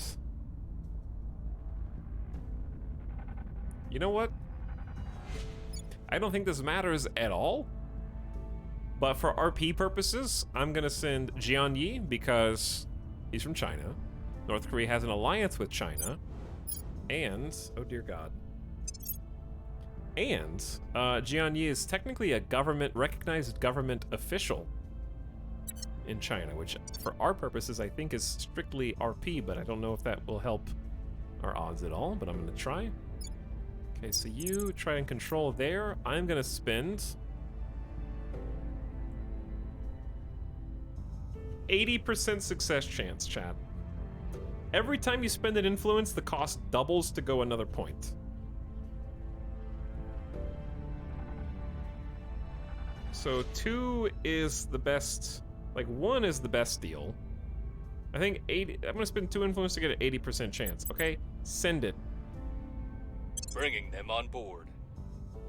Where do you need me? Okay. Okay, who else do we want? So we don't want to do all of our eggs in one basket, necessarily. Because even if I try and gain a control point here, it ain't gonna work. 0% chance in China, 2% chance in Russia. Just awful chances across the board. I say we actually do try going to Central America. Because we have a 91% success chance in El Salvador without spending a single influence. Alright? I'm just gonna say, go for it, El Salvador. But I want my other counselor to go. What's the op? And you can coup d'etat, stabilize nation. We don't want to do that. Survey a location. No. Inspire others, protect the target, go to ground, investigate alien activity, and assault alien assets. You got it. So, I want you to try controlling. This, okay, you only have an 89% success chance. That's a little, that's 2% lower. That 2% could be an ill omen.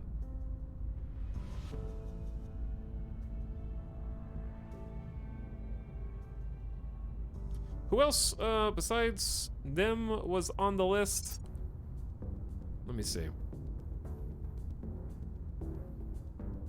It was Costa Rica and the Central African Republic and also Greece, who's in the EU. We might try Greece.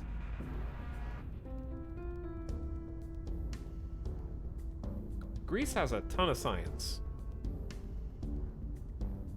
25 monthly research. They only have 2 control points. They're pretty advanced.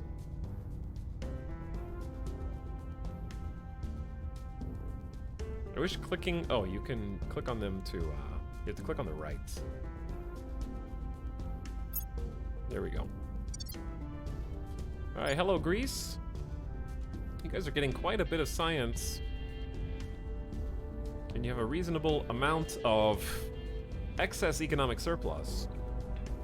But, your economy is, well, is struggling.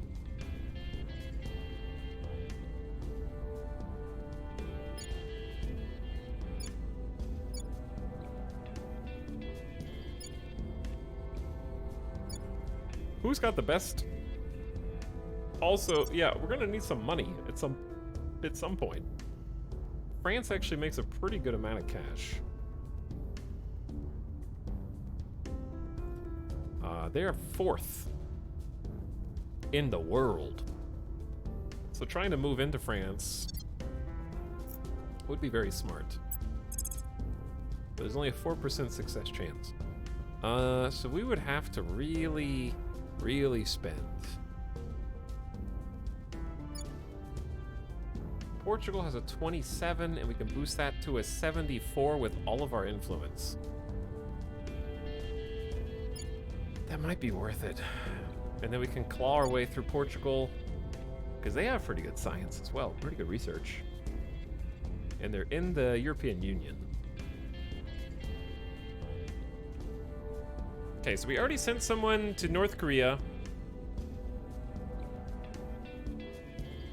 Chat, should we go for El Salvador and climb up into the US, or should I kind of like this better? Because El Salvador is just worth less, and we have influence. We should spend it, and we're gonna send our scientists on a different project.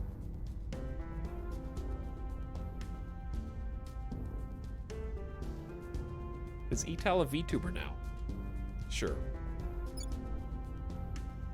Alright, I'm spending all 16 influence on trying to get a foothold into Portugal, because if I win Portugal, then nobody else can claim Portugal, and then I can just get the executive influence. That way we can wiggle our way into Spain, and then from Spain to France. Because there's not an easier spot for us, I guess. Except maybe the Czech Republic, which is also a 76% chance. Czech Republic has 7.5 monthly investment points and 25 monthly research. Portugal has a slightly better tech level than them. but they have more or less the same allies. 7.5 and 25, 7 and 25.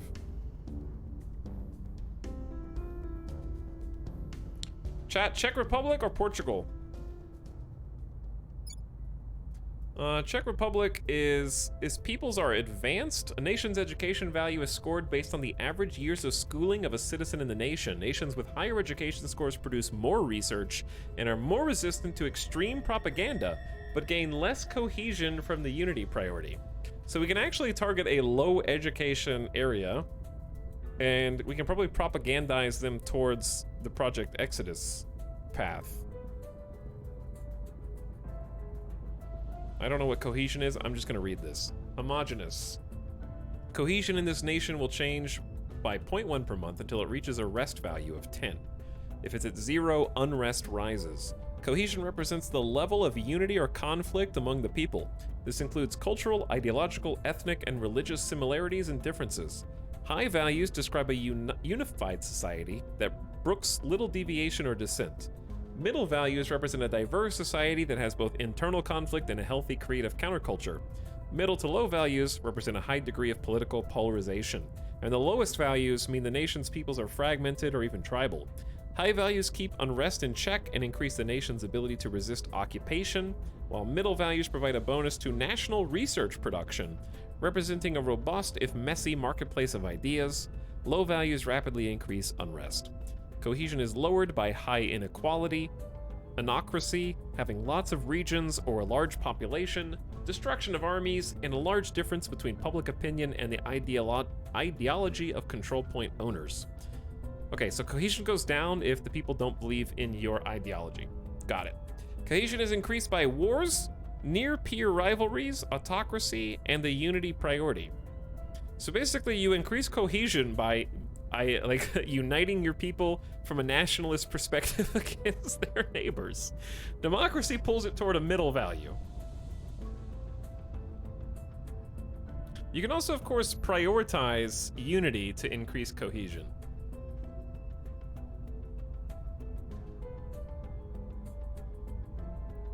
I love all this learning. So much learning.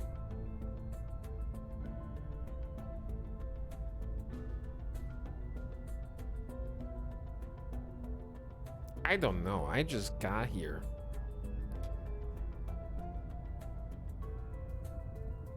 I feel like these numbers would make me mad if this was not funny alien game. Is it funny? Or is it realistic? This game takes place the day after tomorrow, chat.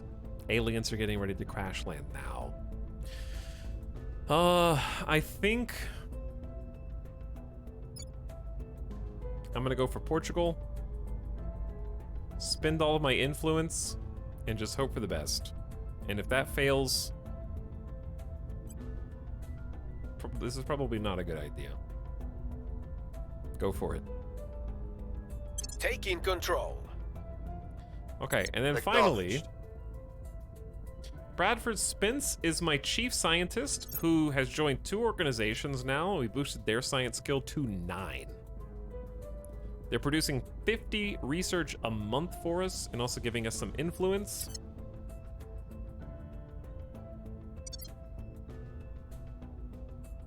So what we're gonna do with you, is investigate alien activity because the alien spaceship crashed in Niamey, which is in Africa, in Niger. And that's gonna cost us 5 ops in order to investigate this. We'll recon the site.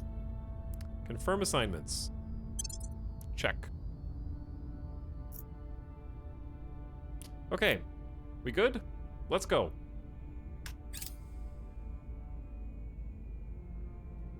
We're playing in real-time chat. 5 seconds, 6 seconds, 7 seconds, 8 seconds, 9 seconds, 10 seconds. It's critical.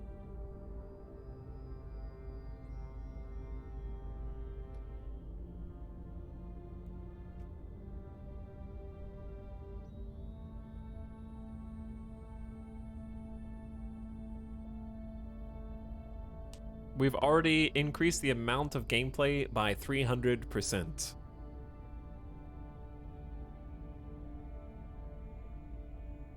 Crazy. The next mission assignments phase will take place on the 8th of October, so in 1 week we will be able to give them new missions. So, what I'm curious about is the timetables on this. I think this is just a history of things that we've done so far. This is sort of the log. We have detected a station belonging to the Academy orbiting Earth. We have detected the existence of the International Space Station. Our scientific prowess knows no bounds, chat. Okay, all flight controllers, about 15 seconds to CSM ACK. We did it. Damn, we're good. Chat, why is space so big?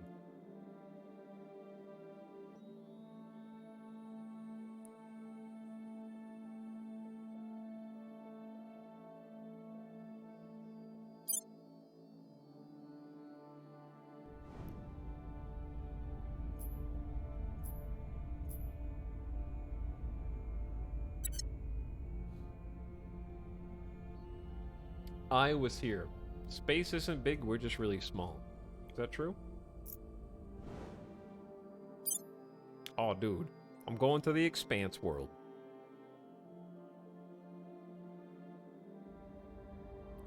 Let's make a station on Ceres.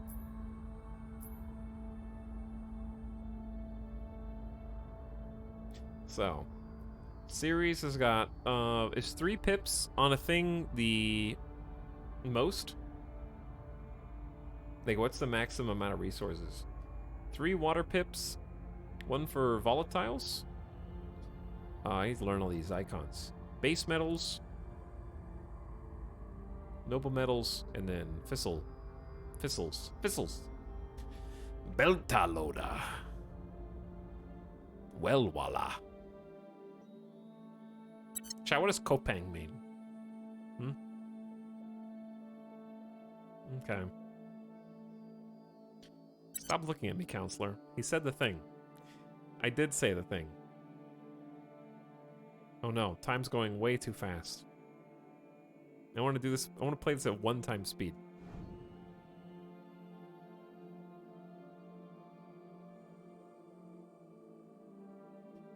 Look at the space stations. Hold on, I want to follow ours. Noom. Kerbal Space Program vibes. Okay, all flight controllers, about 15 seconds to CSM ACK. Oh, look at all the planetary bodies out here. Can you travel to other star systems eventually? What, is this game not big enough for you? Mona She-Man? Mona She-Man came in here and is like, so I heard that you have a geopolitical economic simulator featuring aliens with impending doom of humanity, and you have the capability to not only solve all crises on planet Earth, but also colonize the entire solar system. I was just wondering if that, you know, goes to the rest of the universe. I'm sorry, I'm trying to have a No Man's Sky 4X grand strategy game, and if it's not big enough to have the entire universe in a single video game, then I don't want it. Looked it up, and apparently Kopang means friend. But is it like sarcastic friend or like actual friend?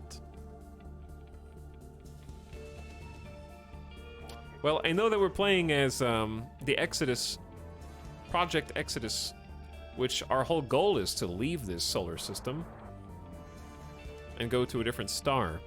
So you can at least go to a different star in that sense. Eventually the solar system will get crowded. You know how humans are.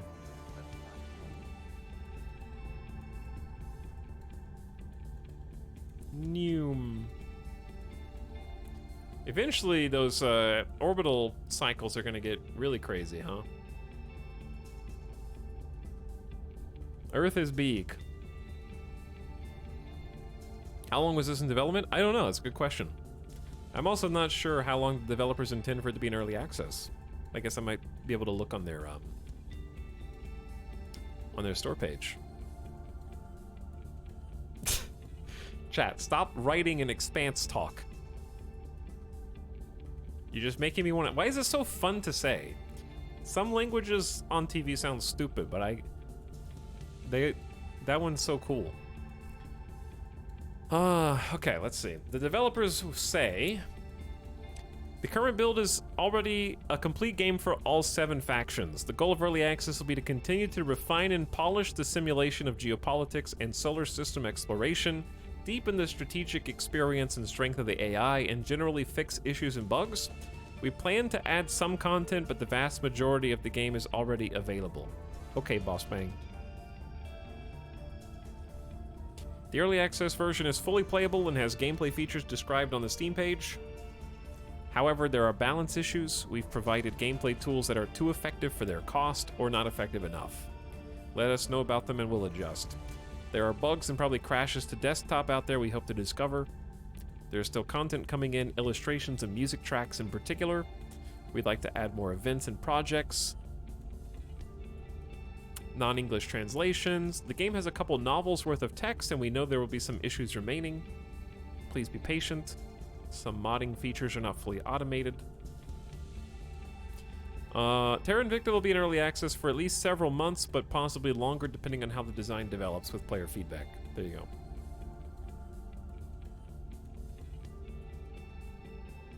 Novels of text, much like chat. Do the real space stations orbit rotate around the world like that? Well, I know that orbital mechanics are simulated in this game, so I want to give the developers the benefit of the doubt and say yes. But I don't know.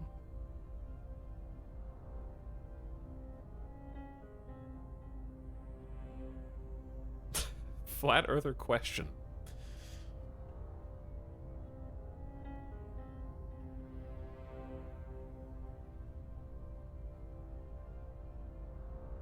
It's Earth rotating, not the orbits.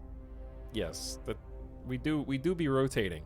One humanity. The growing realization that we are not the sole sapient species in the universe is causing many to see their fellow humans in a new light, leading to hopes that we can overcome our capacity for strife to address the alien arrival as one people. Let us try to set aside our differences and go forward together. Event unlocked, Wave of Fear. Triggers the following effects. All nations gain 1 cohesion.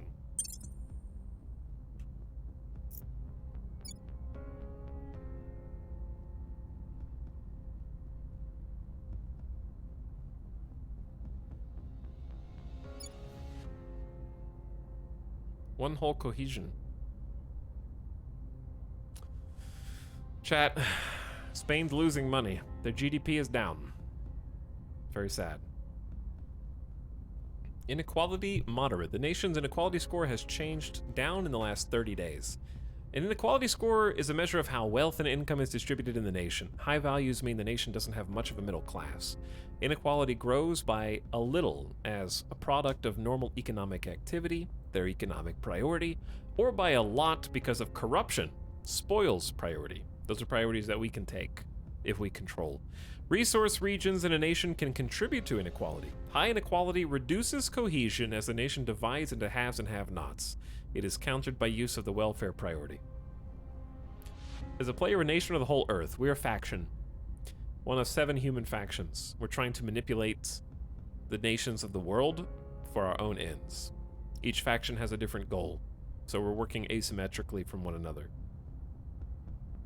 Some are in favor of the aliens, some are staunchly opposed to the aliens, and some, like us, just want to leave.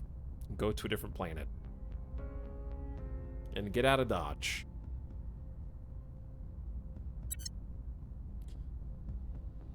So we're currently investigating the alien crash site. A UFO crashed here, and we're trying to understand it. Maybe learn something from it. Because, again, if a UFO landed here, we stand to possibly, even though it's self-destructed as soon as it landed, if we can gather anything from it, it might boost our tech levels such that we can crib some of the technologies for our own ends. So obviously investigating this is the most important thing that Project Exodus can do, because if we can shave some of our development time off of our own ship systems to get to a different solar system, we would absolutely love to do so.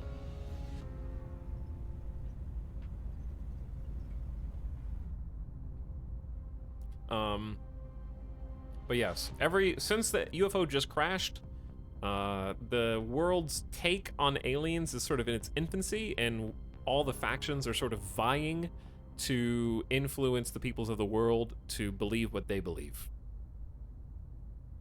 Do you have a partner link or whatever for this game? No, Picklicker. The developers just sent me a game code, and they're like, here, you sell copies of this for us. And I was like, my hands are tied. I don't know what else to do. I have to play it. But no, I don't have a reference link. And this is not a sponsored stream. I just got a review key. Forced to play cool game. Indeed. But anyway, at the beginning of the game, chat, is there anything that I should be doing instead of waiting for my council objectives to finish? Also, thanks again, Avic, if you're still out there, for some of the help earlier.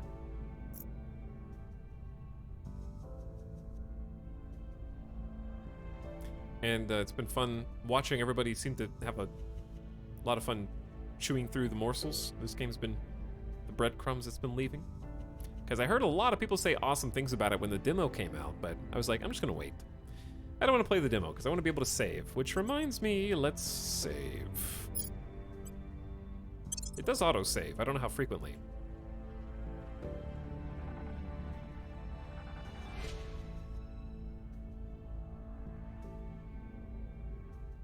When do we do something at 99% and fail?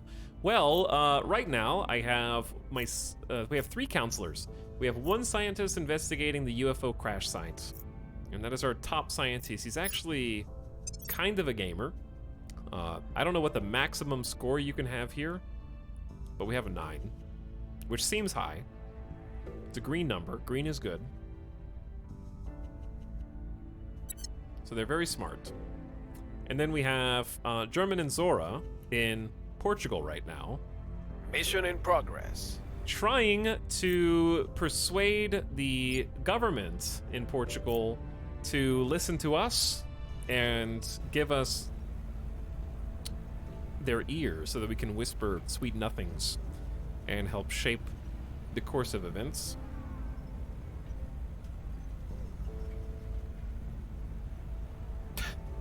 Chad, is something happening in Portugal in real life? It says, a warning symbol will accompany a priority if unrest is increasing in the nation or if it is in civil war.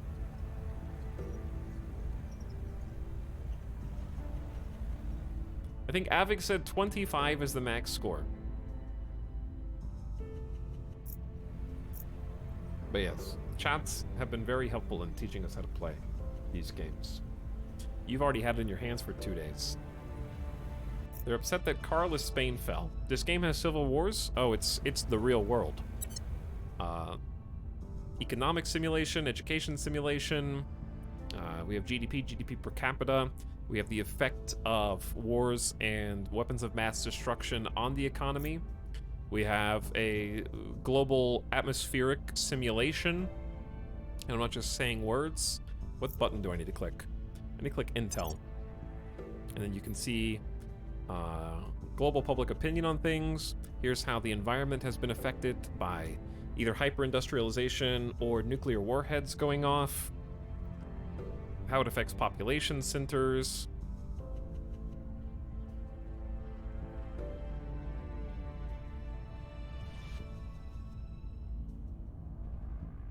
Do you have to fix climate change in this? You have the option to manipulate the environment via technology or weapons.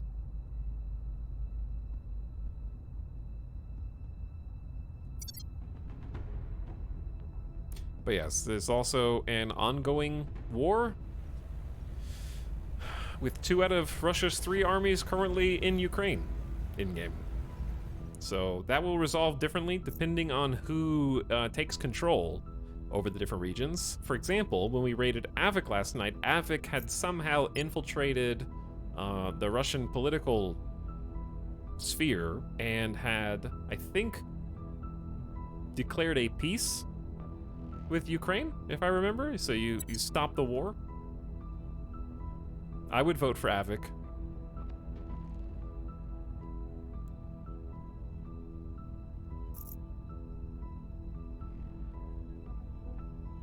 Who cares about climate change? We're getting off this rock. Okay, so anyways, I was reading what was going on here. Portugal's inequality is currently moderate, which again, a moderate score, it's going down. So a high number reduces cohesion because there's a greater disparity between the haves and the have-nots. A lower number is better for total equality. Okay, got it. And there's more of a middle class if the number is lower.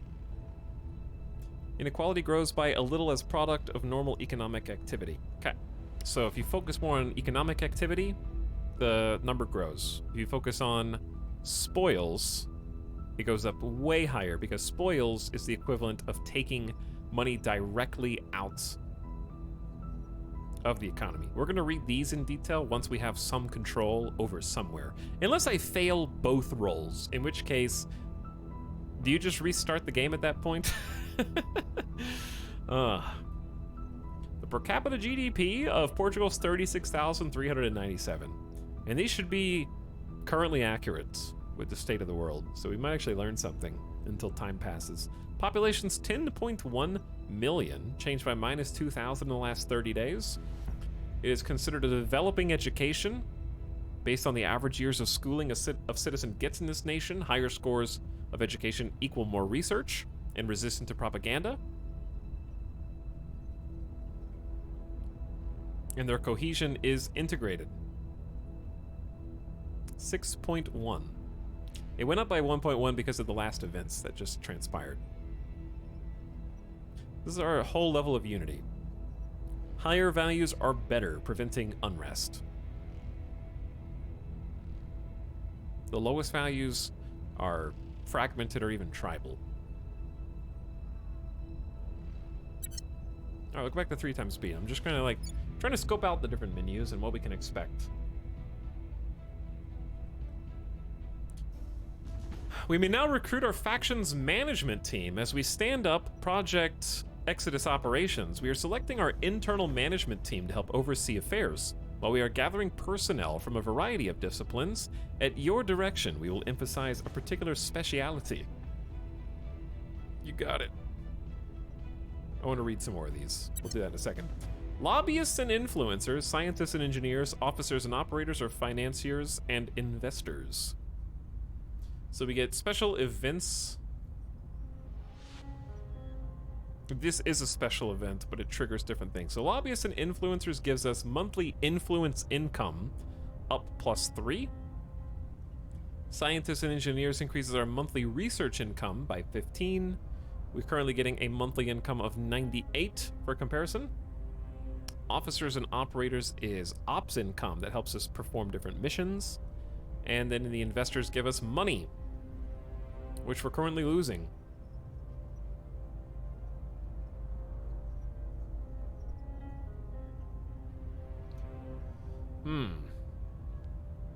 Well, I feel like we're gonna need a lot of influence just to convince people to join Project Exodus.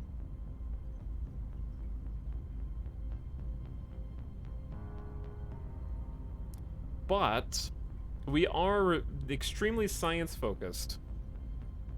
Therefore, more science is This always stream better. is sponsored by viewers like you. Error.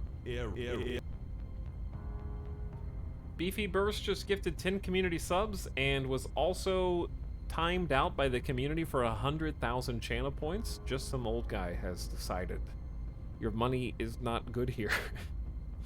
I guess. I don't know if you can still gift subs while timed out, but I don't make the rules. I just enforce them. They said, I'll give 10 subs if you tell me you love me. First of all, Do I look like a liar? And second of all, I don't negotiate with terrorists. Enjoy your 10 minutes in the pen.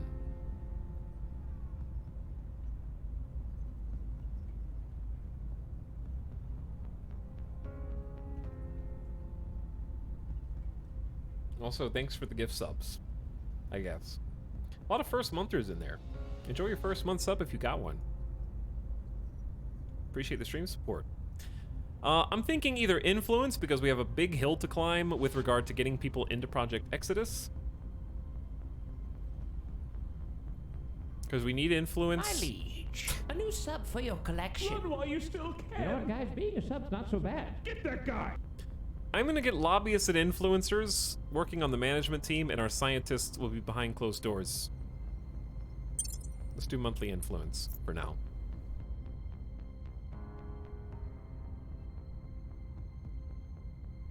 I'm glad that it auto pauses for you when those events come up. Tuna Pickup joins the fray. Ooh, achievement unlocked. Investigate alien activity mission complete. I have learned some useful information from my investigation of the UFO crashdown site in Niger. We will receive a small bonus to our xenology research going forward. Counselor Bradford Spence mission, investigate alien activity, location, Africa. Okay. What did you learn? We got a bonus to xenology research going forward. They self-destructed the UFO, so we only can see what we can see. Prepping for next mission. We have completed our overarching objective to investigate the alien crash site. Despite heavy security, we've been able to gather some debris from the crash site. Our scientists are eager to begin research. So can multiple factions do that at the same time? We got 20 influence and 20 research. So if you have research and we're generating it 3.2 on a daily basis, does that research immediately go into like whatever you've got it allocated to, or is there a pool of research that's spent per month? New objective, research the alien signatures. We've managed to acquire a scattering of alien debris that will hopefully enable us to begin the long, slow process of understanding alien tech. We should begin research immediately. When it becomes available, complete the Alien Signatures project.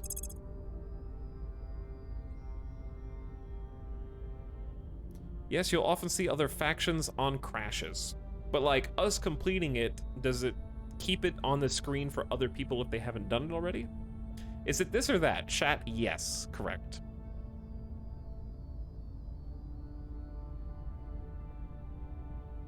But thanks again, Tuna Pickup and Beefy Birds for the gift subs. Chat, you guys are already well on your way to making me move cardboard boxes. Those cardboard boxes, I gotta leave at 1,700 subs. You're basically already there. I'm gonna have to move some boxes. Maybe you can even see what's inside of them. I don't think researching it affects their ability to. Probably not. Probably not. Alright, research the alien signatures when it becomes available.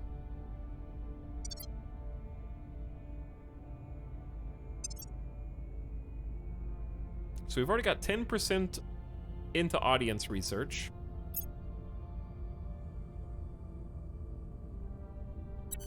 What was the name of it again? My objectives are on Intel? No. There we go. Research alien signatures. Okay, so if I go to tech, is it on the tech tree? If I view the full tree, I guess. Don't break the game. Not yet. Or it's not on the tech tree, it's just a project that will become available, apparently. Moving on. Oh, no, I have a... Okay. So I have a scientist, but I can't tell him to do anything until the next assignment phase. Yes? So he just lives here now. He's doing a good job. Well, there we go. New project available. We are now able to undertake the Alien Signatures project. Fulfills objective. Research alien signatures. Allows a faction to detect alien abductions on Earth. Oh, damn. We can detect alien abductions? Because we can see their drive signatures. There it is. It's only 25 science points. Xenology concerns the study of aliens, their biology, their methods, and their overall purpose on Earth and in our solar system. All xenology research will occur as projects private to our faction. So if we research this, we don't tell anybody else about it. They have to do it on their own. We have a 1% category bonus. All right. We have contributed 23 out of 68 science to Skywatch, which I think represents a majority. This faction's sciences have contributed the most to unlocking this new technology. Whoever contributes the most to a given technology selects the next tech for research. We've contributed 11 out of 56 to the mission to space, and right now, the hand is what? Humanity first? I don't know everybody's sign yet. I gotta learn these. Humanity first, the Academy. That looks like an orange sloth. I can't tell who that is. This is servants.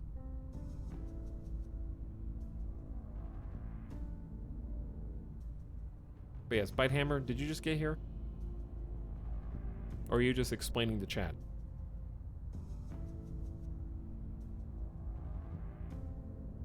Oh no, that is too many tech tree lines. Ballistic Bro just got here.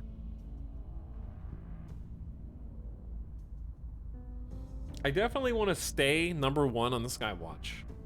That way I get to choose the next tech, which may or may not matter. Let me see, where does it go? Yeah, Skywatch can go Deep System Skywatch or missions. This is a requirement for Deep Space Telescope. And mission to the outer planets. Track alien vessels and structures anywhere in the solar system. Immediately reveals all alien vessels and habitats within our detection range. We probably want mission to the asteroids first. Allows sending probes to the asteroid belt and construction of habitats there. And then once we pick that, probably just lower the amount of research that we give it each month. This is going to take some learning. So do I want to give more than 25% to alien signatures?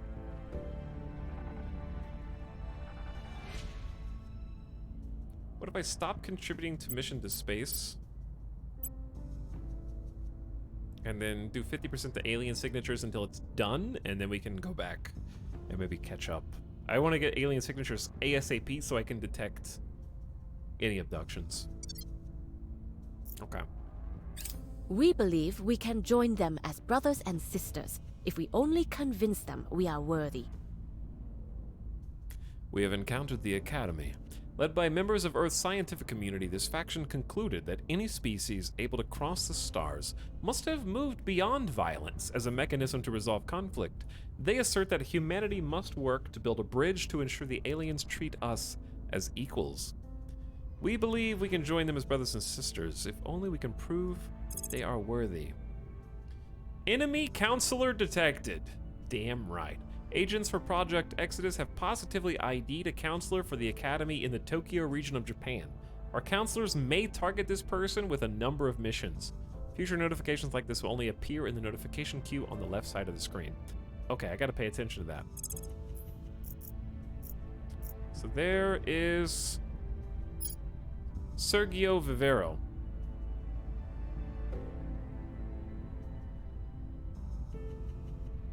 Hey, Itao. Bumo. Account created 2 minutes ago, following since 1 minute ago. And yet knows my name abbreviation. Suspicious. Either Omega Lurker, who never made an account until now, or secret chat member who has an alt or logged in on their wrong account. Or an alien. They're already here.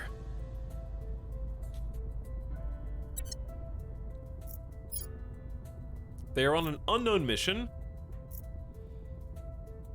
I'm allergic to detecting Academy counselors on unknown missions in Japan.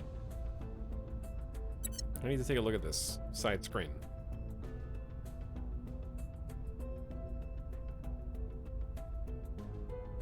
Okay, I can cancel these. Alien vessel. We've begun a campaign. We've begun a campaign. We assigned counselors. Tensions between various ethnic, religious, and ideological groups appear to diminish in light of the alien arrival. We must unite as one human peoples. We've built a management team with a focus on political influence. Completed our alien investigation of the crash site.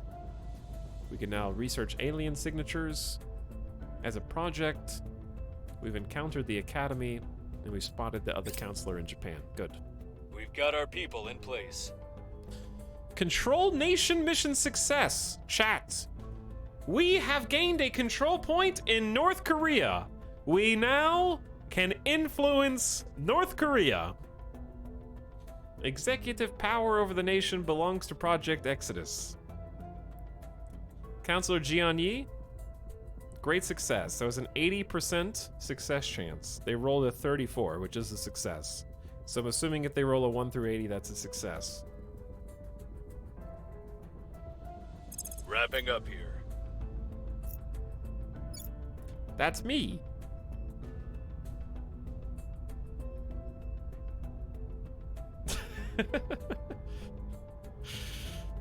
Okay, so let's read, because I need to know what the hell to do here. The hipster doofus, thanks for gifting a sub to Bumo, who doesn't have to watch ads anymore. North Korea control point number 1. They own... They only have one control point, so by controlling this, we have de facto control over North Korea, their executive government in their decision-making, their army, even though it's a low Miltech rating, and they have an entire nuclear barrage. We do have a nuclear arsenal under our technical command now.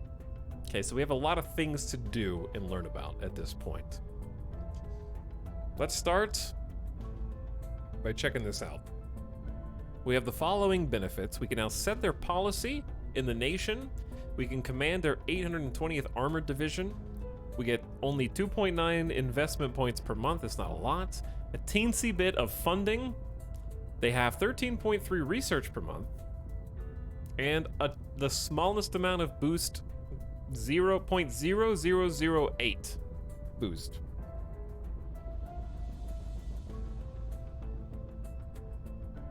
You spent 3 of your cap points on North Korea. Yeah, it only is costing us 3.39 out of our total control point tally, which seems like a good deal to me.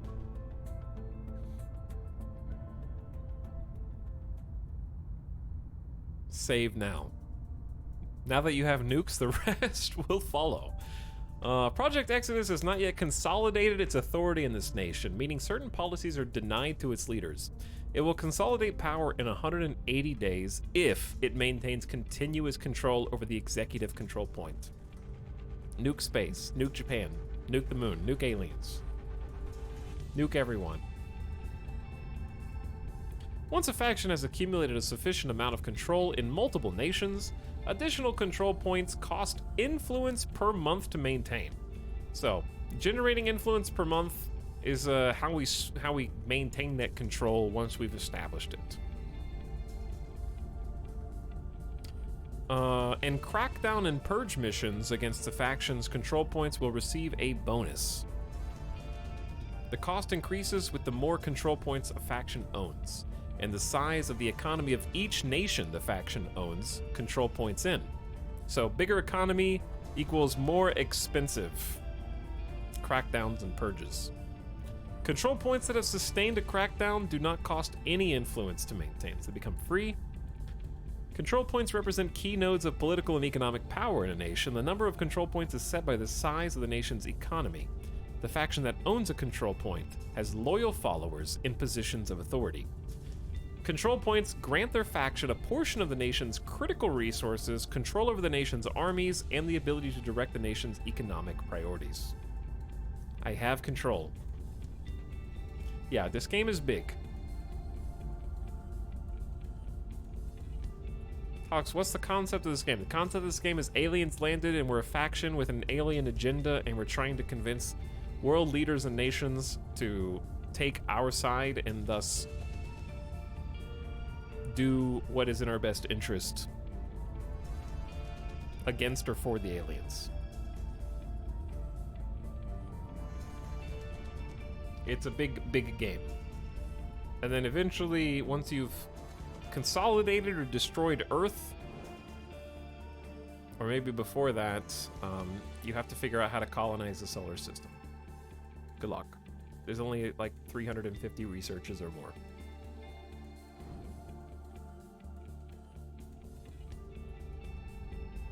Can you play as the other factions? Yes, there's 7 human factions to play as. We're playing as the one that wants to build a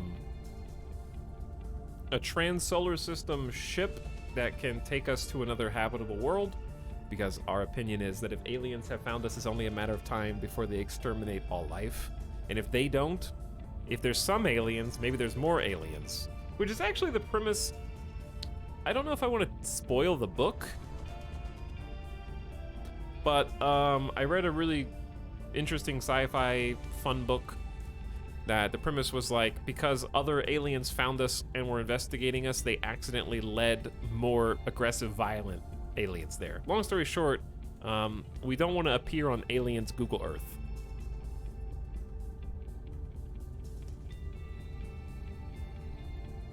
So it's only a matter of time before Earth is doomed.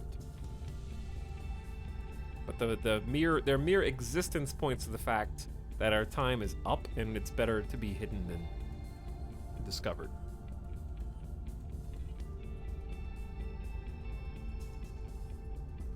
Okay, anyways, back to North Korea things.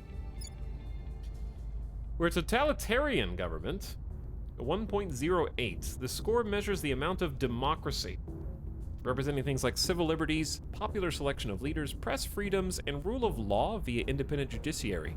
This impacts many things, including stability and cohesion, research production, corruption, economic growth, and the effectiveness of the military controlling unrest. Every 2 investment points in... Okay, so basically if we educate the population, the government score goes up. So we become less totalitarian the more we educate the peoples who live here.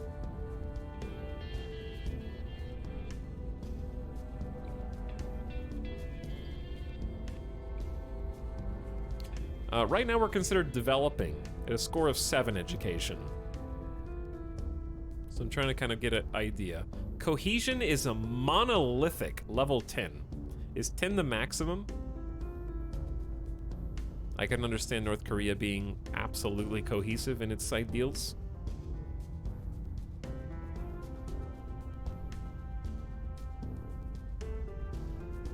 Our GDP is 41 billion. It's going down. We're currently peaceful in that we don't have any unrest.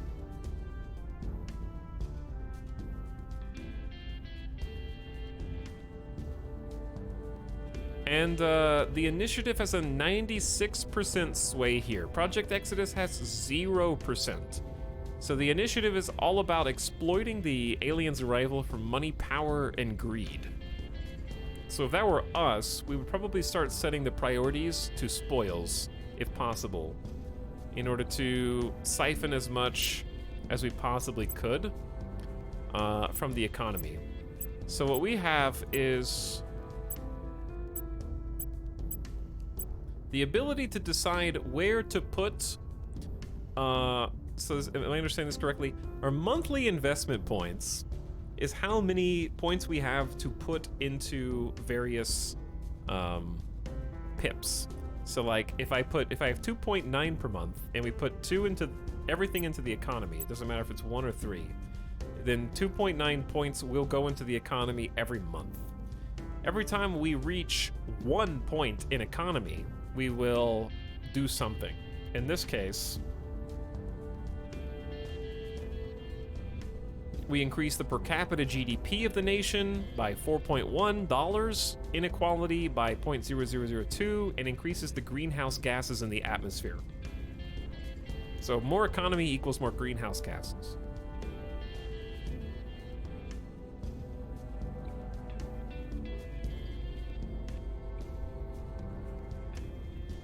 What does the initiative stand for? Okay, imagine if aliens crash landed and you uncovered a new energy source. And you were the only one who could give that energy source to the rest of the world. Free money. You just invented the money printer. Any alien tech is inherently valuable.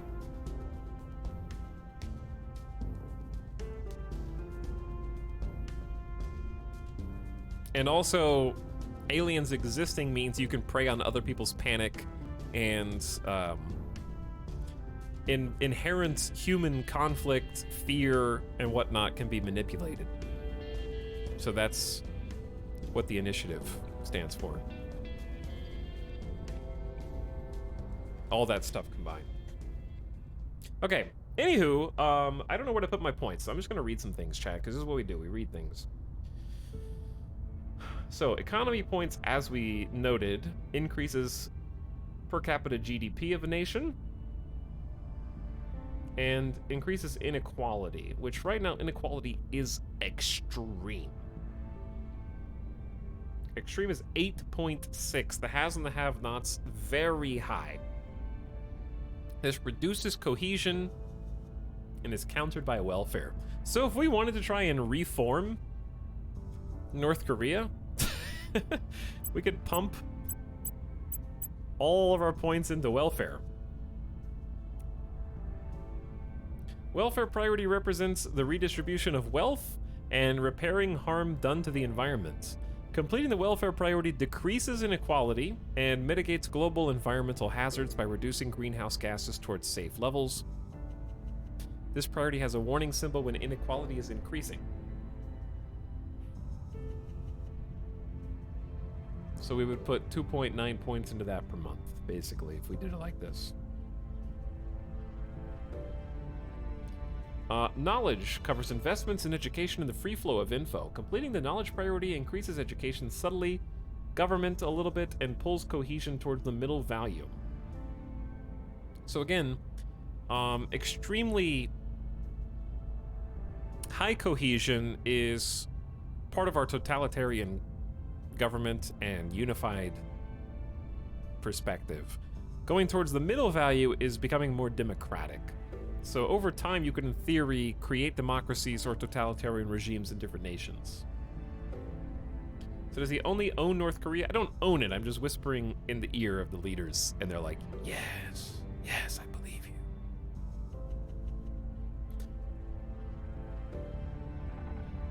After looking at the initial streamer response, we've decided to scrap the space game and make it about fixing North Korea. That's basically what we're doing. Unity priority represents a national effort to unify the people against a common foe, at the cost of some civil protections for dissenters. Investing in the Unity priority increases cohesion, which is already maxed, and decreases the government score, which is already at rock bottom. It also shifts public opinion toward factions with control points in this nation. See, here's the thing. How do I shift points to my viewpoint while also not squandering all of our monthly investment points because they're already maxed on cohesion and minimumed on government type? Because Unity would help our point of view. We need to shift public opinion to our way of seeing things. Military represents investments in internal security and military technology. It lowers unrest and increases miltech. The impact on unrest is higher on nations with low democracy. Miltech will go up faster in nations with no unrest. I know I'm gonna have an action that helps us too. So, how do you like the game so far? I've played it for 7 in-game days. And I'm enjoying chewing on all of the different gameplay things that are simulated. There's a lot to learn.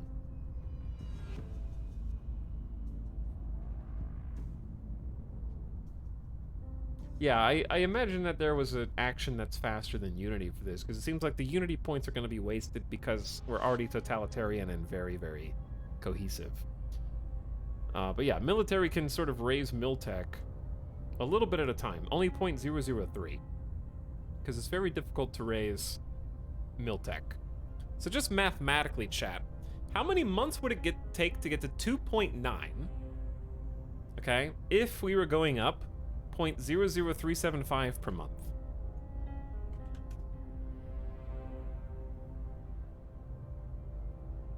Would it be 0.1 divided by 0.00375? It would take 26 months to go up from 2.8 to 2.9. Now, the benefit of that is a 10% improvement in combat capability. Every 10th of a point is a 10% improvement. So it's not nothing.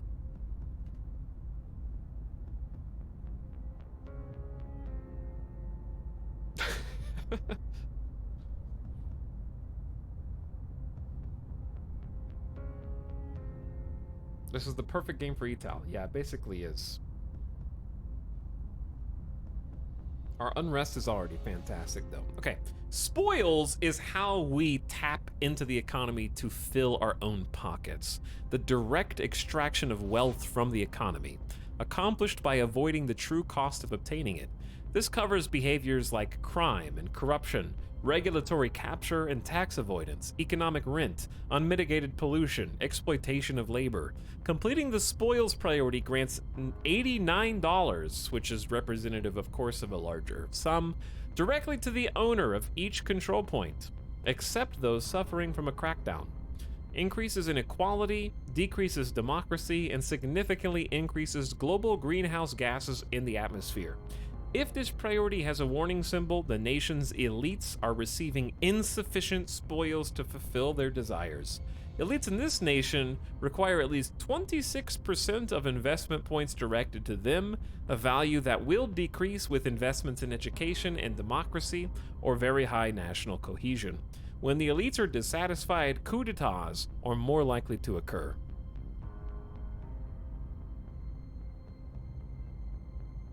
So in theory, you could, with enough points, educate with education and democracy. So yeah, if you educated and went closer to democratic values, it would take less effort to steal from the economy. If I'm understanding that correctly. In theory, you could just maximize the spoils that you take from a nation until a coup happens and then be like, well, my job is done. Goodbye. Funding priority directs national resources into legitimate government and private efforts to support space programs and other goals for the owners of its control points. While not as profitable as spoils, it does no harm to the nation. Completing this priority permanently increases the nation's annual funding by 5, which becomes income for owners of control points in the nation. And that's per point. So this is, we're getting 2.9 per month.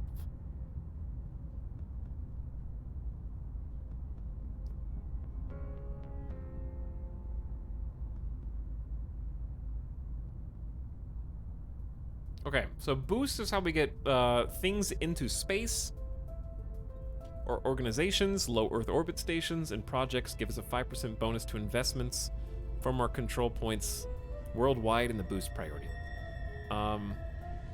This tooltip is non-existent. However, every time that we put 2 points into boost, we get an additional 0.24 boost per year, which right now, we actually have a negative boost income.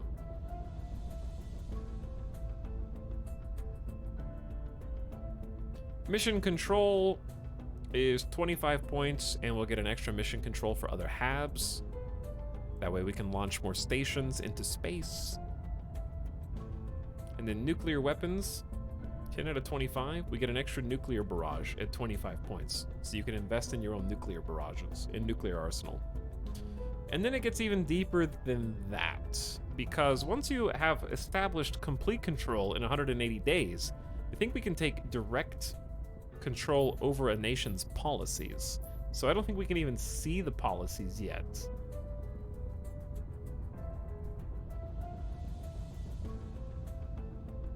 If I'm not mistaken. Okay.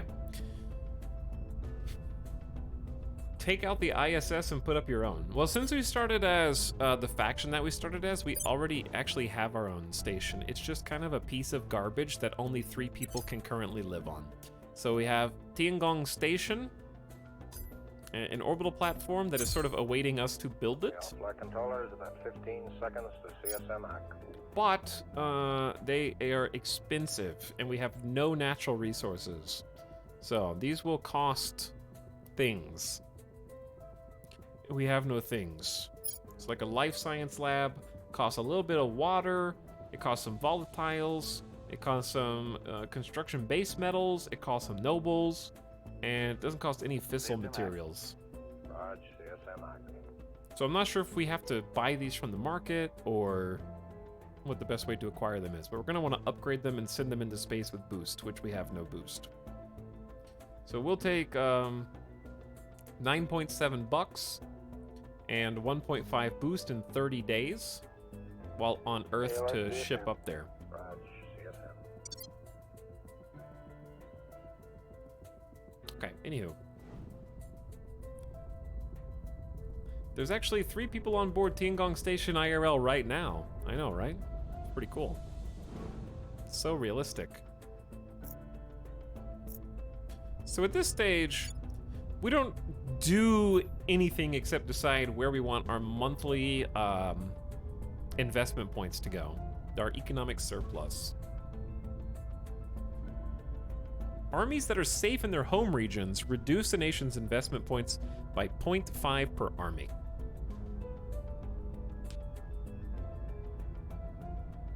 So because our army is at home, we have fewer points to invest.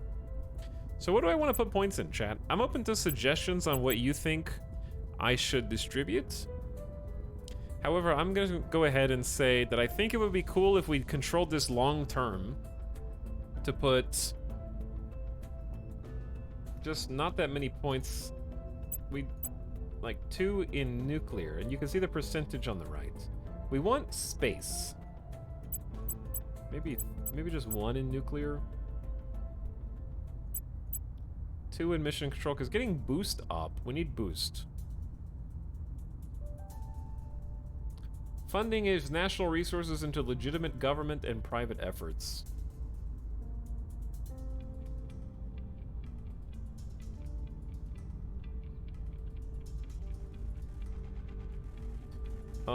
If we give money for spoils, that's how we get wealth. Fast. At the expense of everything, basically. At the expense of inequality, decreasing democracy, and increasing global greenhouse gases. Maybe we see this as take advantage of the people because we need to leave Earth anyway, so who cares about your economy on Earth? We need to go to space, and we'll take you with us after we're done exploiting you. I am on board Tiangong Station right now. I didn't know North Korea has a space station. They don't. It's Chinese, yeah. We're just influencing North Korea. We don't control North Korea.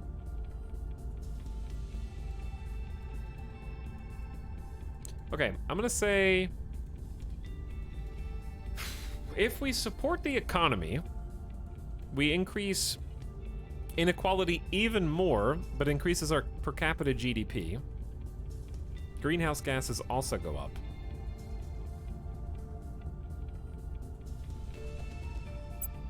One point in economy. If we start trying to correct welfare, it'll decrease inequality and mitigate global environmental hazards by reducing greenhouse gases. Do we care about that, though? I don't think we care about welfare if we're trying to leave the planet anyways. So we can sort of RP another, at least 1 more point into the economy. Knowledge covers education and the free flow of information. Pulse cohesion towards a middle value. We definitely know we need boost and mission control.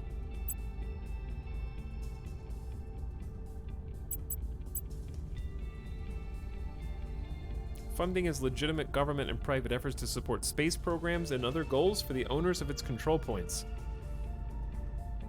Is that flavor text, or does this actually support the space program? We'll put 1 point in the spoils, but it needs 26% to actually get anything.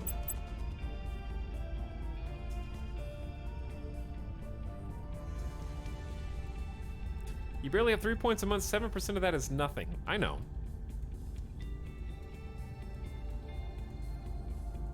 I'll let you know when I need help with that.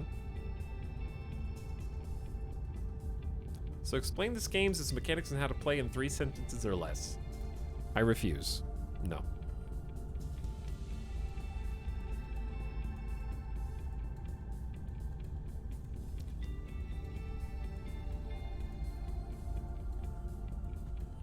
I don't think we need any additional unity. We already have maximum cohesion and minimum government.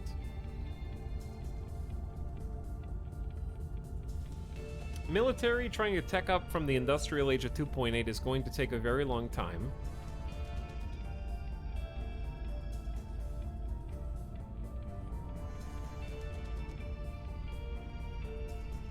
But anyway, I'm not really sure. I know that funding gives you money, but I don't know if funding actually helps the space program and other goals, or if that's just flavor text.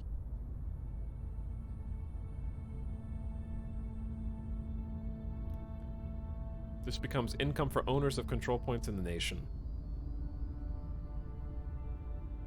Okay, I think, so how does knowledge directly help us right now?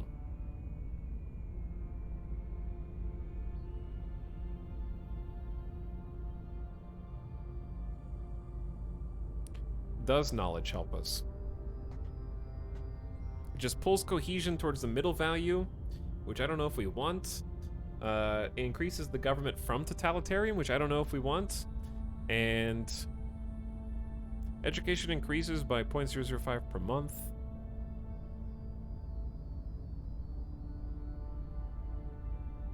Knowledge buffs science output.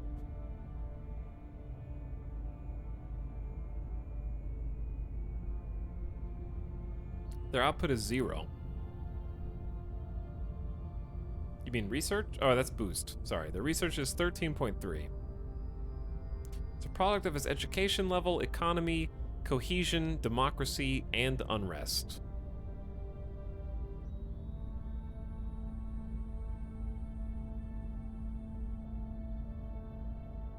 I don't know if we're going to be able to increase their knowledge from 7, because each point of this goes up.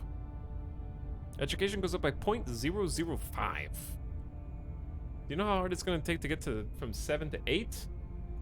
Even to 7 Chat, do these have decimals? Yeah, they do have decimals. We just happen to have round figures.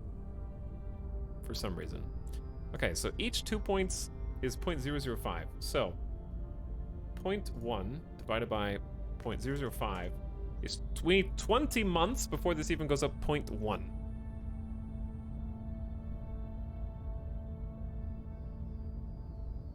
And I don't know if I want the government to stop being totalitarian or not.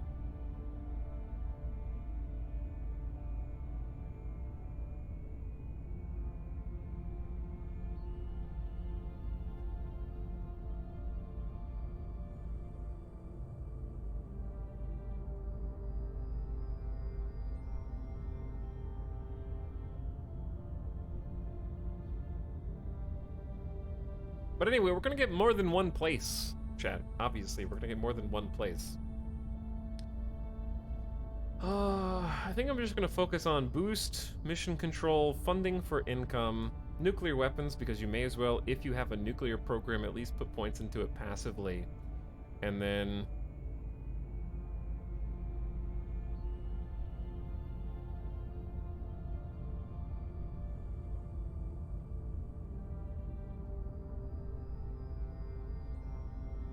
I don't know if I want to put points into the economy or not. It would be interesting to try and, like, convert the entire country, but they don't have enough, extra product.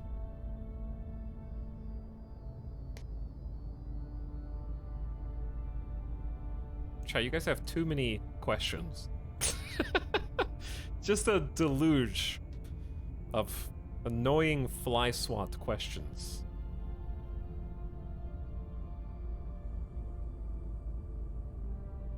Murder? Question mark? Open Q&A sesh. Let me scroll up. What is this game? I need some water soon. And I'm really hungry. So, if we're making 3 investment points per month, then 33% would be 1 point. So I can get 1 point of funding per month if I can get this number up to 30%.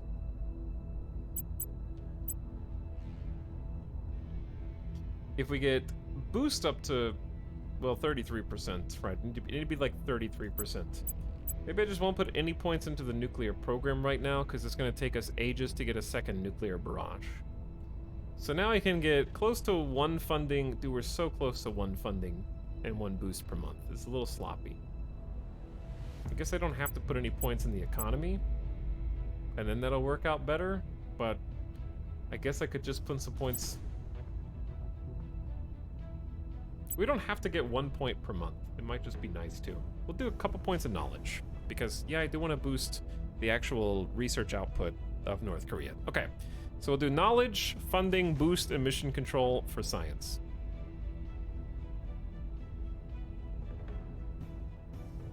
What does direct investment mean?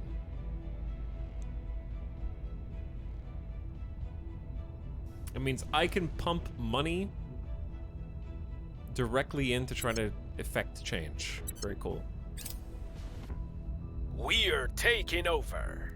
Hey, Portugal is also mine. I have gained a control point for Project Exodus in Portugal. And public opinion has shifted by 4% in our favor.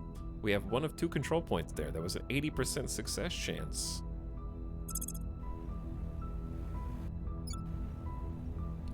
Okay. I got 2 places now.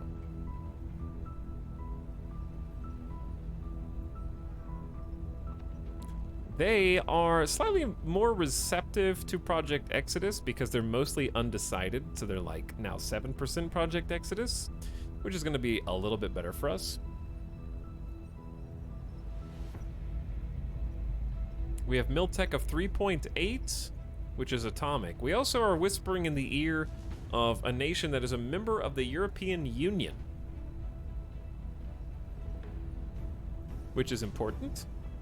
Federations are groupings of closely aligned nations that are pledged to provide mutual defense and share space program funding and boost. They are led by the member nation with the most significant international ambitions. To join a federation, a nation must have claims on its territory by at least one of the federation member nations, be allied with one of the members, and not be a rival or at war with any members. Nations may apply to join a federation by setting a policy. The lead nation will approve or disapprove the request. They may also invite qualifying nations to join. The Federation members here are France, Spain, Germany, Italy, Benelux, Ireland, the Czech Republic, Denmark, Poland, the Alpine states, Romania, Sweden, Greece, Portugal, Hungary, Finland, the Northern Balkan states, the Baltic states, and Bulgaria and Slovakia. Lots and lots of states. So, they're making 7 excess investment points, economic surplus, and more monthly research added to us. This is how much we are going to be getting out of each of those right now, because I control 1 of 2 control points. So we still need to try and control the executive branch. We only have a piece of Portugal right now. So we'll have to wait on this. But we're the only ones who can control Portugal unless we're ousted by someone else. So here's how much the European Union is getting out of this, I think. The share granted to Project Exodus through its control points. So wait, is this how much the European Union is giving to us? Or how much Portugal's giving to the European Union?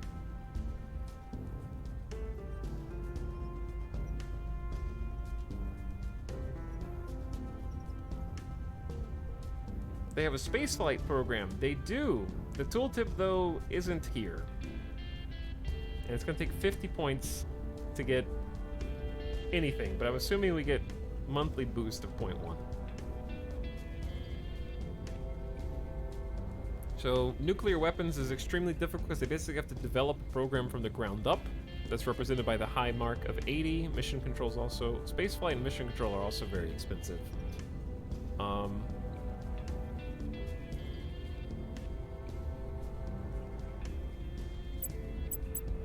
So this is what their points are in. I can't change that because I don't control the other control points. I can only control my piece.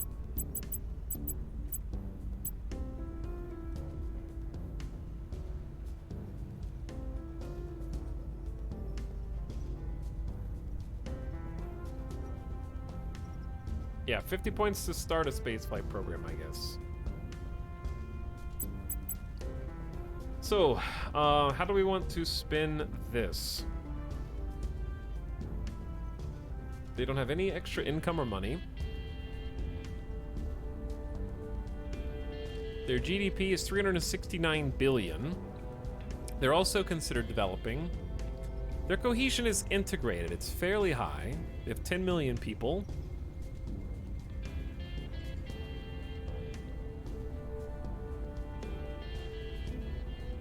And if we wanted any spoils, we need at least 22%. They don't have an army either. So I'm not sure what military power does for them. But this is the part where, I guess, I don't know if Avic is still there because it's been 5 hours. But I'd be curious to hear what your, if you were out there, your priorities were. 2 in spaceflight and 1 in missions. Why would I want to wait 8 months to even start the spaceflight program, though, when I could just go all in on research points?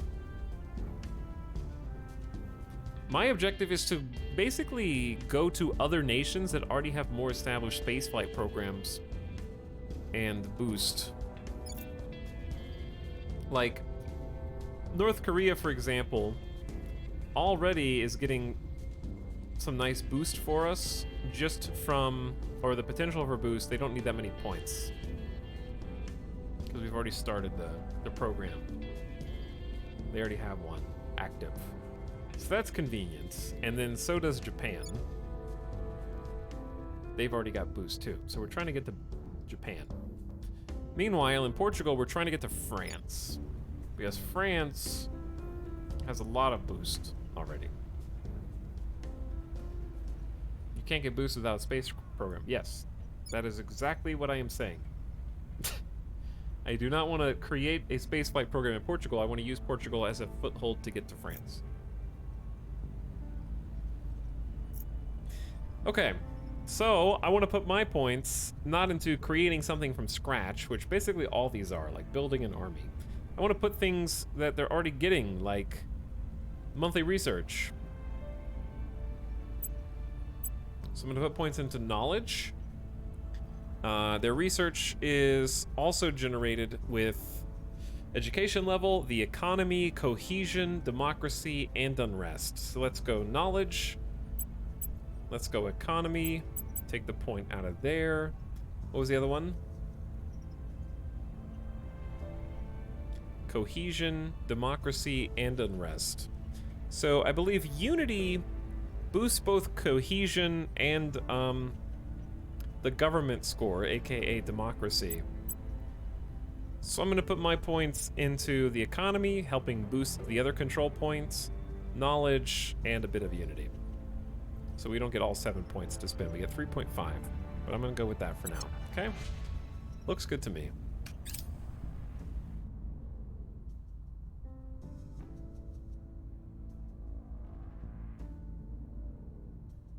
Because ideally, we're getting, see, we're getting 1 research from faction headquarter daily. That's just us. 1.8 from our super genius counselors. Now we're getting 0.81 from nations. That's a pretty substantial boost. 0.36 from research distribution bonus. I don't know what that is. But I do know that basically just the research we're getting from nations now just increased our monthly research by like 33%. Actually, almost 50%. And we want to keep doing that. So we're about to get another chance, I think. Cleaning things up. Okay, this is just letting me know that we rolled a critical success to control Portugal. And what's a crit success? Cleaning things up. That's pretty badass, though.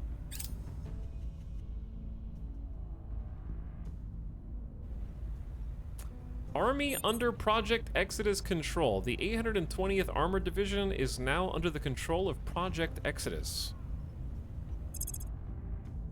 Well, well, well. May not be the most high-tech army ever seen before, but it is mine. 100% fighting strength in Pyongyang. Currently idle. There's our Space Launch Center. Tongshandong. A secure cluster of rocket launch pads and airfields. This site supports delivery of payloads to Earth orbit and beyond. So we just got ourselves a Space Launch Center for our Project Exodus. I think this is best case scenario.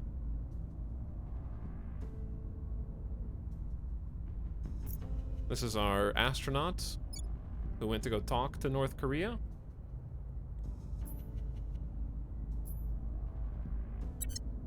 Okay, and it's time to set assignments again. So, it's both real-time and turn-based, which is interesting. We have 28 influence, which I don't think is enough to hire another counselor.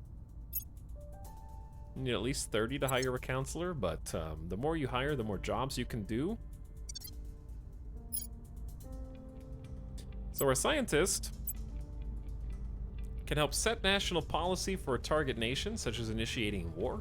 You select the policy when the mission resolves. Requires executive control. So right now our option is North Korea policy. I guess my thing is, I wish I could see the policies before doing this, so I can look and see what's an option. We can also advise, provide expertise to a nation, or have. The counselor's science, command, and administration attributes improve targets' research output, combat capabilities, and financial performance. Additional advising counselors provide diminishing benefits. So this is good once we're done. We're currently in a phase of trying to establish control over different regions. So because we've been successful, we know other places have also been trying to weasel into different governments. So we need to kind of take a look around and see who succeeded and where they are, so we know what's being taken off the table. Go to ground is just going to hiding. Contact is contacting another counselor that we've discovered, like this politician in Japan right now. But different people can do different projects.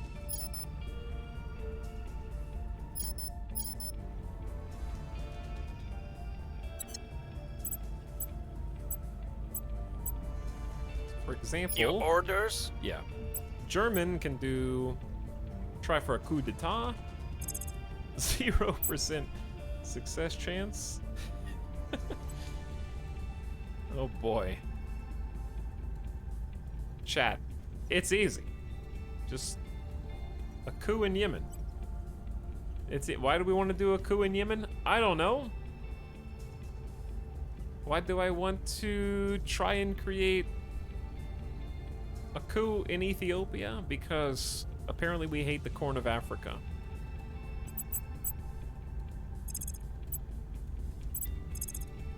Defend interests.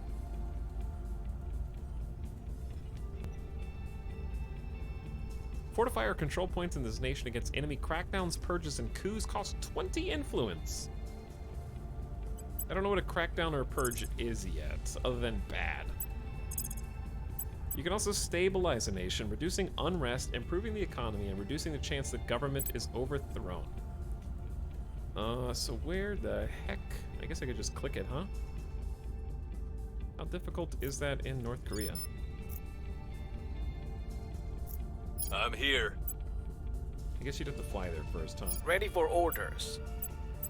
We can also surveil a location, increasing the likelihood of enemy counselors and aliens being detected. May also detect hidden alien assets in nearby Earth regions. Oh boy. We can try and detain counselors, abduct them and interrogate them, inspire the loyalty of another counselor, making them more resistant to interrogation, protect a target counselor. Okay. Ready for orders. And then we have Standing by. Bradford Spence and What's the Jian Yi op? have the same possible objectives. Okay, so what I want to look at now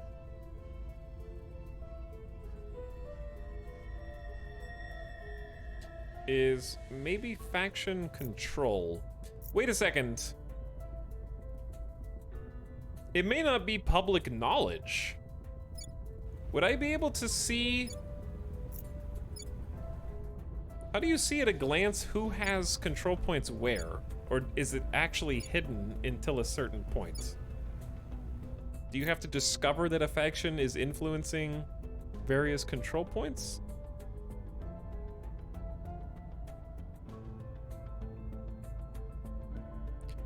Crackdown removes enemy protection of their own territory. Purge removes enemy control and gives it to your faction. Coup clears all control points. Like, I know that there's a counselor in Japan. Oh, the academy already has 2 control points. And I assume that's possible because their popularity is 65%. It probably made it easy for them to get a foothold there. For me, it's only a 2% success chance, even if I spend all of my influence.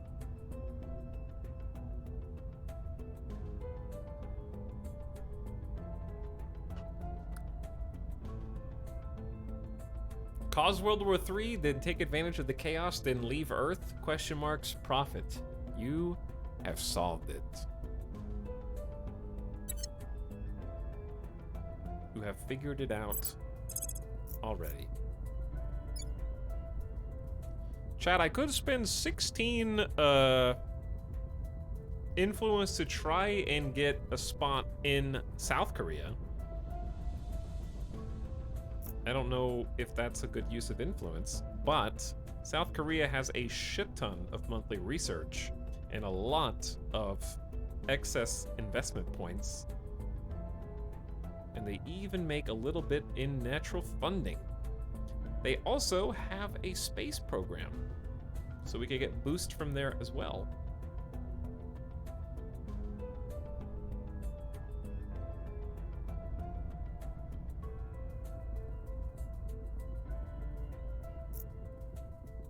Very tempting. Okay, with 68% chance to pop into Mongolia for a quick trip.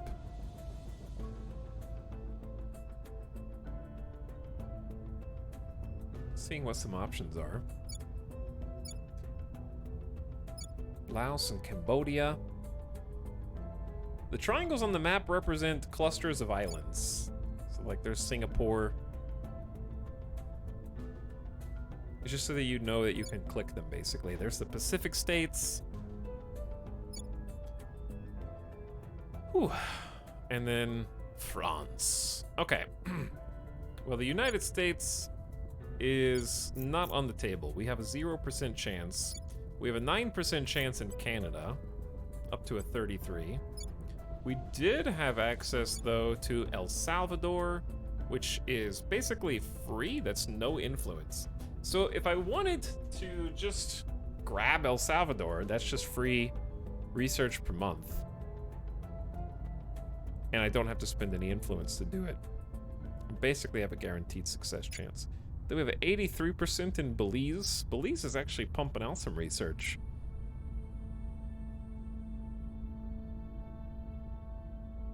So many possibilities, Chad. This is really... This is analysis paralysis of the game, and it's also why it's so addicting. What's the objective of this game? Is a big question. Plays at 420. It's a grand strategy game. It's like asking what the objective of Hearts of Iron is. We just want to win.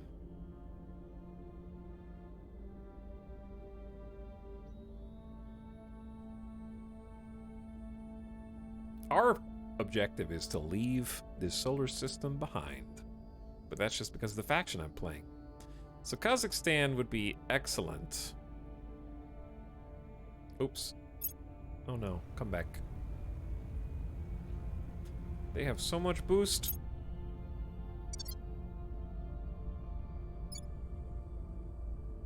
And we have a 26% chance. Wow, I can actually get a 73% chance if I spend 16 influence. That's probably just worth it for the boost and research alone. And then if I take it, someone would have to oust me because they wouldn't be able to take the executive branch.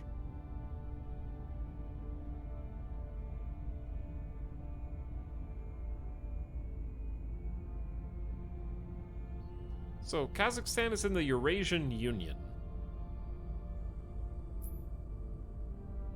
And they have 2 claims. Well, they have 1 claim, I guess. Their allies are Russia, Armenia, Tajikistan, Kyrgyzstan, and Belarus.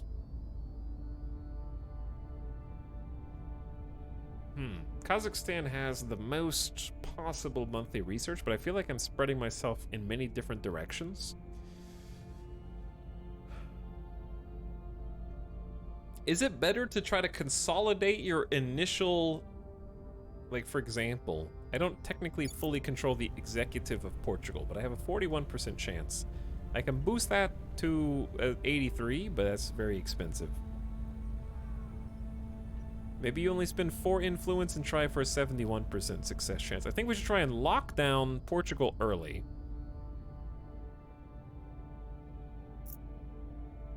And then I think it's between Kazakhstan and South Korea.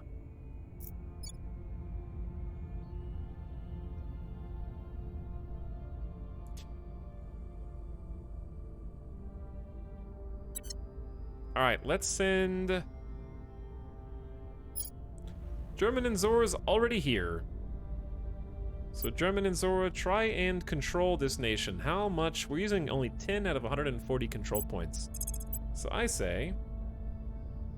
But you only have a 20% success chance. Because you're not very good. See, that's worse. Where do you need me? Whereas Jianyi has a much higher chance of success here, huh? Yeah, you're the one with the 41% chance. What about Ready. Bradford Spence? I don't think we have anybody with good persuasion is the problem.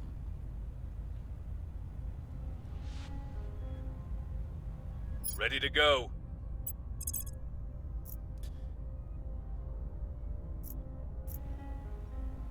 Ready for my mission. Oh no, it is a 41% success chance. Okay. Never mind, you're good. You're good.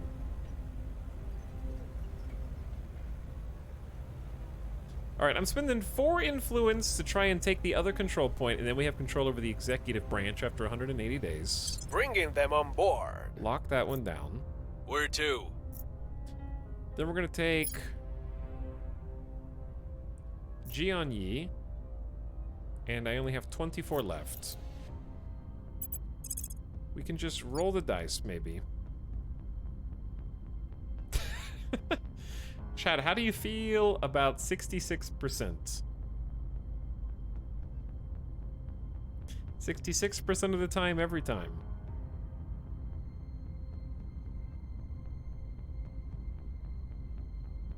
Look at all that science, though. We need more. But we're only gonna get 1 control point from this. The reason I'm not going further is because I need 16 points to guarantee Kazakhstan because that has the most boost. They have like a crazy space program, which I need to learn about.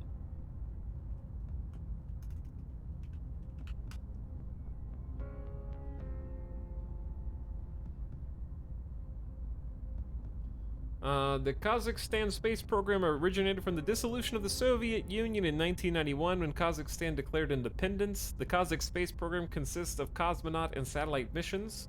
The launch site is located at the Baikonur Cosmodrome, which is leased to Russia.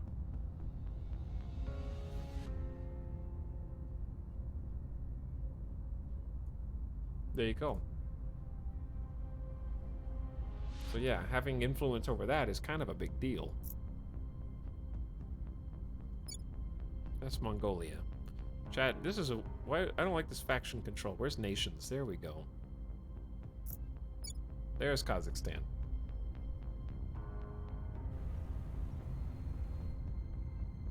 Okay, so we need to spend 65% success chance with 8 influence up to 73. I need to get this needs to be a 73.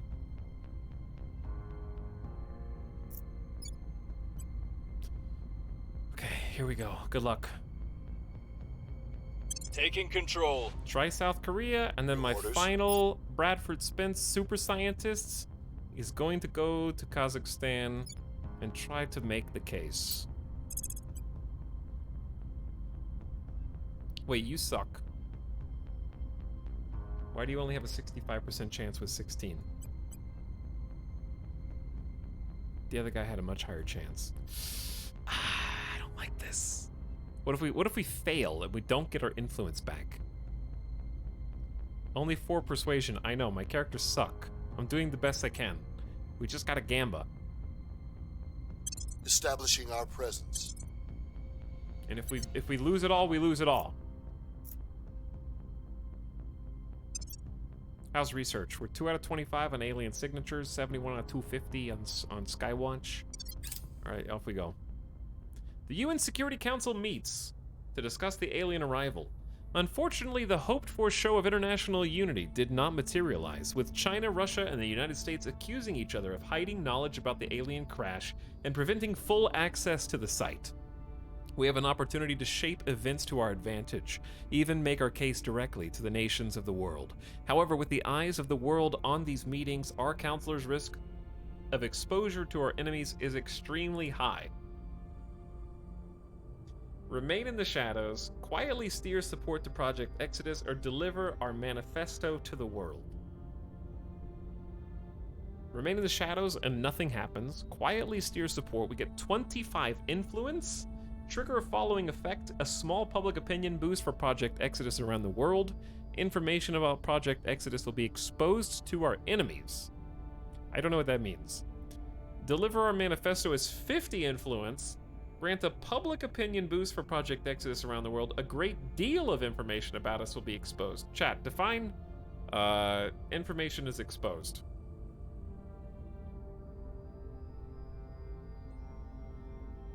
Because 50 influence is a lot of influence. We can do a ton with that. When something bad happens, why is it always you three? US, Russia, and China. Is that a Professor McGonagall meme?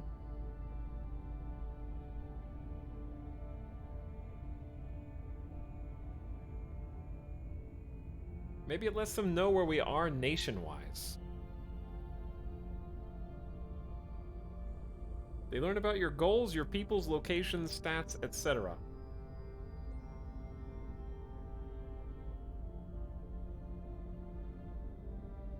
Do we care if they know where we are? I don't know, maybe, because then they can start attacking us.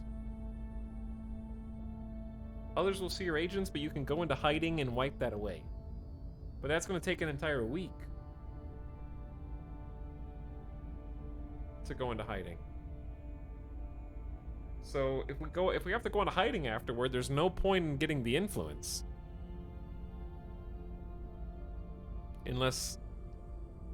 we don't get any more opportunities for influence, in which case the extra 25 will be useful after we come out of hiding.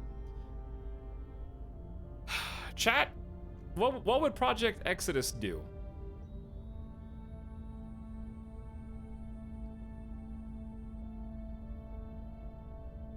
What would Project Exodus do?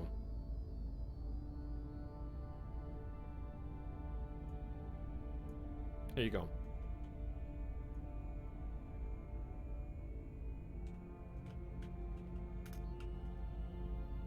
Leave Earth Pole. Remain in shadows. Or at least your support. Deliver our manifesto. The choice is yours.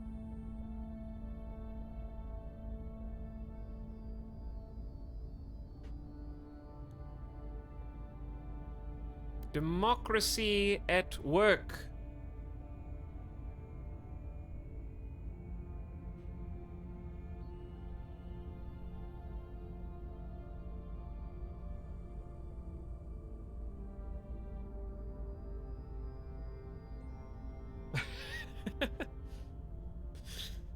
Okay. Why are you guys yelling, "This is democracy! Manifest!"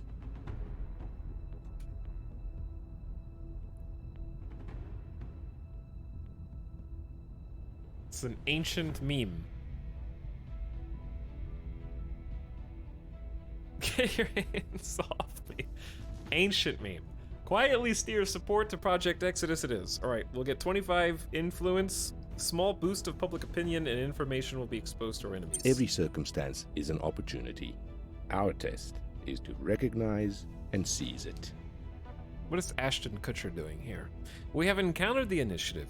The leaders of the shadowy cabal reveal little about themselves or their methods. In some regions, they are behind rampant rumors that the alien arrival is a fabrication by Earth's government and corporations. In others, they have founded companies selling products that allegedly protect from a fictitious alien disease they seem to have made up. Our only hope is to understand what the aliens want with us and determine how to satisfy them without losing our independence. We found the Protectorate?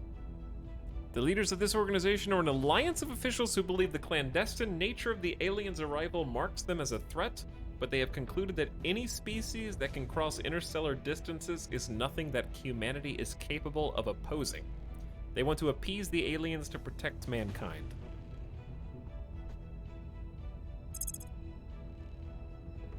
Okay, so these are the people that chose to reveal themselves at the council meeting, right? Whereas the Resistance, Humanity First, and the Servants elected not to reveal anything.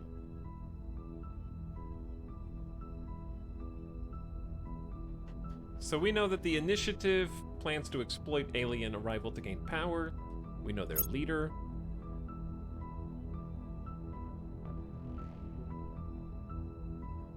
He's in Cape Town, born Cape Town, South Africa. And wants to profit from the aliens' arrival at all costs. Does he have an active social media profile by chance? Various positions with arms manufacturer Western Armories 2004 to present, including chairman of the board since 2014. Minority ownership stake in DWKY Industries, which has diamond mining partnerships with the government of Botswana and Namibia. He is occasionally criticized in activist media for labor practices of his various interests, but no formal investigations are known to have taken place. Monka, The leader of the Academy, from Shanghai, China, convinced the aliens that we are equals. Has a BS in Astronautical Engineering, Tsinghua University, 1988. Chemistry in Massachusetts Institute of Technology, PhD Public Management, Professor of Science and Technology Policy. Director, C9 League. She's an outspoken advocate for the construction of the Tianyan Radio Telescope Array and its SETI mission. And then we have the Protectorate, who we just looked at. Shot by police during anti-forced sterilization unrest in Muzaffarnagar, Uttar Pradesh in 1976. Resided in Vancouver, Canada. Worked as a civilian monitor and ombudsman. I don't know what that is. For the UN peacekeeping operations in various locations, including Lebanon, Rwanda, and Kosovo. Through 2000, Master of Laws with a focus on international human rights. Concordia University, 1984, testified at war crime tribunals as well as during prosecutions of peacekeepers who committed serious offenses during missions. Since 2000, he served as an advisor to human rights and peace organizations. Etalyx, I started Stellaris the other day with your recommended DLC and had a blast. Thanks! Hey, glad you had fun. So, we already know of one Protectorate agent. And we know that they're in the Ratnakaran states, which actually has pretty good research. Probably very little investment, I would imagine. Okay, well that was cool. So we did get a refund on some influence. So let's go. Unless there's something else that needs to happen. We made quiet overtures. We encountered the Protectorate. Let's clean up the thing. We encountered the initiative. We assigned counselors. We have control over North Korea's armies. We have a piece of Portugal. We're trying to get the second complete package for Portugal. And we've already got complete control over North Korea unless somebody ousts us.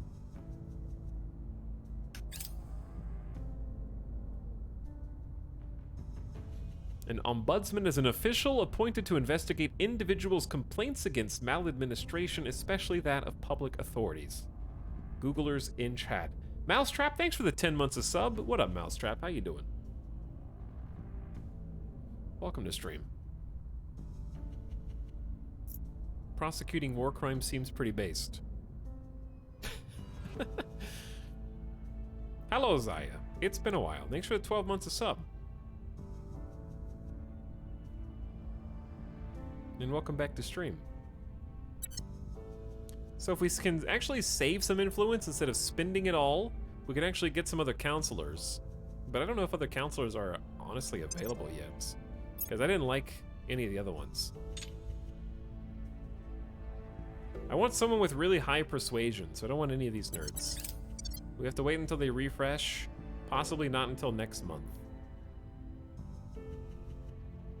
But happy 1 year. Thanks for subbing again. And yes, you can fast forward faster than this. I just choose not to because there's just so much I want to pour over. We have basically no info on the aliens, but eventually we'll be able to track them, know where their fleets are, their habs, their sites, their events. We'll learn more about the factions. Our total public opinion is now 6%. We're no longer the worst supported faction. That honor belongs to the servants of the aliens, who are trying to welcome our new alien overlords in and help defeat stinky humans. We are now effectively number 4 out of 7. Which is better than it was a second ago. The Resistance Humanity First also just fell behind us in popularity. We could have done a manifesto to try to get more, but that would have made us more vulnerable. Should I do a Resistance playthrough first or one of the more out there ones? The game suggests Resistance, so you might just do that. I elected not to do the tutorial at my own risk. Operatives with Project Exodus have detected someone in the Bishkek region of Kyrgyzstan is acting as a counselor for one of the other secret organizations that formed to address the alien arrival. We may send one of our counselors to investigate to learn more about this person. So we know someone is here. And we know that the Resistance has a control point in Kyrgyzstan. We've got our people in play. Yes! Only a 74% success chance, but we now have complete control over Portugal unless somebody ousts us. It's gonna take like 180 days of maintaining control here to consolidate power. So we haven't consolidated authority, but Portugal has started to listen, and more importantly, we are the tied for second most popular public opinion. So is it just a crash ship, or is there a living alien the world has been talking to? So right now, the crash ship was the catalyst where it was unable to be covered up, right? The alien ship is the smoking gun. And it didn't crash. I think it landed and then self-destructed. / crash landed. I don't know. It crash landed and then self-destructed. It did something. That's a smoking gun. Like, nobody can deny that aliens exist anymore in this timeline. Even, I know you think that that's not true. People will always find a way to deny the existence of a thing, but they can't, okay? It was too publicized. It was on every single TV, okay? It was like, the 9/11 of 20... Wait, that's not a great example for accepting that something happened. It was like the alien crash landed ship of 2022.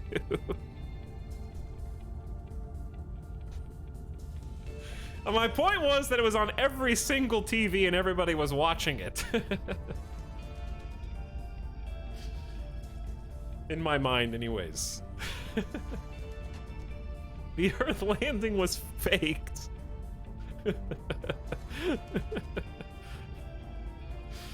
Ugh. Where was I going with this? Okay, so the implication is that if an alien ship is definitely here, who's to say that there hasn't been another alien ship that didn't crash land already? So there's an unknown alien presence on the world, because we don't know what the aliens know about us. All we know is that they figured out how to get here.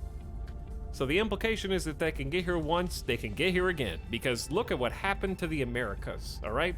We sent one boat over there, and right then, Native Americans and other peoples on various islands should have been like, oh shit, something's about to go down. But then we sent another boat, and then dozens more boats, and then 100 boats, and then 1,000 boats, and we didn't stop sending boats. Once you find out where something is, and you're like, ooh, I could learn a lot from this, you don't give up. So the implication is that if one alien ship arrives, there's gonna be more. I think it's a fair assumption.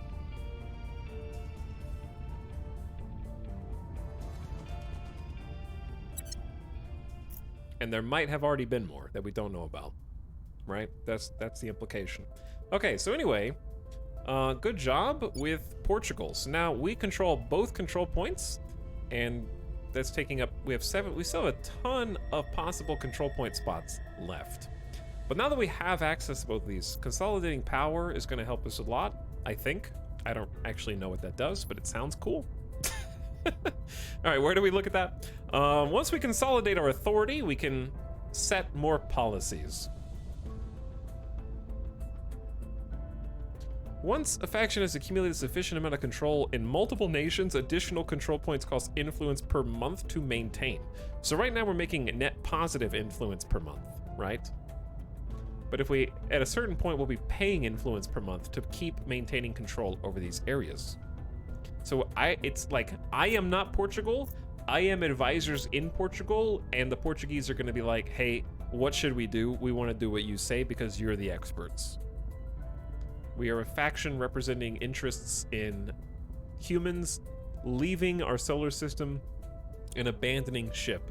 It would be the equivalent of if the Native Americans were like, these stinky settlers are giving us diseases and killing a bunch of people. We're just gonna like pack our bags and find an entirely different continent. Not really feasible, and that's the whole point. It's not feasible for us right now. We have to go down an absolutely massive tech tree and spend decades researching the ability to leave the solar system while still dealing with the alien threat and the other factions that are undermining us. So we can't leave either. We're stuck here right now. But yeah, that's this is going to be interesting once we actually get it. access to the set policy mission in this nation. So I do want to start setting some policies, but I want to make sure we flexed our control to the best of our abilities before I try setting policies, because I don't know what the policies We still are. lack support. No! We had a 69% chance to control some of South Korea, Prepping for the next mission. and we didn't succeed.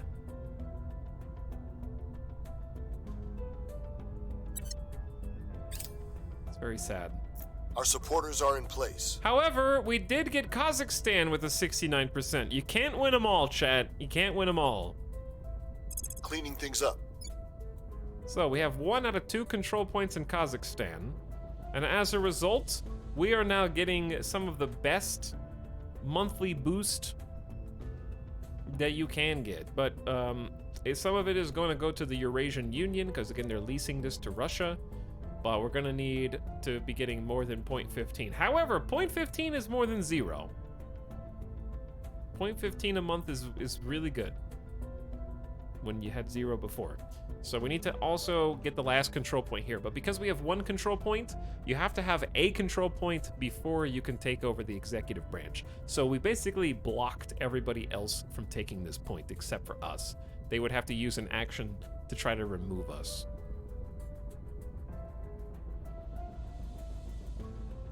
And we're going to take a little bit closer control. Actually, I need to take another close control at look at Portugal, because we need to change where we're allocating the nation's priorities. This is now a Bradford Spence stream. Indeed, it is. So I guess you can either align the control points or focus them on the same things. So in my case, working on the military has got a warning, because apparently unrest is increasing in the nation, or it is in a civil war. So they are becoming less peaceful. Unrest has increased by 0.25 in the last 30 days. Unrest in this nation will change by 0.25 a month until it hits a rest value of 0.76. Chat, what's considered a high unrest number in this game? Unrest is violent resistance to political, economic, or cultural status quo in the nation. High unrest hampers the economy, may result in a coup or revolution, which will transfer or clear many or all of the nation's control points at once.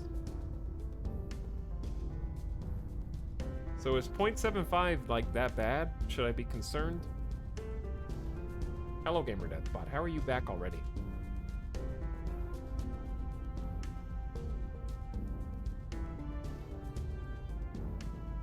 What if Russia declares war on a country we control? Well, right now, I am in an alliance, like Kazakhstan, if I gain control of it, is in an alliance with Russia. So that would be weird. And secondly, the other nation I control is North Korea, who's in an alliance with China, so they would de facto declare war on China, which would kind of be a big deal. And then Portugal's in the European Union, so they'd be declaring war on the European Union.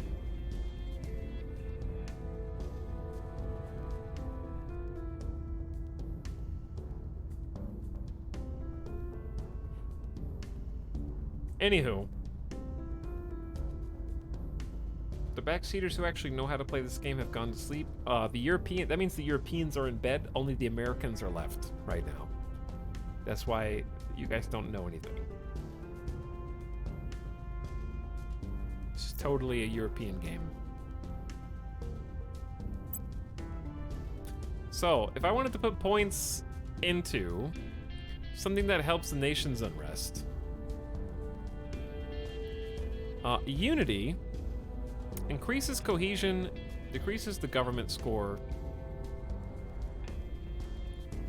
What is we're at 7.7 education, it's developing. We have 6.1 cohesion, it's fine, it's almost a middle value because we have a democracy. It's a little flawed, but it's still good.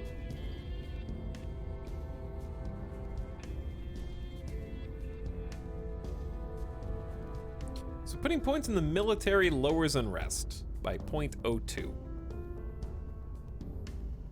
per point. So we might need to put some points into the military to prevent any unrest.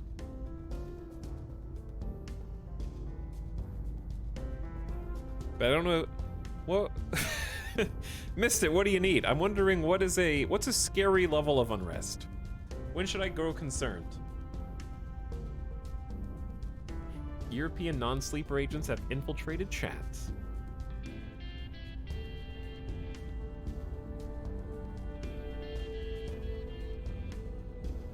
Two is when penalties begin, 5 is mid, 10 is max. Okay, so I shouldn't be worried about balancing at 0.76.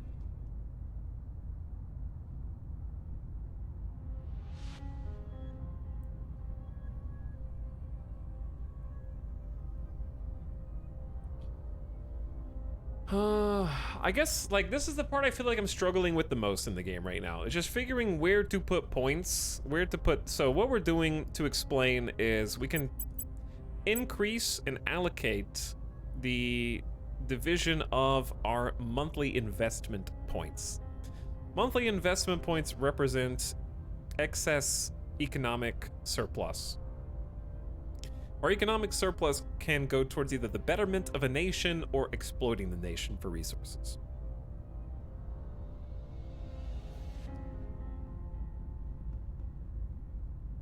Point management definitely hampered me a lot. Yeah, I think it's just figuring out what my priorities are, because it's literally the priorities tab. I need to figure out what they are. So we have 7 points to spend per month. And you can see how many points you need to do something. So, like, economy needs 1 point per month. Or, no, it needs 1 point to do something. So, like, for example, if you put 100% of your 7 points per month into the economy, you would get 7 economy level ups. In this case, each economy level up increases the nation's GDP, the per capita GDP of the nation, by $7.6. Each month increases greenhouse gases in the atmosphere and also changes inequality by making inequality gap higher.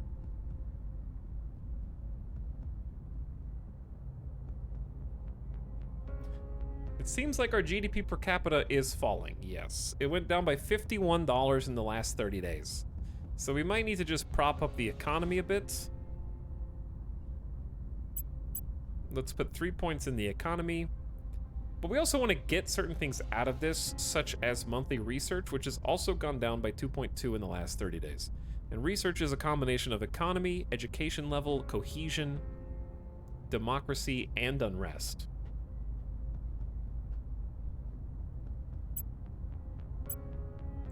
So I might at least put 1 of each military point in, just to try and start lowering that unrest so we can boost our research. We're also going to do some knowledge. Let's do 2 in knowledge. What else affects monthly research? Cohesion and democracy. So if we put points into unity, that actually reduces democracy.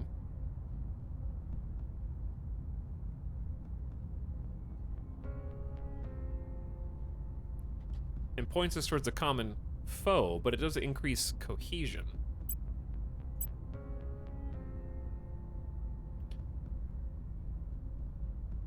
And then welfare can decrease inequality. So we have moderate inequality right now. High inequality reduces cohesion as the nation divides.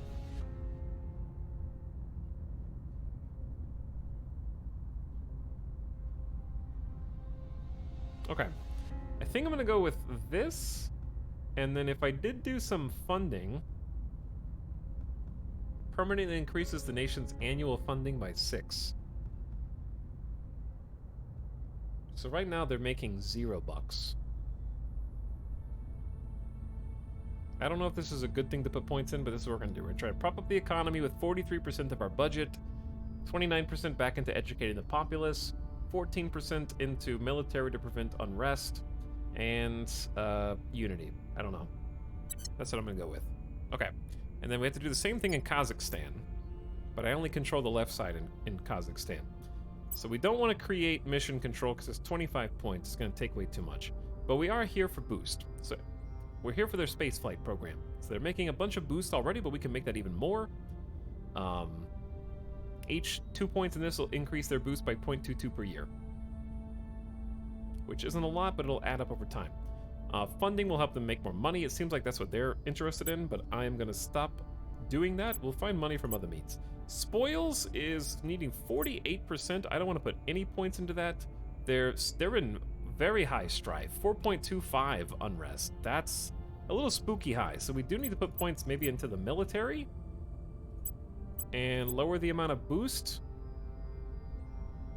What's another way to reduce this?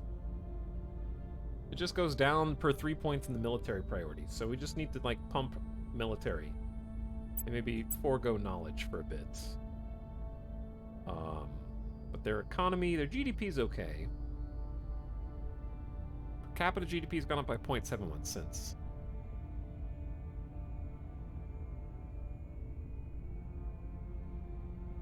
Just looked at the store page, didn't realize how massive this game aims to be. Yes. That's why we have the exclamation Terra command. It'll only give you a short sentence. But it'll tell you a little bit of the scope. All right, I'm gonna go for military just to try to bring the unrest down.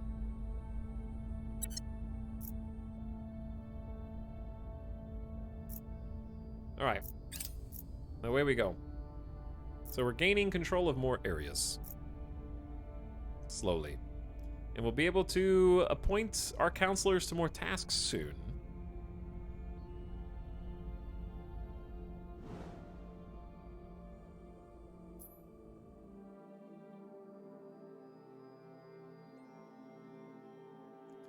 One day we can go to the moon.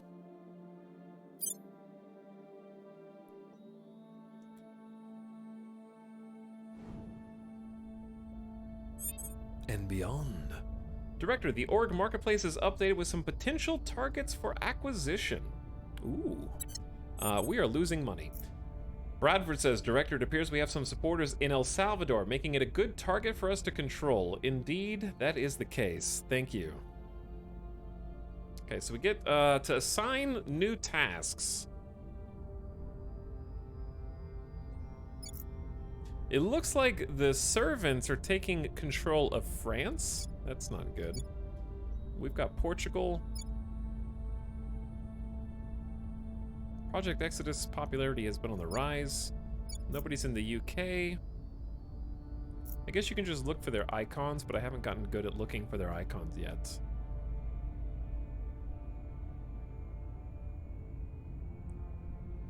Changing the faction control doesn't seem to help me either. Russia's got 1 point in the initiative. So things are starting to move around and shift. From the Nations tab, does it tell you who has any control in any other place?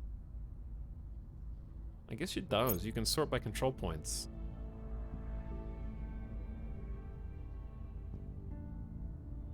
So there's R3 at the top. Dude, Japan is about to become all academy. I wanted Japan, but they've already got 3 out of 4 claims, so we would have to, like, initiate a coup there or do something crazy to shake that up. Russia's got 1 in the initiative. Like I said, France has a servant. Brazil's got initiative. Turkey has the resistance. South Korea has got the initiative, so we gotta fight them for South Korea now. If we had enough influence, we could double up on South Korea. And then, but I don't know who would actually get the seat of the executive at that point.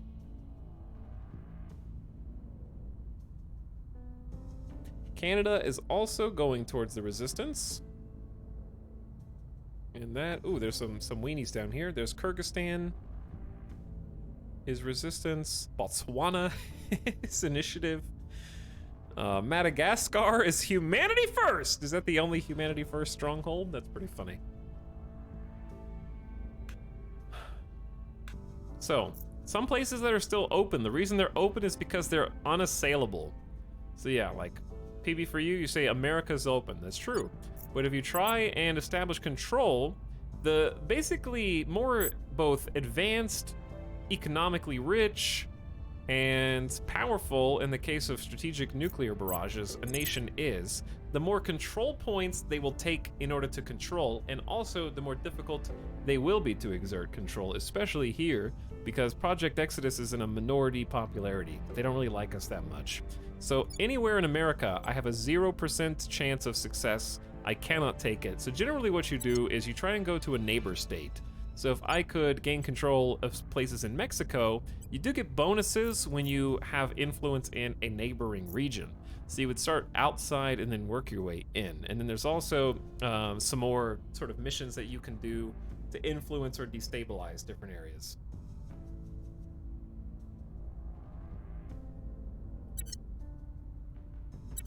So we need to figure out what to do. I have to, basically, I'm gonna need to spend a turn getting another counselor at some point, and I want to see if they have refreshed the counselor's page, because I need someone with more than 5 influence. These guys all suck. Okay, so we're not gonna save influence anymore. No, well, there's gonna be more events. Or you can save scum and keep reloading. I didn't think about that. I guess you can. I'm not gonna save scum. But I guess people will save scum the RNG, even though I think that sounds super lame.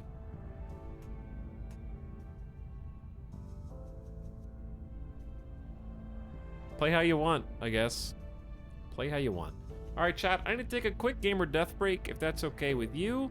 And then we've got 3 council members to choose some missions. And if you have any suggestions on what missions I should be undertaking now, or at what point should we stop trying to establish control, and when should we start using them for other things that they can do, then go ahead and type up your little essay on why I should do what I should do. In the meantime, I'll give you a nice view of outer space and all the places you can eventually colonize. Thanks for waiting, thanks for hanging out. I'll be back in just a few minutes.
welcome. I have returned. Yo, this game is heating up my office. It's making my computer work for it. Lots of processing going on.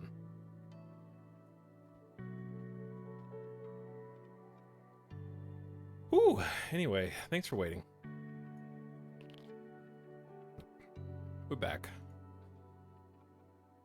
So I was, contemplating the sheer quantity of you that have come in and been like, how long has he unpaused for? As if that's where the gameplay happens. I'm gonna blow your mind. What if I told you that you don't do anything when the game's unpaused, and that all of the gameplay happens while the game is paused? The act of unpausing the game is to say, I have nothing else to do except wait. But when the game is paused is when you actually click all the buttons and make all of your decisions, and that's where the gameplay is. So actually being paused more means I have so much gameplay that I can't even unpause. Think about that. Tox, what's your favorite type of map? What is it? What does that mean?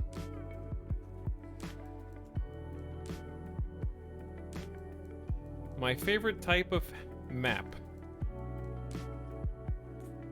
is this one.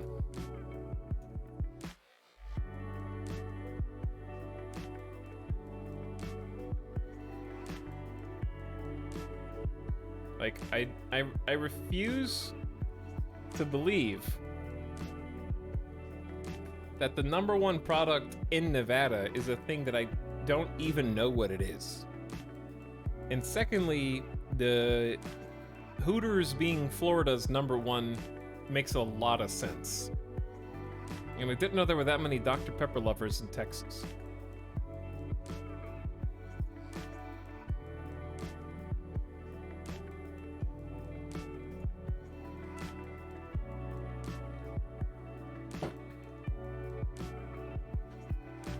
I don't know what a lot of those brands are. Yeah, me neither. Okay. Anyways. I'm hoping that,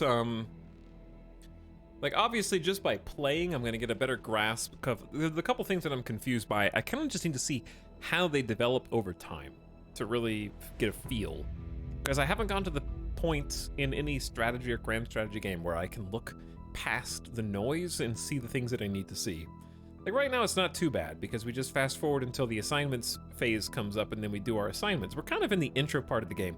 If this game were Catan, we are actually in the present period rolling the dice to see which tiles on the Catan map we get to play initially.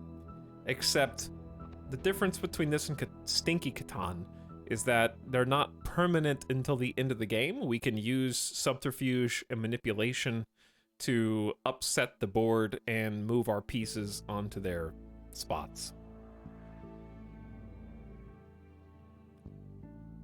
So I appreciate the actual board game-like quality of this game. It really feels like a super intricately detailed 72-page rulebook board game to me.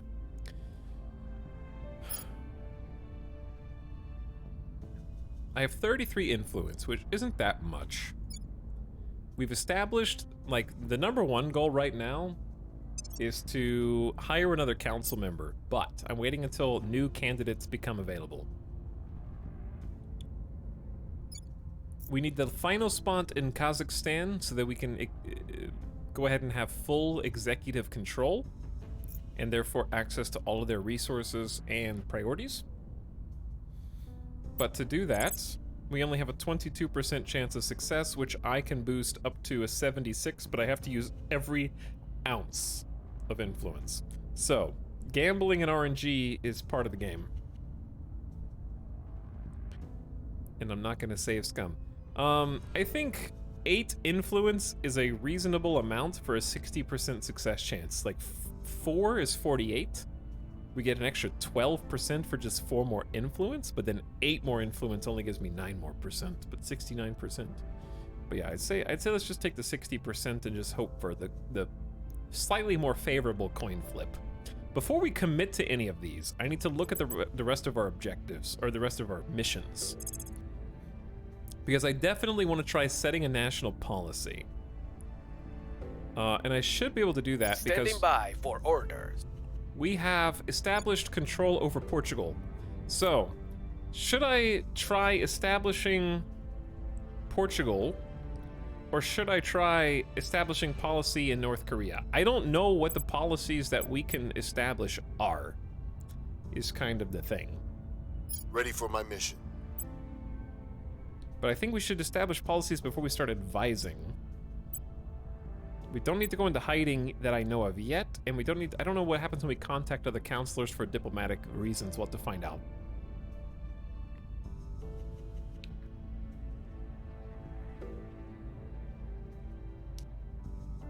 I bought Space Catan the other week. No one wants to play a Grand Strategy 4X board game with me. Is Space Catan a 4X, or did... It's not... Oh, it's not Catan. Oh. On the nation panel, hover over the ballet icon to the right of overview. Here's overview. Or the ballot, not ballet. Okay. It's like the ballet icon? I'm looking for someone doing a pirouette. National policies represent critical matters of state. They are set by the faction with the executive control point in the nation. Counselors should use set national policy mission to implement the new policies. No policies are available to this nation right now. There is a cooldown for alliances, federations, and unifications. I'm assuming none are available because we have not established full control over the executive yet. So once we consolidate authority in 179 days, then do we get the option to set policies? That sounds reasonable. Okay, we also control North Korea.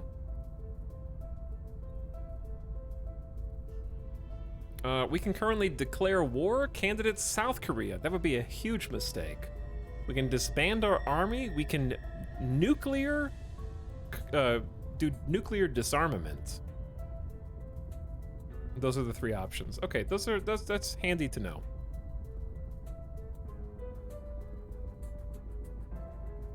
So what's different when you've consolidated power? Regardless, it's good to know. Thank you for that. Thank you for that tip, Rumbottom.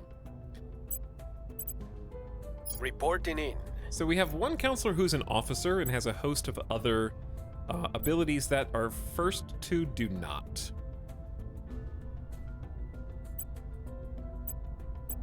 Like overthrowing a government, which is very challenging and takes a lot of influence. Fortifying our own nation against the similar things. I'm assuming that the 180 days is like the consolidation power time. Like here we have 172 days to consolidate power. We have to maintain continuous control of the executive control point, which I'm assuming means that's like an 180-day window that other people have to more easily unseat you from that position of power. That's what I think. But I'm sort of making my own inference. Rumbottom, I can see you, but thank you for highlighting your message anyways. I have to put on my sunglasses now to read this. Not all nations will have policies at any given time. You can adjust the relations with other nations at any time. Yeah, that's how you make rivals or alliances.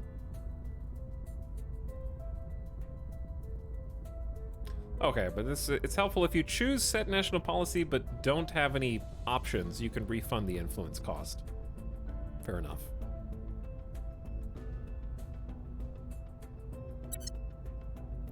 $5,000 channel points is for nerds. Why aren't you guys deleting 25,000 channel points at a time? We can also stabilize a nation, which is reducing unrest. I think that might be a good idea. So chat, If Kazakhstan has 4.3 unrest out of 10, the Channel Point economy is crying right now.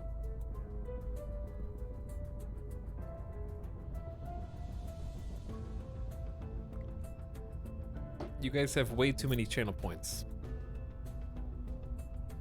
Hundreds of thousands. The channel point GDP. You guys actually know you're helping the economy because you're spending channel points. You're making everyone else's channel points more valuable. Right? Isn't that how that works? Like, literally? Okay, but anyway, since strife is high here, 4.3, we should have some penalties. I'm not sure what penalties strife yields. When inequality rises, we have a welfare warning. When unrest is increasing, military gets a warning sign. I think we should go ahead and do this. Let's try stabilizing the nation, reducing unrest, improving the economy, and reducing the chance the government is overthrown.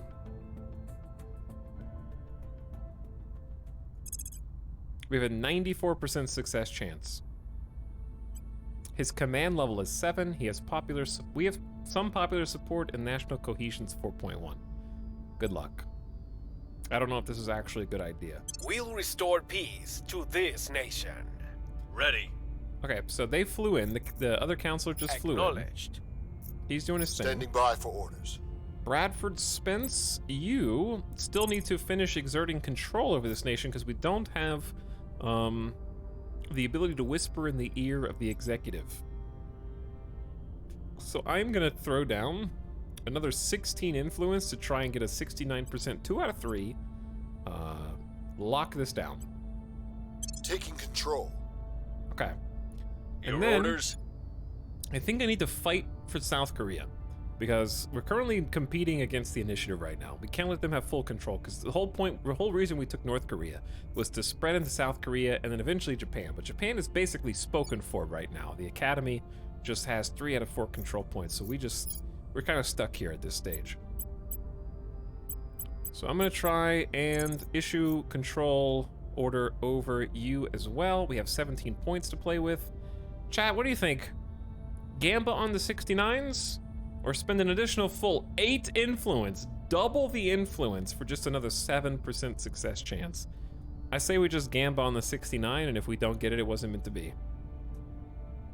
That way we can at least save a teeny bit of influence. Okay, let's go for it.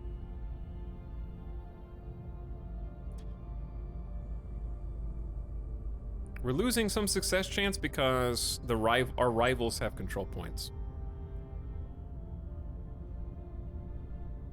Putting our people in place. Confirm the assignments. We must not only defend human lives from the aliens, we must ensure those lives remain worth living. We found the resistance. The leaders of this group are convinced the aliens are a threat to humanity's ability to determine its own future, and they are quietly preparing to fight them. We must not only defend human lives. Okay, you said that. You did say that. So, we don't know where any of their counselors are. So the servants are the only ones we haven't encountered. Fiona, I don't know how to say this last name, actually. How do you say this last name? Commander born in London, UK as a spy. Captain, Royal Army Intelligence Corps. Case officer, undisclosed location, Secret Intelligence Service from 06 to 07. Ayowade. Ayowade? Was that right? SIS liaison to U.S. Counterterrorism Center, then Chief of Station in Lagos, Chief of Station Islamabad, Deputy Chief of African Affairs, Senior Advisor to Insurgent Group, location undisclosed, 2016 to present. Very secretive.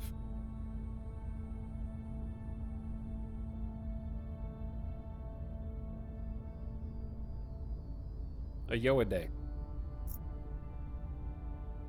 Are there any factions yours would potentially ally or non-aggression with? I guess if we're just trying to leave, in theory, we have the most neutral stance, depending on how we handle it, because we are neither I think we might encounter issues with the Resistance and humanity first, because maybe in their opinion, if you're not helping, you're part of the problem. Also, we just got a little bitrate cox for a second. But yeah, they might just be annoyed that we're taking up resources that they could be using to fight the aliens, therefore trying to take our stuff. And the people that want to help the aliens are likewise annoyed that we're not sticking around.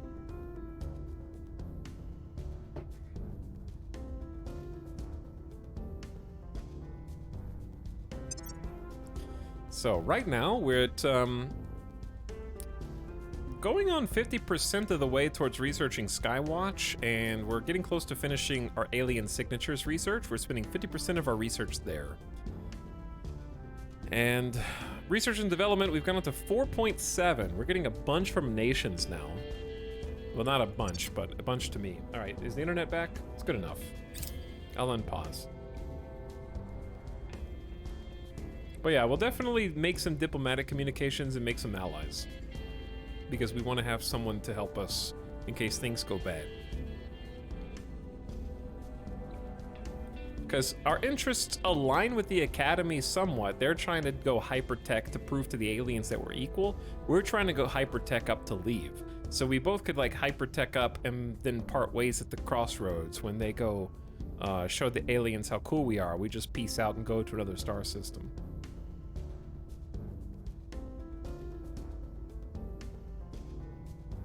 I'm really liking this so far.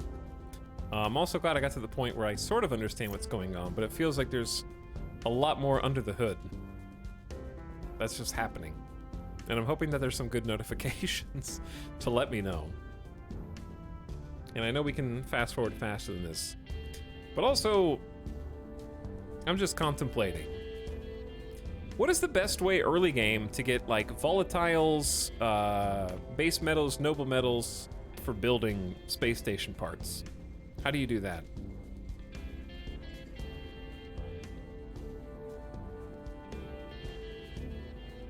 You probably get about 3 to 5 years in and returning.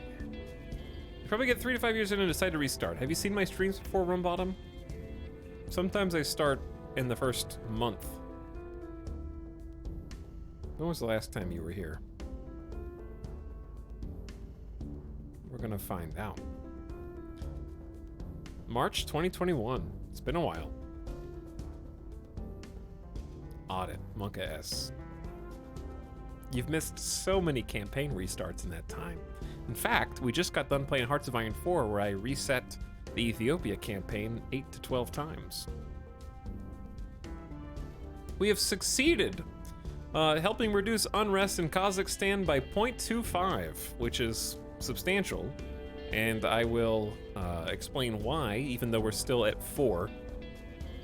It was a 94% chance of success, and we almost missed it.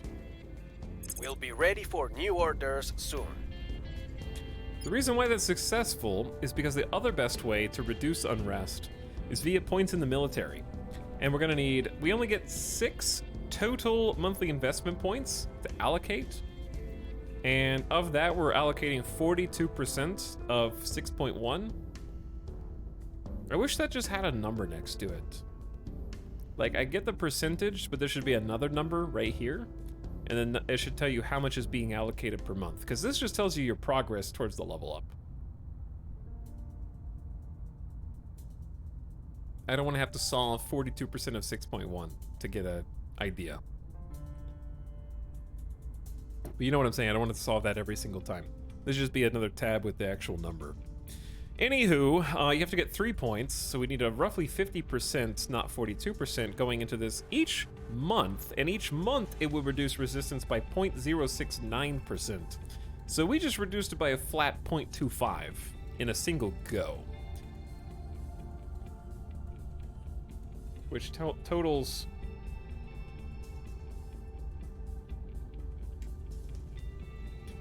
Um...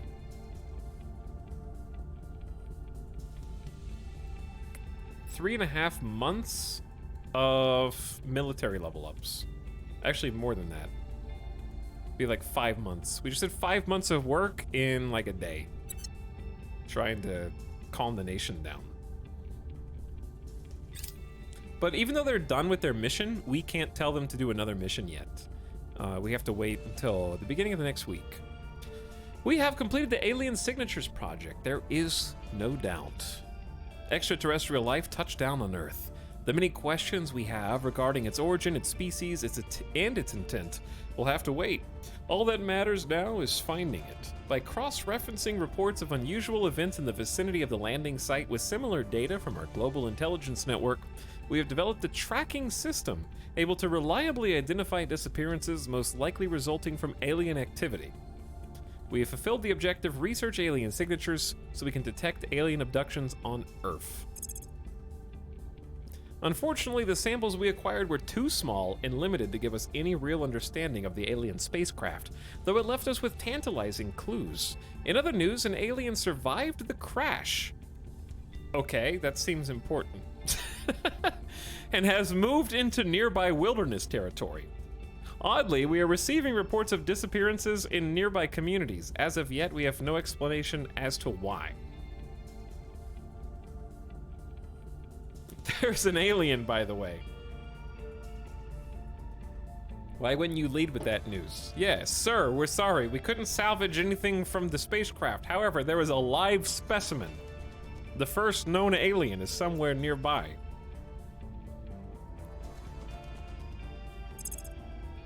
New objective, investigate the alien abductions. The majority of our research team believe the recent claims of alien abductions are simply a product of local superstition and mass media hysteria, but the frequency of the reports is becoming disturbing. You just told me that there was a live alien that escaped into the wilderness and that there were reports of abductions in the area, and now you're telling me that you think that the claims of alien abductions are local superstition. Which one is it? I'm getting some mixed messages here. Conduct surveil location missions in the regions near any alien crash sites. If they're detected, send a counselor on an investigate alien activity mission at that location.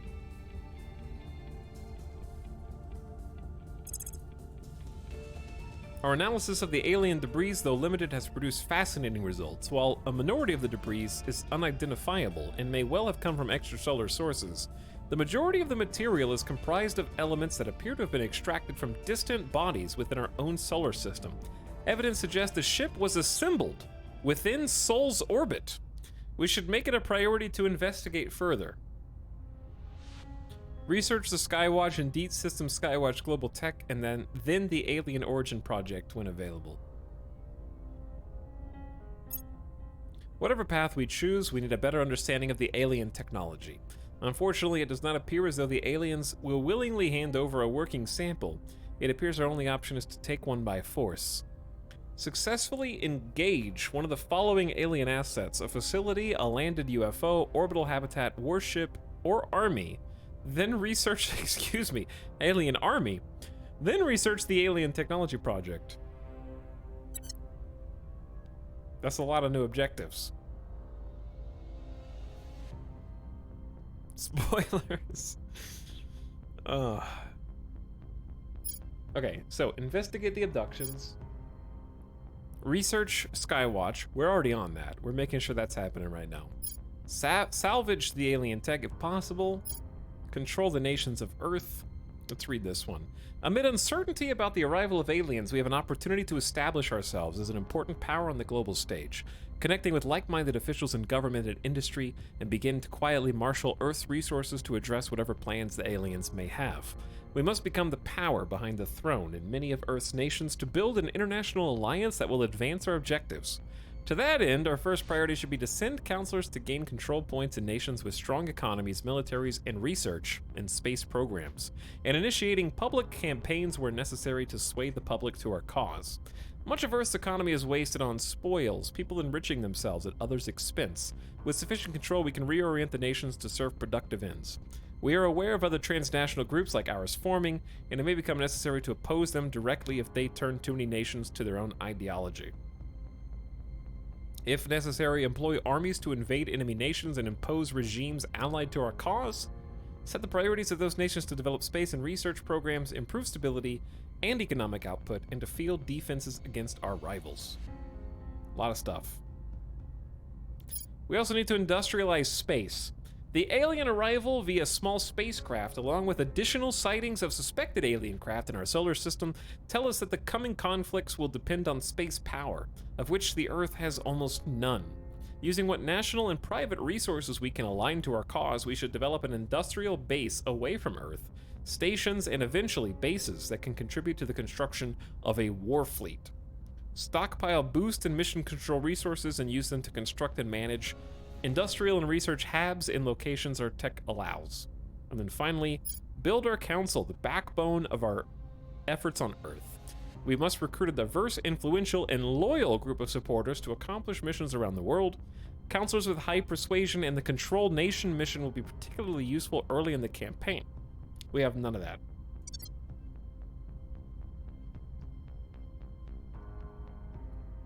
Okay.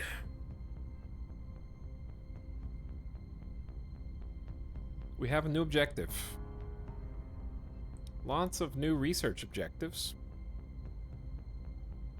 Got our first research complete. We successfully stabilized Kazakhstan a little bit. We encountered the resistance. We assigned counselors. I'm going to clear my log. Okay, so looking back at research, we have a new project available. And I like that when you stop researching one thing to research another thing, it maintains progress on the old thing. So we're just going to keep doing audience research, which is just a repeatable, that when we get 100 research, it gives us 25 influence, which you've already seen is incredibly useful. And we can decide how much we want to actually, like I only want to go back to doing 1 pip in audience research. And I definitely want to continue being the leader of Skywatch and getting Skywatch done, because that's very important. But maybe I'll put some points back into mission to space, because we've already contributed 11. And the more we contribute, the faster the projects that are under the umbrella of mission to space will become available to us. So I'm going to do 50% to Skywatch, 25% to mission to space, and 25% to our own private audience research. So at least we're helping a little bit, and we'll let somebody else do We Are Not Alone. Can't do everything. We gotta pick and choose.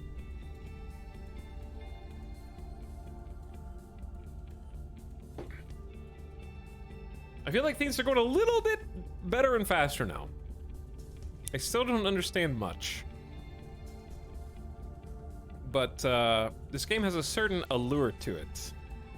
We're definitely going to be playing more of that this week, if not tomorrow. I know I'm not done yet. So are the aliens always hostile, where their intentions are remaining to be seen? Because we have one faction that is trying to usher them in and become their faction name is servants, and we have another that's trying to prove to the aliens that we are their equals. So I think it depends on who's successful, is what the aliens do. Each faction has different objectives.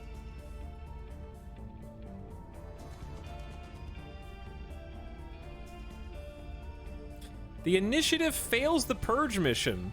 We have learned the initiative failed a purge mission that was targeting North Korea. Uh-oh.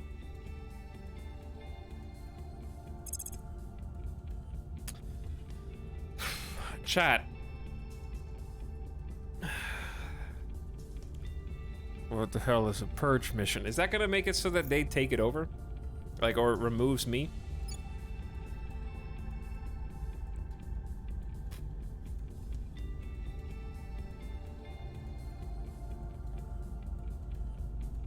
What the heck, man?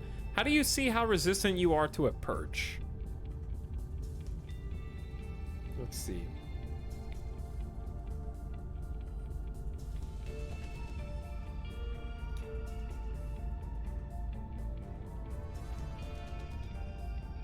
Oh, did you guys know that Hooded Horse, the publisher for this game, actually has a wiki for the game as well?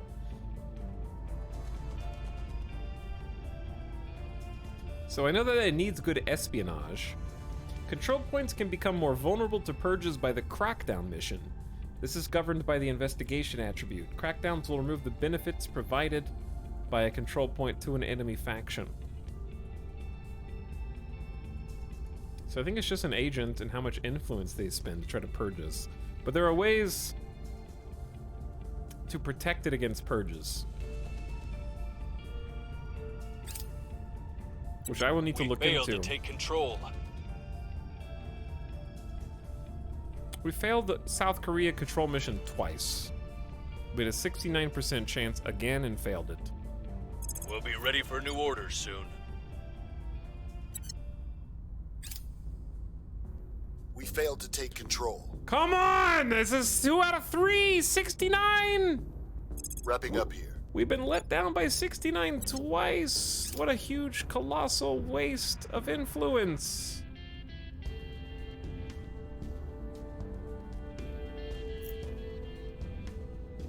Meanwhile, the Academy has full control over Japan. We're gonna look and see who has control over what at the end of this. They're actually making good money, good research. They're making me look stupid.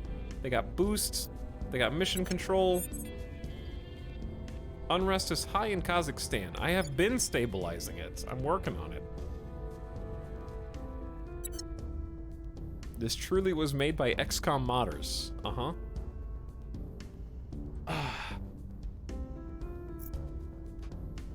Okay, so. Now what? At your service. Well, the number one thing we need to do is figure out how to protect ourselves against purges. Which I don't know if I can right now. Chat, is there a way to... This is protecting a targeted council, region, or hab against physical attacks or other operations. Does protect target work at protecting purges?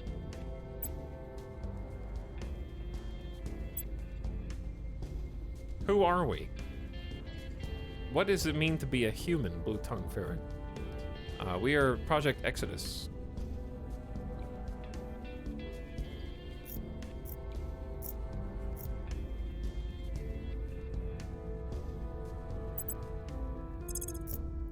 Okay, so I can protect North Korea. This guy is amazing, by the way, at protecting things. He has level 9 security and can survive violence. He is a recognized government employee. He has bonus persuasion in nations with some cohesion. He's very hard to kill and is a survivor during episodes of mass violence, and if attacked, will strike back. Enemy critical failures on detain or assassinate missions against this counselor result in a human attacker's death if they are not protected.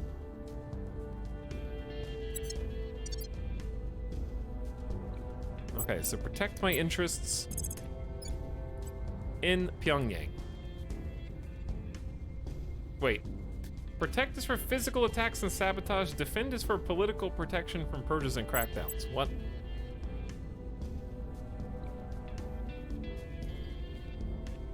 Then why does this say it will protect against physical attacks or other operations?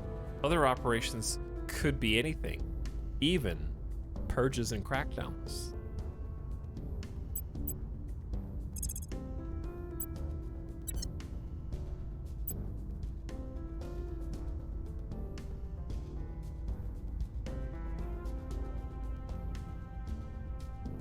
So what is,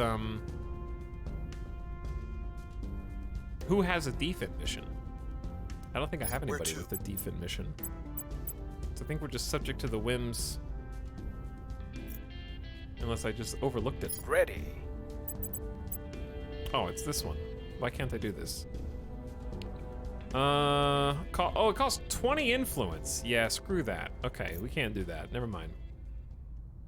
That's way, way, way, way too expensive. If they assassinate us, they assassinate us. Whatever. I'm gonna keep stabilizing Kazakhstan. Wait, I need to control the other points. I do need to control the other points. But also it's locked down for as long as I want it to be.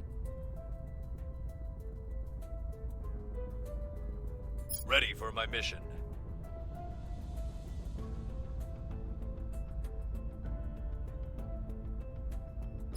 Should I give up on South Korea? Increase public support in a nation for our cause. We can spend money to increase support. We need to get control of a nation that actually has an income. Remember that person that's I'm not thinking about restarting yet. Not thinking about restarting yet. Don't worry about it. Not gonna do it.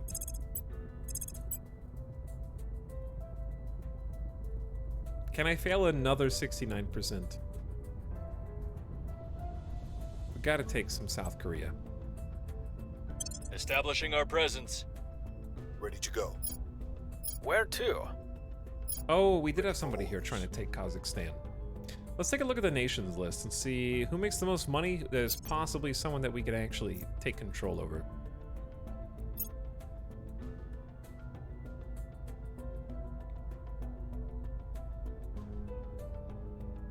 Okay, so we can't get the US, China, Russia. France is what we're ultimately sort of working towards. It's just gonna take time. South Korea is one of the only ones that actually has an income. They're in the top. They're in the top bracket. But yeah, that's why we have Portugal, because I need to start taking over Spain. But Spain... See, we now have terrible persuasion, dear God. Hey, is it time for another council member yet? When does this refresh? Or did it already? No, it didn't. I remember Oswald Zink. I think it refreshes in the beginning of the next month.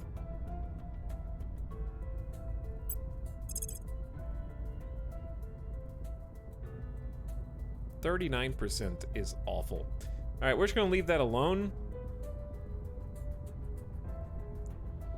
We're getting some bonus from control points and neighbors.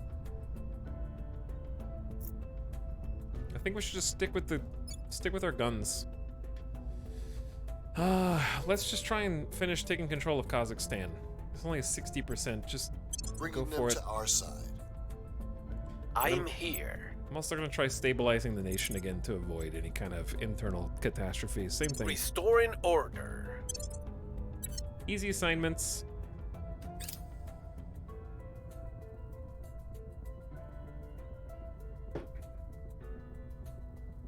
I'm gonna make pizza rolls. I'm gonna make Hot Pockets.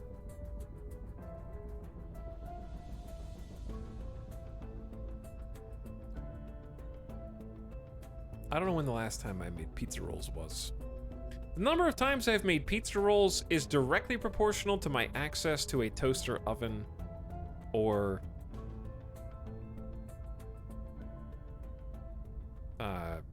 air fryer. Because like preheating a regular oven takes too much time.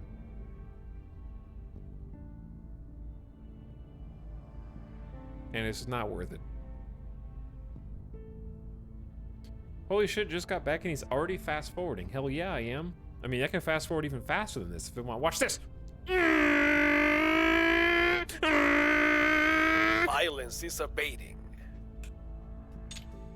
Stabilized nation mission success. We have reduced unrest in Kazakhstan by 0.25. Good. Back to 3.8. Too fast. All right, that was a 94% success chance. Good for you. You did the bare minimum I expected.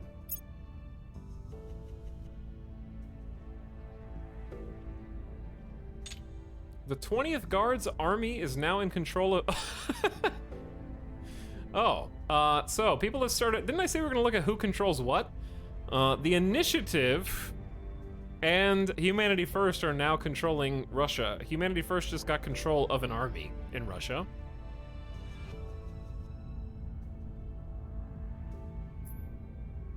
They are, in fact, still at war with Ukraine, but it appears that we either don't have intel on where are their armies. They're all in Moscow. They pulled them all back. And the First Guards tank army is only at 38% strength.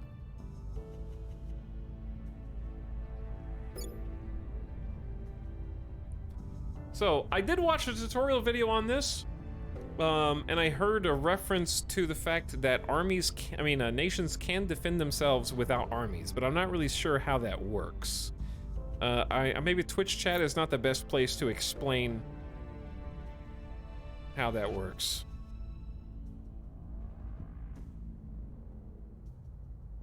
How do you fight if you don't have an army?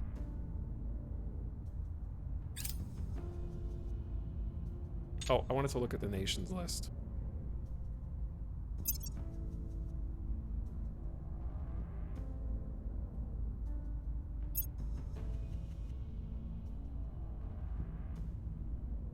Okay. Japan is fully controlled by the Academy. We just looked at Russia. France is part servant. Brazil's got some servants in there now. So it's interesting, the risk-reward. The risk-reward is quite interesting. I'll explain what I mean in a second. Very, very board gamey. Mongolia is controlled by the Protectorate now. Iceland is also Protectorate. The risk-reward is, in Russia, which I keep clicking on that, hoping it takes me to the nation, but it doesn't, it just sorts. Okay, in Russia, the initiative was the first person to establish control, right? So the next person who establishes control goes over one slot and gets access to the army. So if you're the first person to take some influence, you might be setting the stage for someone else to get control of something you don't want them to have control over. So, do different agents work at different speeds? What if two people vie for control of a control point in Russia simultaneously? What dictates how fast one of your council members resolves the mission? So, like in this case, if two people were going simultaneously, who goes here and who goes here? You can manually select which point to target. There's a drop-down menu on the left side of the toolbar when you select an assignment. But can you go for an army first? It's the same cost against cap.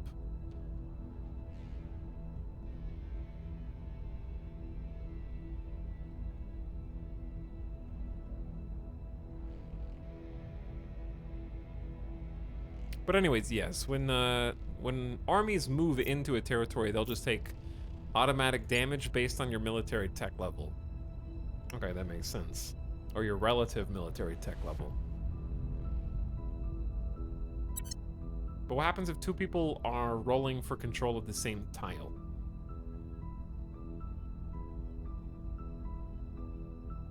Does the higher roll win? And if so, even if you succeed the mission, I assume you lose all your influence?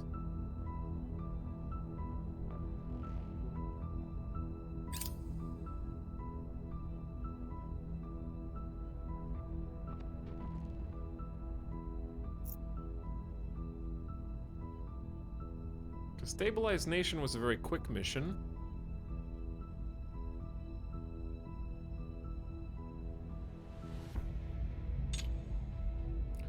Operatives with Project Exodus have spotted a suspected counselor for an enemy faction in Turkey. And we could try and spy to figure out who that might be. They have one military spot. A reasonable amount of research as well coming from there.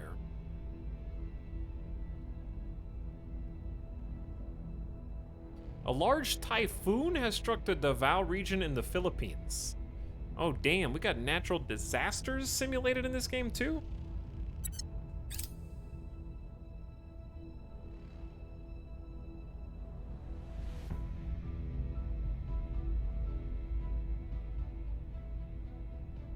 I'm assuming that's why their unrest has gone up, money has gone down. It may have, their population has gone up in the last 30 days.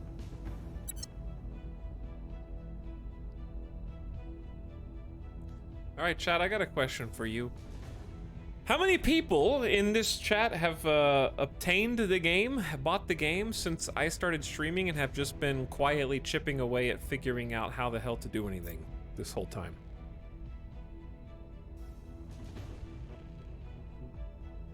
We were unable to establish control. Again? I will never believe in the 69% again. We've failed 3 69% rolls to get a foothold in South Korea. This operative, this counselor is the worst. Not nice.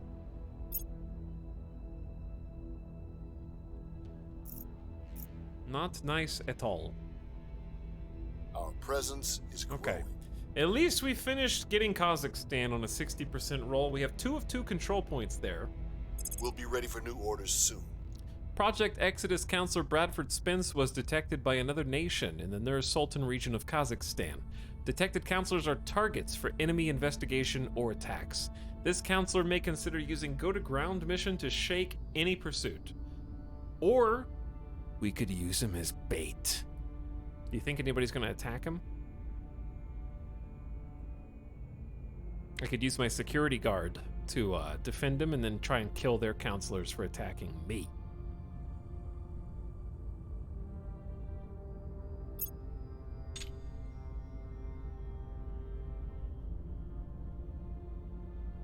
Okay, so now that we control both pieces of the Kazakhstan pie, we are getting a whopping 22 research a month.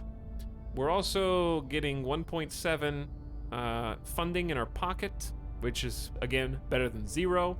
And we have all of the development points to spend, their investment points, I'm gonna call them whatever.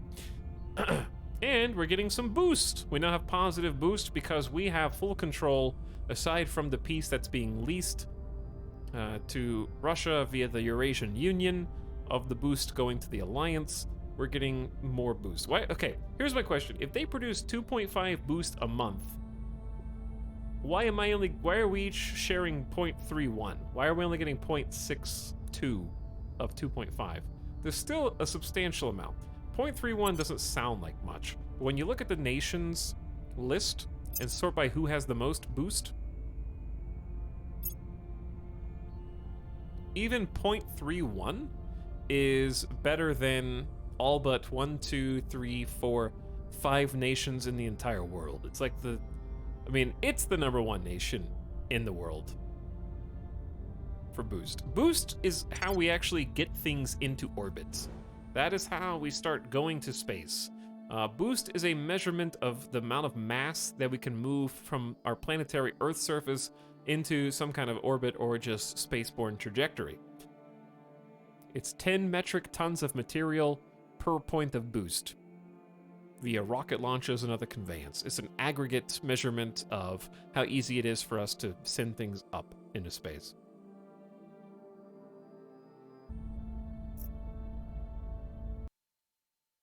You just crashed my game. No.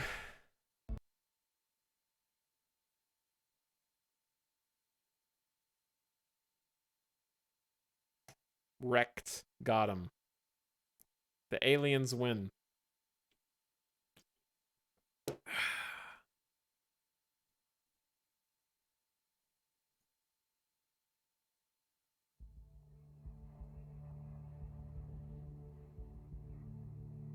Sabotaged. The aliens win. Let's see. Chat, the bad news is, we last saved 18 minutes ago. Which I guess could be worse. But I probably didn't do much in that 18 minutes. Does that mean I'm re-rolling the dice again?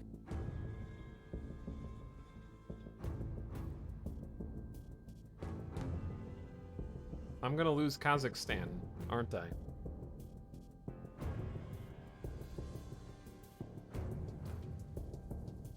That one may not have actually been the game crashing. It might have been DX Story. Because anytime you change a setting or a graphics setting or something, it might refresh and then DX Story might catch it and then crash. Wow, I thought save scumming was beneath you.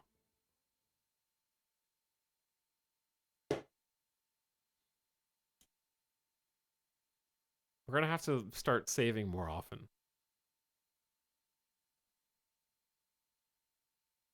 For sure. See, there's 3 scenarios. The same thing happens again.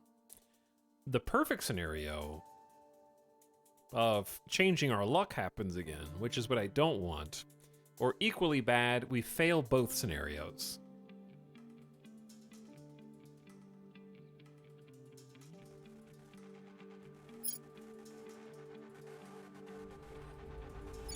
Oh no.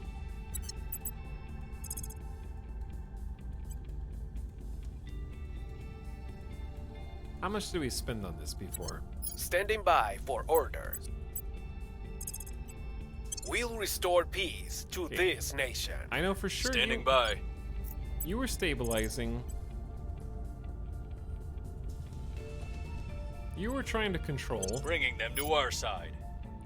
Your orders? Establishing our presence. Look what you've done.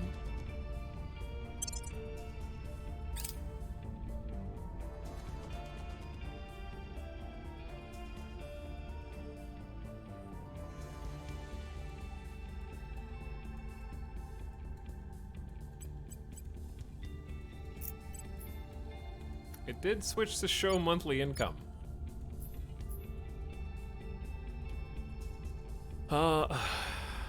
Okay, yeah. So we are getting the appropriate amount. No, we're not. We're only getting 0.15. Still the same.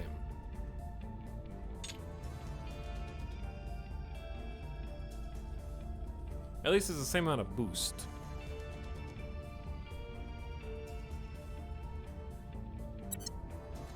Can't wait until all these results get Things screwed are up. cooling off. Well, we got Kazakhstan stabilized, which was supposed to happen. But that doesn't mean we control it.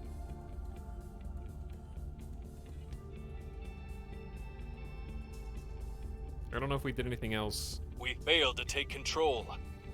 Well, so far the same events have happened. We failed to take control of South Korea again.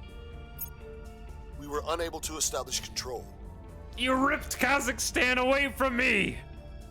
Rolled a 62, we had to roll a 1 through 60 to win. It's okay, I forgive you, it wasn't your fault. It was just an accident. But unfortunately, an accident that shaped the course of the game and took it away in a different direction. 2%. Reload again.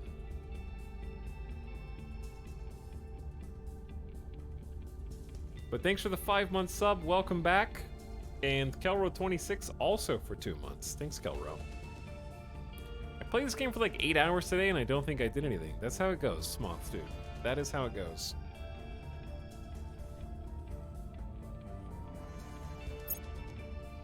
Our counselor was still spotted again, though.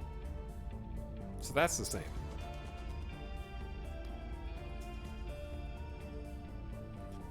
We have failed to conquer another control point the last, like, 3 separate turns in a row.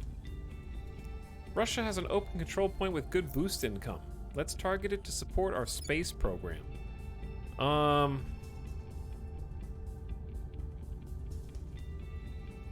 don't know if that's such a good idea.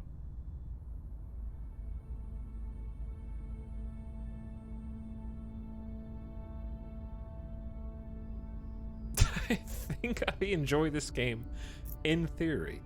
Hello, first time chatter root.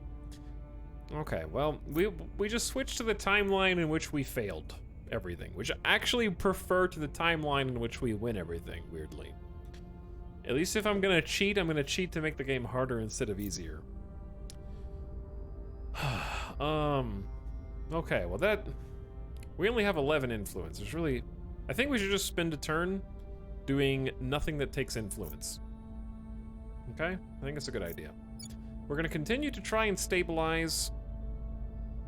Ooh, actually I have a decision to make. Because we've reduced strife down to 3.75 from 4.25. It's getting better. Getting a little less crazy out there. But, our counselor, Bradford Spence, has been detected. It's also the 1st of November.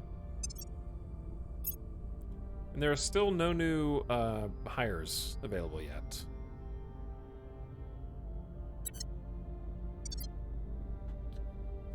But since Bradford's been detected, I think it's too early for anyone to try to assassinate him, but like... Where do you need me? I don't know what the hell the AI is gonna do. I could just make Bradford go to ground, go into hiding for a turn, but wouldn't it be funny to try and like protect him? I don't know, I'm just gonna see what happens. Let's protect, how do you protect just your other counselor? There we go. Bradford Spence, protect target. Why not? Let's just see what happens. On guard. Standing by for orders. Okay. And then...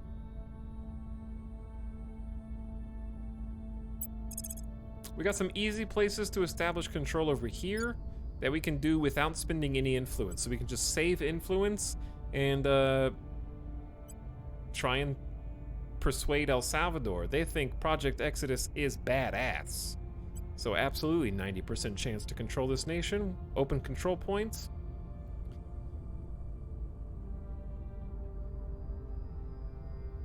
They have 8.3 research a month, 2.2 priority points to spend. It's not that much. We'll be running this place but it's in no free. time. At your service. And free Ready is to good. Standing Okay, by for and then orders. Bradford likewise. We could go for a 56% chance of Greece. They have bad money, but good research. Take the 50-50, free coin flip, no influence required.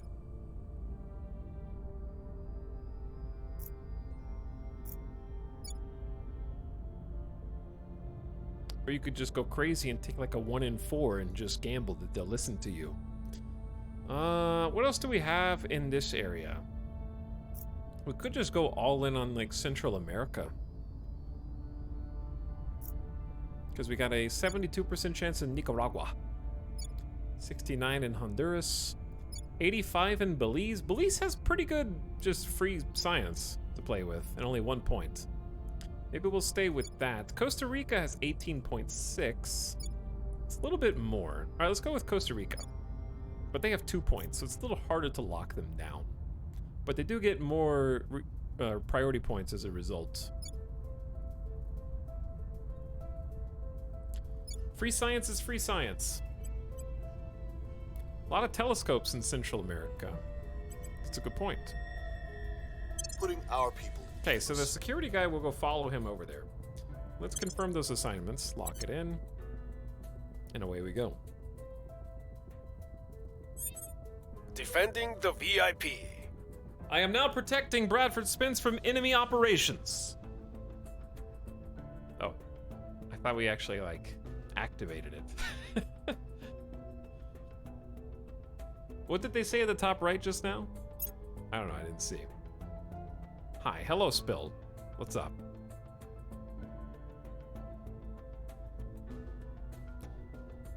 Amores, I don't know what either of those things are.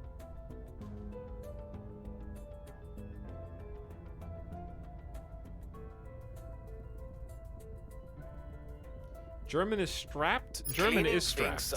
Oh, it said there were new advisors to recruit. Oh, sick. That's the message I needed to hear. Let's see who's available.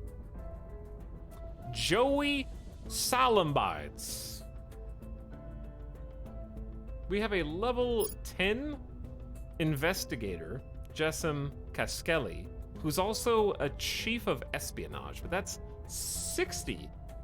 These guys are all 60 except this last nerd who has zero persuasion skills, but is a god of science and investigation. We have no one who's good at persuasion once again.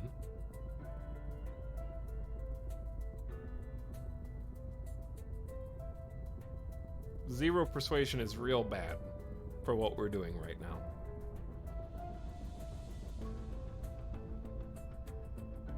Investigation is the ability to discover information someone prefers to keep hidden. In addition to serving as a primary stat for a number of missions, it also determines the counselor's chance of sighting enemy counselors. Super nerd scientist. 16.5 research a month. Well, I don't have enough to hire anybody right now. We only have 13 influence. But we are gaining 34 influence a month. I kind of want to go back to showing daily totals, but I'm not going to click on that button right now. Not yet. Okay, we can appoint a new advisory team. With our management team on board, we will now recruit our core group of advisors to assist our interactions and oversight with nations aligned with our cause. Focus on economic development. National investment points we direct to economy priority are increased by 10%. Hire some steely-eyed missile women and men. National investment points into spaceflight and boost are increased by 5%. Call in the generals for military and build armies, or international aid for welfare and knowledge. I think we need to think long-term on this and get spaceflight and boost bonuses.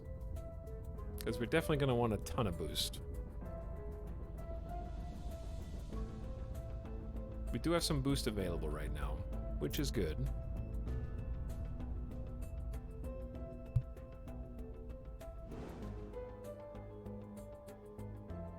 What's cool in this map view, you can obviously see the Earth rotating, but when I go 4x speed, watch the sun in relation to the Earth. Like we're actually newing through space and all the orbits for all the other planetary bodies.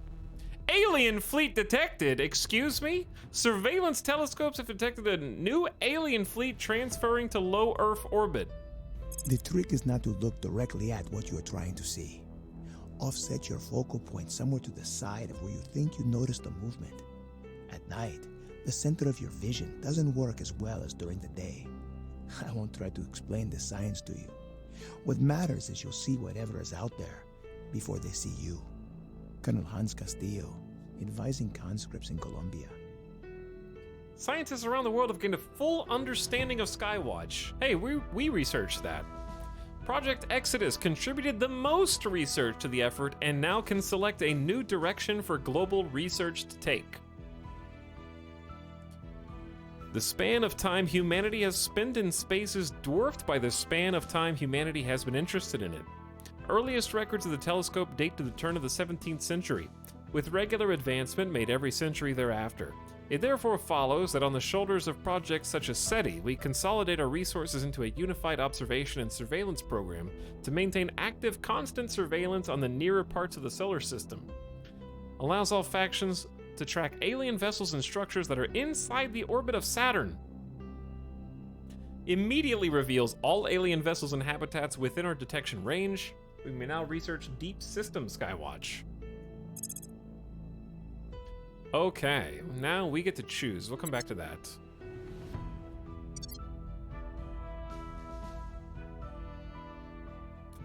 Victor 1, transferring to low Earth orbit. Estimated arrival 21st of November. That's in 2 weeks!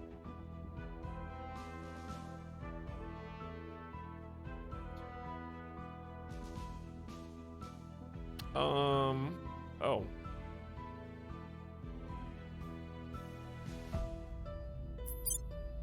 That's not good. Eternal memory. Divine. Oh, you get to zoom in on it.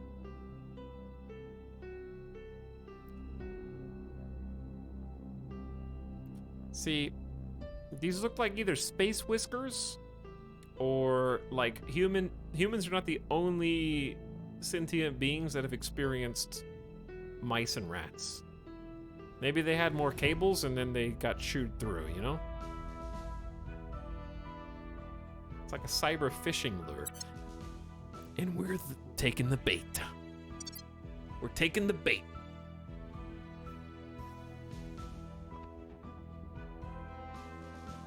But yeah, it has its own military power. Divine Justice class gunship. So we're starting to name it. But now we can zoom out Oh. There's more. There's Victor 2. Also, transferring to low Earth orbit. Estimated arrival 2nd of February 2023.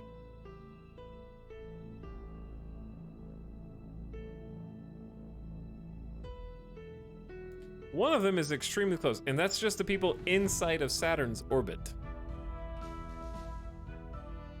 So if we research the next telescope, we can get an idea of who else is out there beyond that.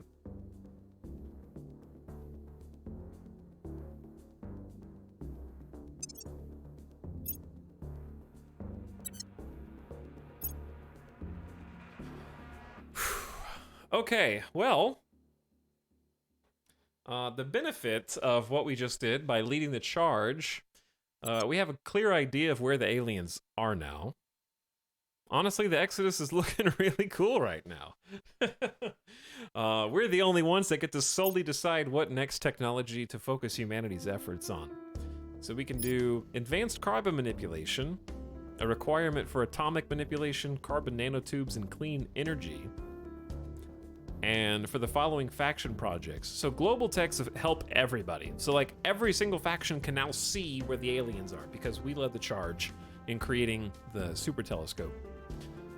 But if you are the leader in research for the global techs, you are also the first one to get access to special faction projects that are unlocked by that thing. So like we can get composite armor and graphene batteries before other people. And the faction projects are things that are specific to us, that other people, other factions will not have unless they research it themselves. So we can't do all the work for them, nor can other people do all the work for us. Advanced chemical rocketry unlocks missile warfare doctrine, next generation aerospace, and unlocks special faction projects for reusable rockets, interplanetary chemical rockets, super heavy chemical rockets, space tugs, high thrust probes, and the bootstrap spaceflight programs. Advanced electromagnetism puts us towards superconductors, electrothermal propulsion, magnetic force manipulation, mass drivers, and vacuum electrostatic principles. These are all titles to community episodes, which is hilarious. Augmented reality for cybernetics and space research. This is a requirement for the following faction projects: Operations Center, damage control drones, crash training program, augmented learning, augmented combat training, and interrogation techniques.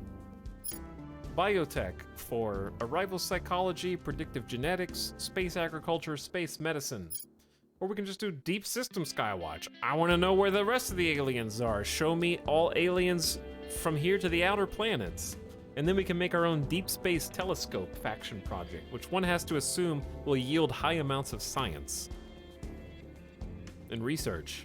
High energy lasers for layered defense arrays and atom smashers, or photonic computing to get to global listening networks and spying.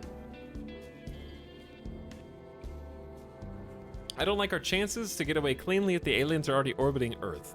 Well, one of two things will happen. Either they're going to orbit Earth and observe, or they're going to orbit Earth and deploy and underestimate us. Because one ship can't possibly... I think they might... You know, you remember...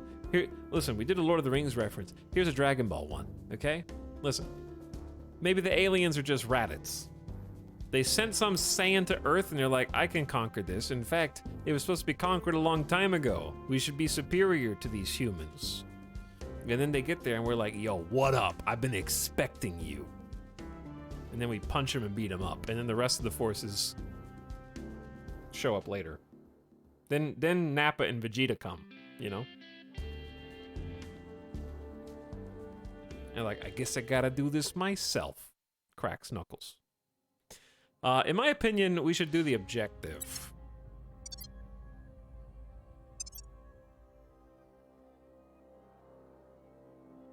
That didn't happen. Which part? Are you saying that Dragon Ball's not real? Or that the series of events I just described didn't happen in the anime? I don't know which. Surveil location mission in regions near any alien crash site. If abductions are detected, send a counselor to investigate.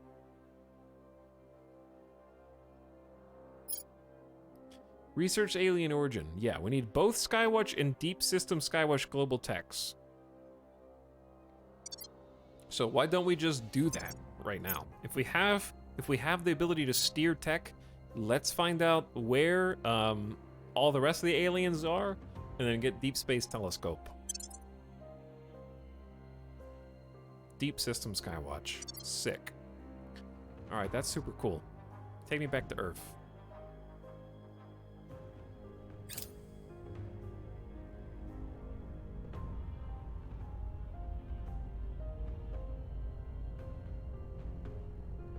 VOD watchers. Presence is growing.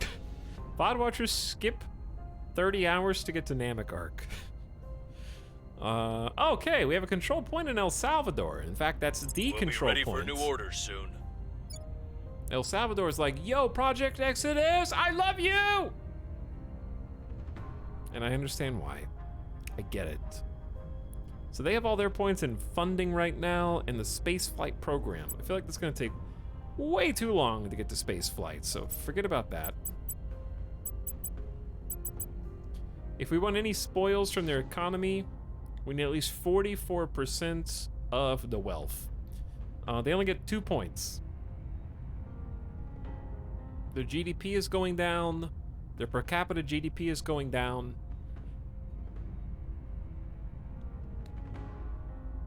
We need to boost their education level, economy, cohesion, democracy, and reduce unrest. They're suffering guerrilla warfare here?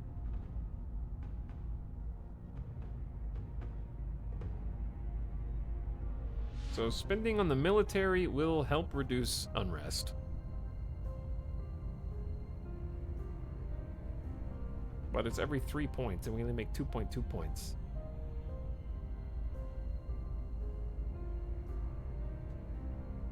Guerrilla unrest is... guerrilla war is probably bad. The only way to settle them is with agents. It's gonna take a long time. Because military spending is gonna... We don't have enough points for military spending to do anything. This is only gonna go down by 0.04 per month. So it's gonna take 2 months to go down by 0.1. Incredibly long.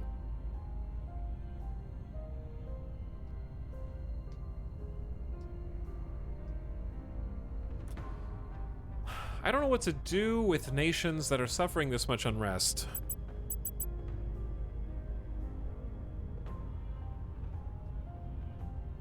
Knowledge increases education, government, and pulls cohesion towards the middle value, because right now they are polarized. So we want cohesion to go towards the middle value. They're in anocracy right now. An anocracy or semi-democracy is a form of government that is loosely defined as part of a democracy, part dictatorship, or a regime that mixes democratic with autocratic features. Interesting.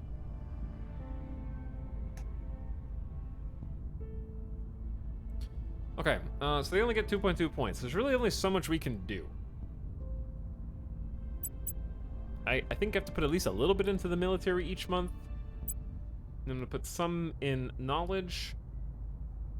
Welfare decreases inequality, which inequality is moderate.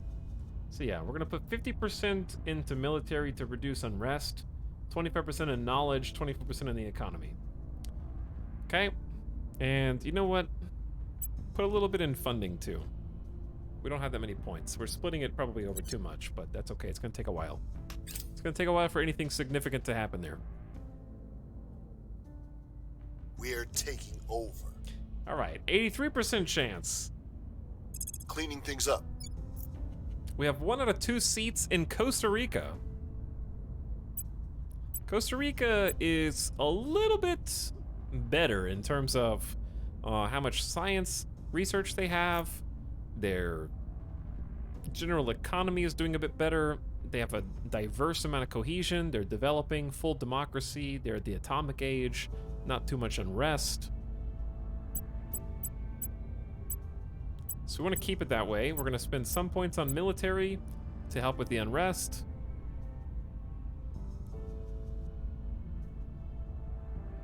I want to spend some on knowledge. Let's spend a third on economy, a third on knowledge, and a third on military right now.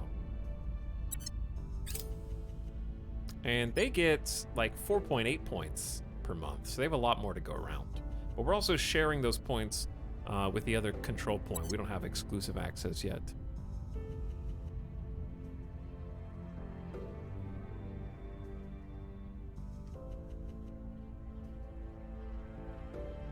Don't look at me, Bradford.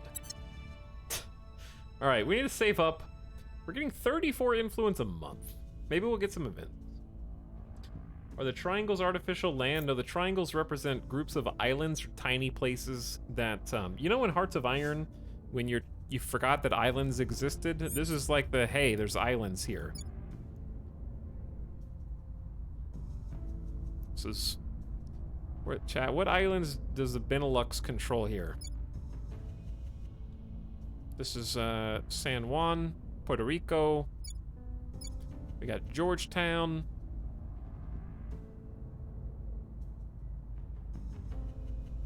But yeah, those are just islands in clusters. Belize. Okay, so it's a new week. And we have ability to do some more assignments. So we need to keep saving influence for another counselor. It's getting tricky because I need a fourth counselor for sure, but these guys all kind of suck. So I wonder if we just ignore this batch and wait until December, because the only one that costs 30 right now has no persuasion, just really good investigation and science. But maybe good science is worth it because we just want to keep pumping research. And then they can discover some other hidden secrets as well. I don't know, maybe that's good. Maybe just spend this particular counselor on doing other tasks that don't need good persuasion. But you need, if you're gonna sabotage or steal a project, you need espionage, and you don't have any of that. That costs influence. That costs influence. That costs influence. I don't know what you can do. But he does just have research each month. He's a physicist, an expert in the study of energy. He boosts our energy research. He's an academic affiliated with a research university, and he can advise as a result of that. Can boost an gives expertise. His command is 0.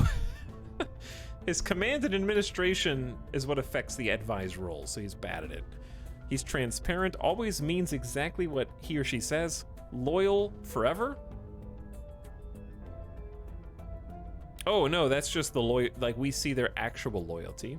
Awkward genius. Poor at recognizing social cues and working with others, but able to conduct scientific investigation with unparalleled focus. Big bonuses to science and investigation. Cannot inspire or do public campaigns. So maybe we just save up and take the super science investigator. They can level up. Yeah, they can level up. That's true too. Speaking of leveling up, our money is subtly going up. We should check on new orgs. Way too expensive for us. We have Horizon Marketing. Gives us a new mission. Public campaign increases our monthly income of influence. +3, that may be worth. And then we have Lepus Intelligence Group. Lepus Intelligence Group gives us mission granted sabotage project +1 espionage. Is there a way to cycle counselors from this menu? We have a level 3 espionage and level 2 espionage, so I don't know if those are great picks. But I can't afford the rest of these because it's like $900. This one costs. I'm blocking it. But yeah, these are like 200 influence, 43 influence. Bottom middle. Yeah, you're right. Okay. I do think that the Horizon Marketing one is good.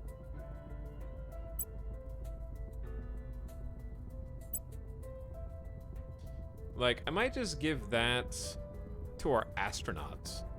Make our astronaut, like, the face of our marketing.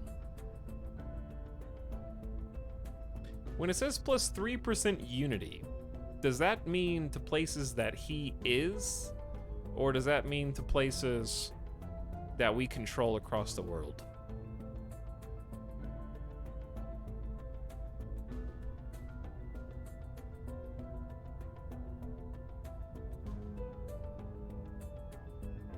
Is that logo an Earth pizza? Yeah, we want a slice of the pie, like the aliens.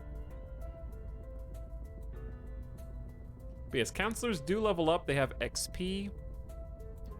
Represents personal growth and acquired knowledge that can be directed to improve the counselor. They gain 1 or more XP for attempting missions, and they typically gain at least 2 for successful missions in which they must pass a dice roll.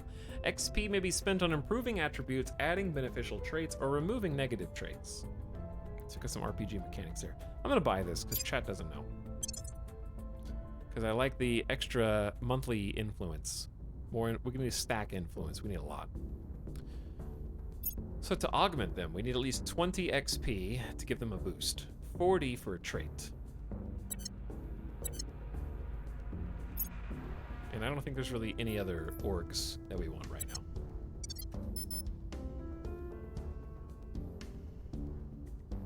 Alright, where are we sending you this time? We still want to continue to save up influence for another week, right? Increase public support and donation of our cause. I think we should go back and start supporting North Korea. Oh shit. Oh wait, no, that's the initiative. we need to fix that. Where to? Where do you need me? So now Jianyi can do public campaigns. Thanks to Horizon Marketing, which is awesome.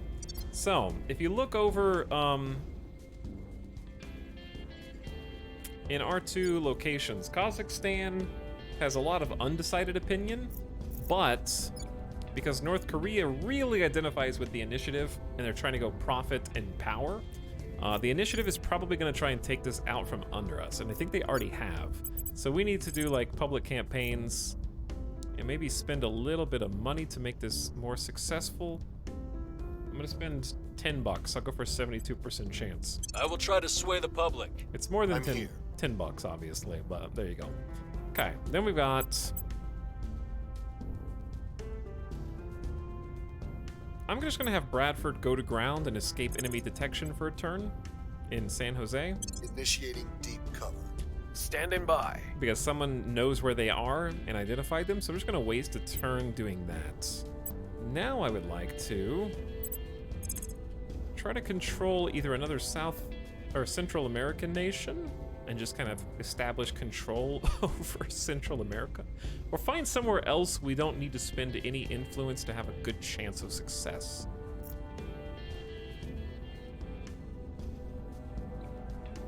Because I really need to lock down Kazakhstan, but as it stands, it's too much. It's only 22% success there. I'm pretty sure he didn't get detected. He literally did, because that's why I assigned German to bodyguard him. We had a whole pop-up about how they figured out where he was. Hey, it's my birthday in the game. Happy fake birthday. Alright. There's some insurgency problems in Nicaragua. Subversion in Belize.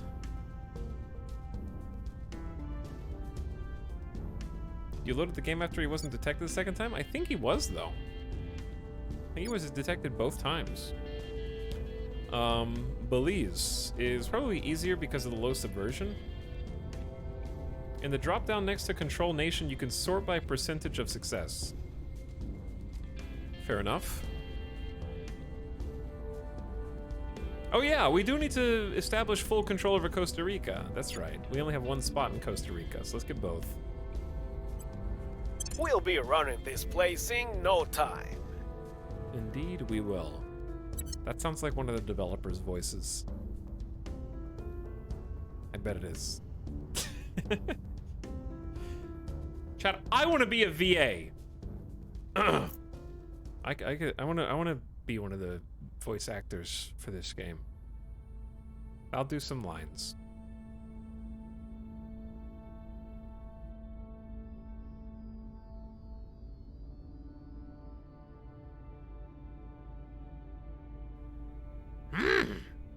Yes. For free.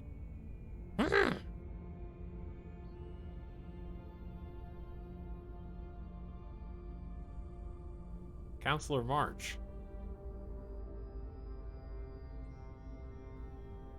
Homie, the aliens are coming. Oh my god.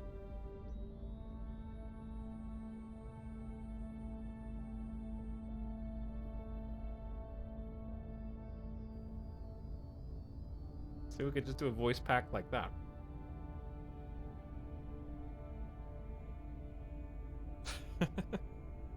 They are here to cleanse our sick world. The aliens are our saviors, and all who oppose them are enemies of the future. The servants. This group has determined the aliens are of divine origin and has declared itself their heralds and defenders.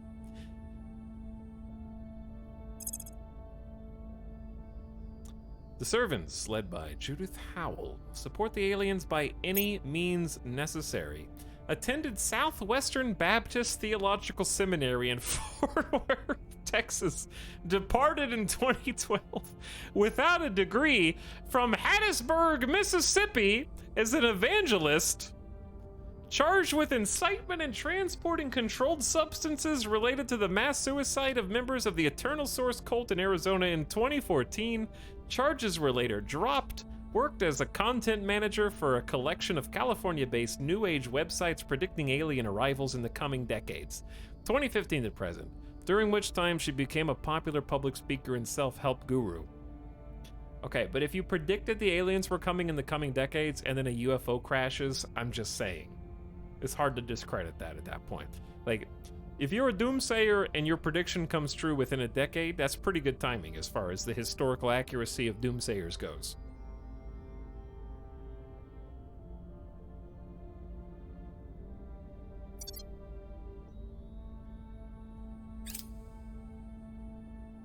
Though a broken clock is right twice a day. Hunkering down. I'm laying low in San Jose. Okay. Go to ground complete. We have secured Bradford Spence.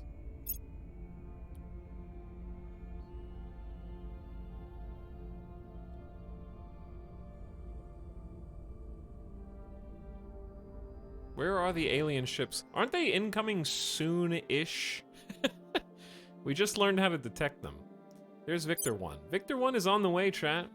21st of November. That's in 12 very short days. Very short days. Getting closer now. The Surat al-Baqarah teaches that in the creation of heaven and earth, a wise people may find the signs of Allah.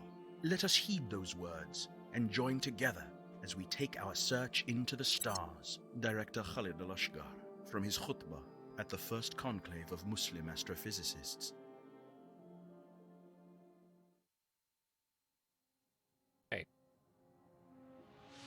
Scientists around the world have gained a full understanding of the mission to space. The Academy contributed the most research to the effort and selected advanced electromagnetism as a new direction for global research.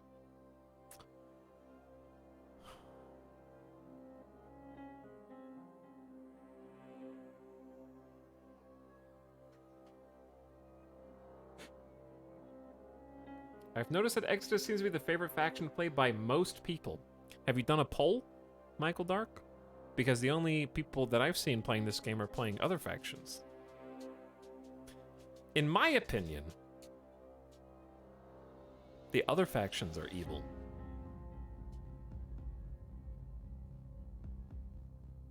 Existing in space is a different animal than merely traversing it. If we plan to go from tourist to resident, we must adapt. Logistics require resupply missions planned months in advance, while engineering must cope with long-term exposure to solar radiation and the rigor of equipment maintenance in a vacuum. Likewise, psychologists must develop a training regimen so personnel are able to maintain peak performance in an environment where up and down do not exist. But anyway, the reason why a bunch of people may prioritize it, the reason why I picked it was because, there's sort of an initial obstacle mentally with having to figure out how to fight the aliens. And secondly, the fact that I don't know how to do anything. It feels like the Project Exodus campaign, other than maybe the servants who are trying to help destabilize everything and pave the way for the aliens, might be the easiest to justify restarting because it might be one of the shorter campaigns compared to the other ones. So because I don't know how to play, the Project Exodus is appealing because it feels like it'll be incentivizing a reset. Exodus is also largely ignored by other factions, if I recall correctly. Yeah, I guess it just sounded safer for all those reasons. If I'm not going to do the tutorial, that is. We have, of course, been able to travel into space for some time, but now we have to establish how to do so easily, regularly, and cost-effectively, and in far greater number than ever before. The renewed mission to space thus entails a mission to change many of our most fundamental preconceptions. Yet, all these hardships are entirely necessary. For only once we are comfortably beyond Earth's orbit can we hope to explore, exploit, and ultimately even settle upon neighboring worlds. Let's expand. And in time, perhaps far beyond. Exterminate. The following tech may now be researched: deep space propulsion, orbital shipbuilding, orbital outpost habs, and space tourism. Yo, that's X's. I know those X's. So I did help contribute. We weren't the leaders. There.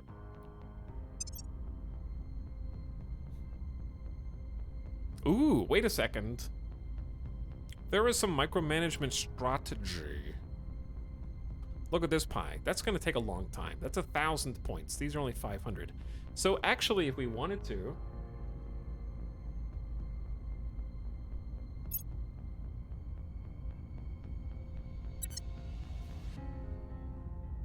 I want to see We Are Not Alone.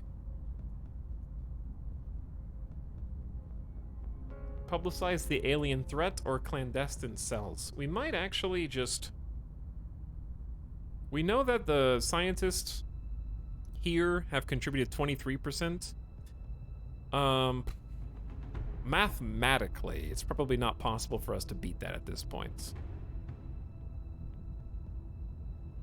They've contributed 84 research. We've contributed 0.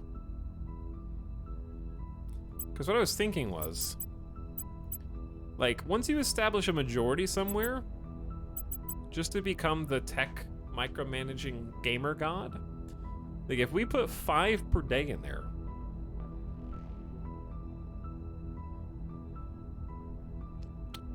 $20 days would get us to 100. That's a lot. They're probably going to finish it by that point, because as you can see, we got 1, 2, 3, 4, 5 different factions vying for control of this. So there's really no world in which we're the first ones. But you get the projects sooner if you want them. But that would necessitate you knowing what the projects do, which I think is going to lead to game replayability. Because right now, there's 350 projects in this game. I don't know what the hell any of them do, so I don't really have any way to work towards anything. But yes, I'm aware of how research works. Tickle. Thank you for... How long have you been here? You've only been here for 20 minutes? You didn't even hear my 3.5-hour explanation of the game and how it works, where we played 1 second of gameplay in almost 4 hours? You have so much VOD to catch up on.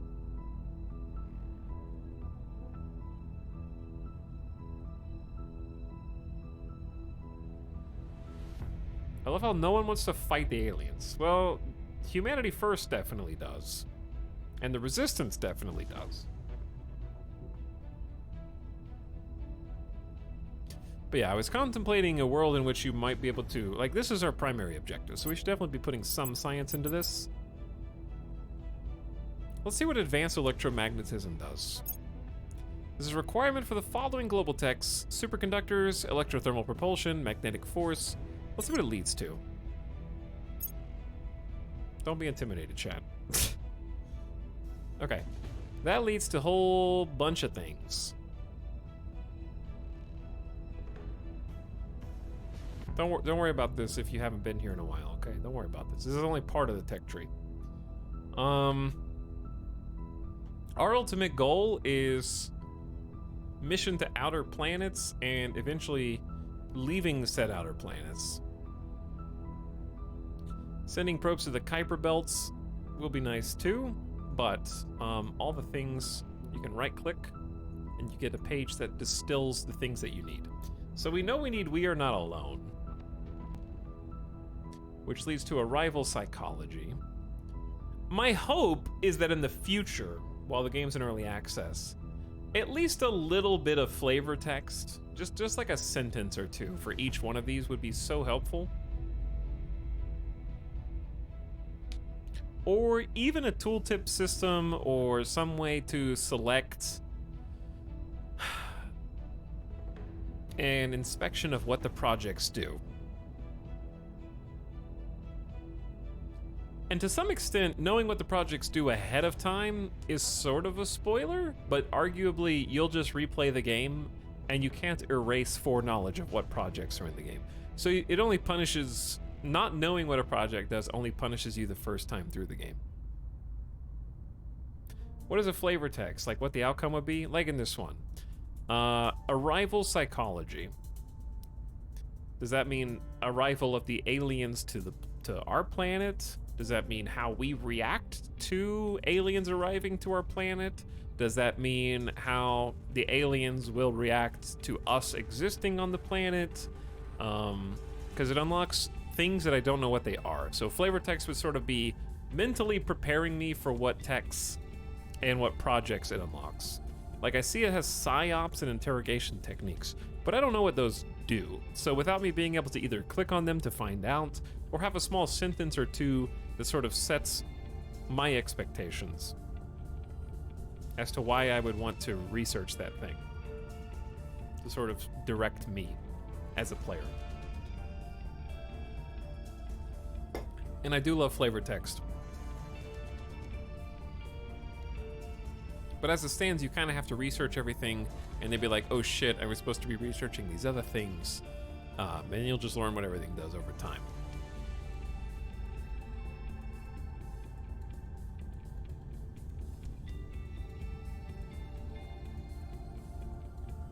But yeah, we want some arrival psychology there. Anyway. Like advanced electromagnetism brings us closer to deep space travel, futuristic weaponry, and rapid interplanetary transport of resources. I think there actually are some flavor text, it just doesn't show up in the tech tree page.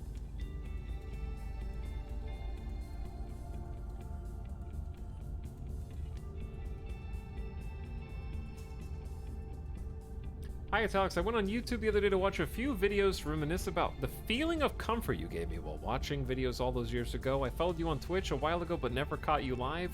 It's nice to hear your voice again. Welcome back. I stream like 4 or 5 days a week, maybe more. You're welcome to come back whenever you want. We've been learning how to play a very difficult grand strategy game today. And it's been a lot of fun and I think very rewarding. I still have so much to go. But yeah, I want to definitely at least put a little bit of my efforts into advanced electromagnetism and audience research. Let's just let them do We Are Not Alone. I need to pump some points into this because I want the boost of influence because we desperately need influence. So we're going to focus on some internal affairs while splitting 25% of our research this way. Because we have a probably significant amount of monthly research. There's so many notifications over here. I kind of wish these cleared over time. I can probably let these go. We have spotted a probable operative in Seoul, South Korea. Okay, that's important. See, Bradford was detected in the San Jose region of Costa Rica. So, that's why he had to go to ground for that one person. These are the alien fleets, Skywatch. Alright, we can just clear the rest of these.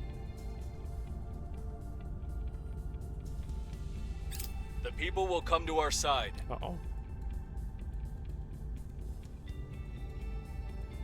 I'm glad they made it so the same control point can't get purged multiple times in one turn. By the same group, or by different groups, or both? I have increased popular support for Project Exodus in North Korea. Our support here has changed by 2% and now stands at 3%. That's gonna take a while before they start seeing things our way. Dude, tripled. Excellent. Neum. That's gonna be a tough one. Our presence is growing. Prepping for next mission. Good job, German and Zora. You have locked down and secured control of Costa Rica. We just have to hold that control for 180 days. I think a little bit in funding is good. And we're definitely gonna need some more money. But we need 23% of our points going into this to really get money. We'll get 50 bucks. I'm assuming a month. Or, no, actually, it's per point. Damn. Pumping the economy and taking from the spoils simultaneously is bold. Funding priority directs national resources into legitimate projects. Okay, so this does increase their annual funding, but that's not a lot. But then again, it's cumulative. Okay, sure. Yeah, let's keep focusing on military to try to bring down the unrest.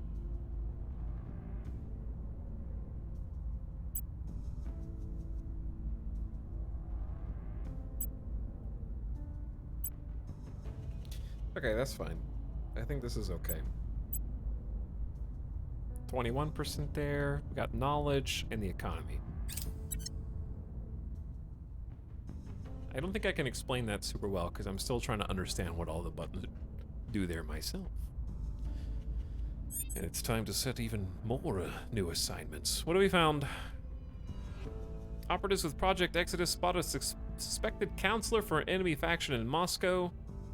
Also, the 8th Guards Army Russia is under the control of the Protectorate. Wow. Russia's being split up into three separate factions right now. 2 different military controls. Director, it appears we have some supporters in the Central African Republic. I didn't see what the last message was.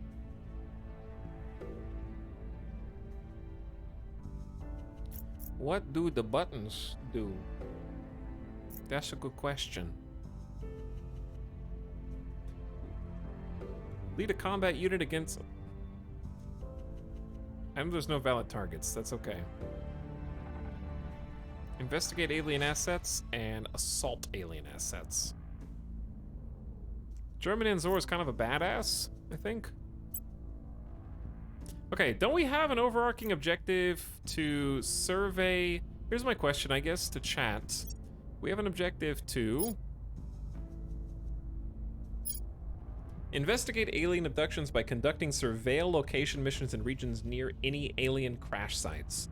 My question is the crash site, the original crash site, gone?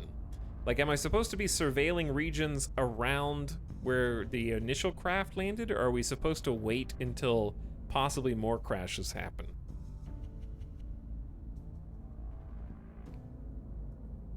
By the way, Hummus, thank you for the gift sub to Illegal Waffles, who's back for 15 months. Thanks, Hummus. And also, AB123 says, yo, with an alien in chat. Hey, yo, what up?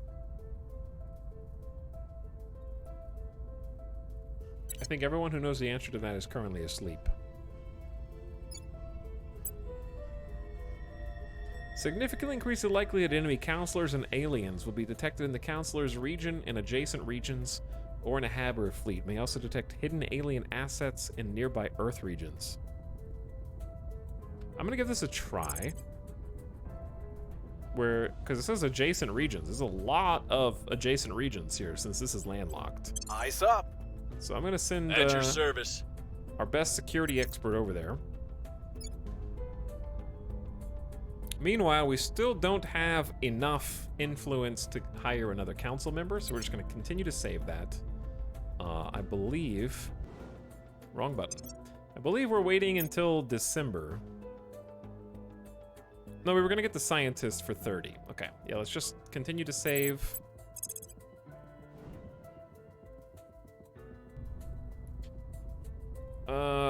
Panama is at 91%. What's going on in Panama? Where am I?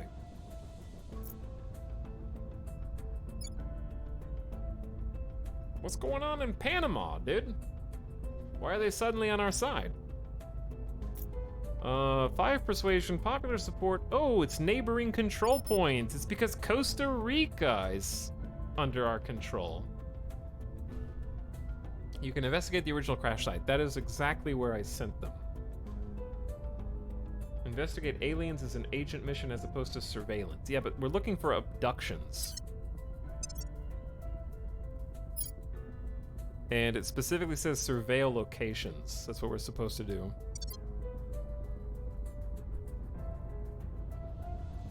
That's our main objective. But yeah, we can just link up Costa Rica. That's a 91%. I don't have to spend any influence for that.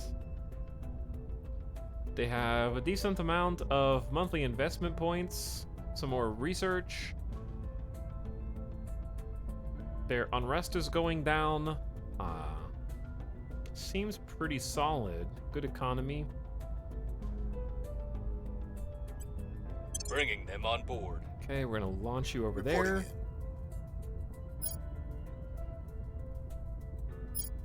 And then Bradford, we still haven't locked down Kazakhstan, but I can't do so without spending a bunch of influence. Can we just double up on Panama? I guess so. There's no reason not to. And just take both in one turn. Real time and turn-based. Very cool.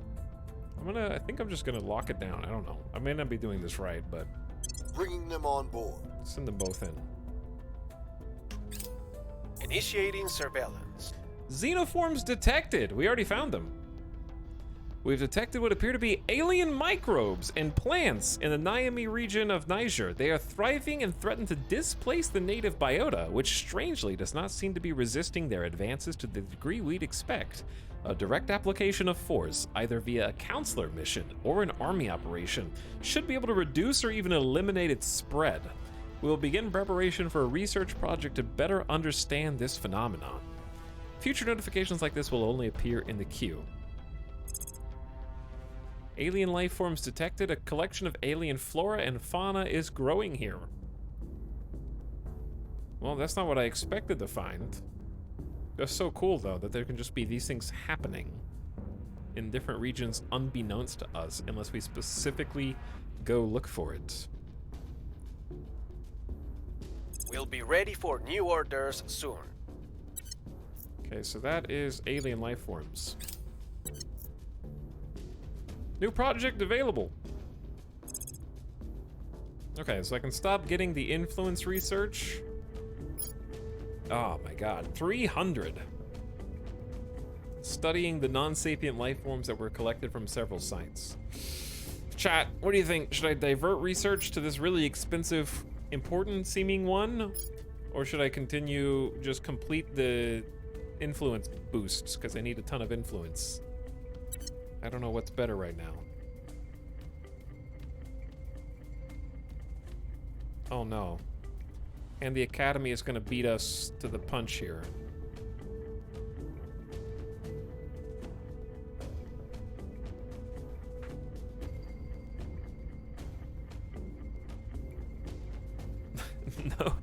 No elp.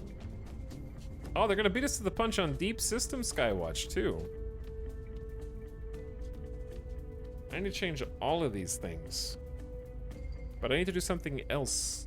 Save the game.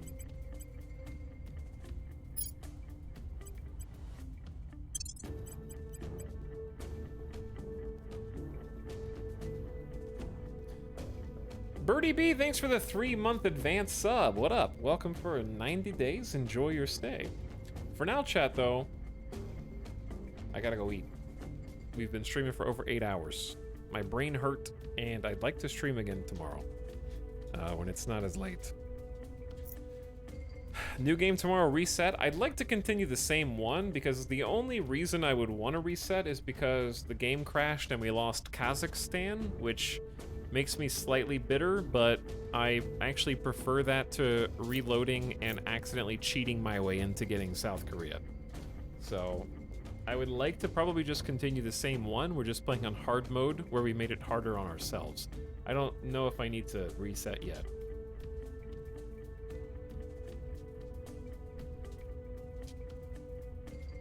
So I think I'd like to do the same run.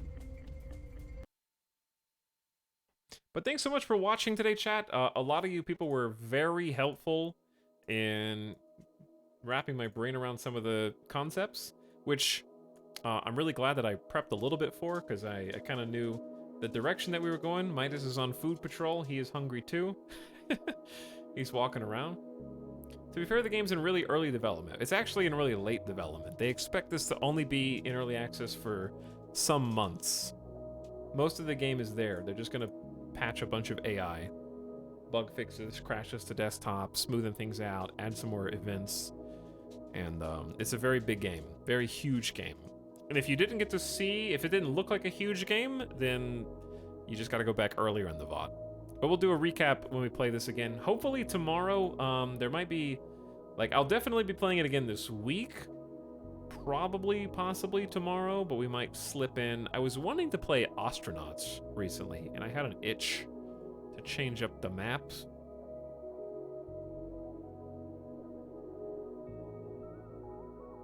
But yeah, we'll see how that goes. And there's a couple other things that I have installed as well, but I definitely am going to play some more Terra Invicta because it's right up my alley. Fun stream, still a little confused, but also very interested in seeing what happens. It is a little confusing. I'm still figuring out a bunch of things myself. Keep going, you'll learn more for the next one. Exactly, Apollyon. Thanks for everybody who came from the directory. Appreciate new follows. We play a lot of map games here, so you can stay as long as you want. We just got done with Hearts of Iron. We got a Stellaris campaign going right now. I don't normally play this many map games simultaneously, but it has become something of a niche. But we'll be mixing it up. I also have some other surprise returning games for October that you might be interested in, and some possible special guest appearance co-op streams with people you have never seen on this channel before. So I got some neat stuff planned.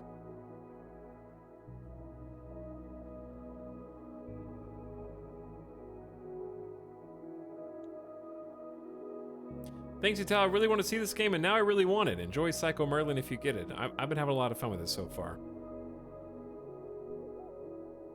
It's been a good time. Thanks, everybody, for watching. I appreciate your patience, some of you, as I sort of... I had to explain a bunch of things multiple times, not just for people in chat, but also for me. Helps me understand to kind of repeat some of the core tenets. And it's really fun to just have what I feel like is a fresh experience, and I'm liking what I'm seeing so far. So I definitely want to keep playing more, kind of dig into it. Chat, I'm going to send you guys on an end of stream raid. Since we just played a game by the developers of XCOM Long War, why don't we raid someone streaming XCOM? Nomac is playing some XCOM right now. So I'm going to send you guys over there, and you can go say hi. Oh, yeah, there was another space game I wanted to play. But I might just be addicted, and we might just play more Terra Invicta. Maps are fun.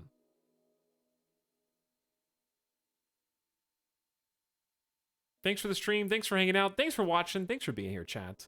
It's good to see that much interest in the game, and I hope that you'll come back for some more now that we've kind of got a better grasp of at least what we're doing moment to moment in the short term.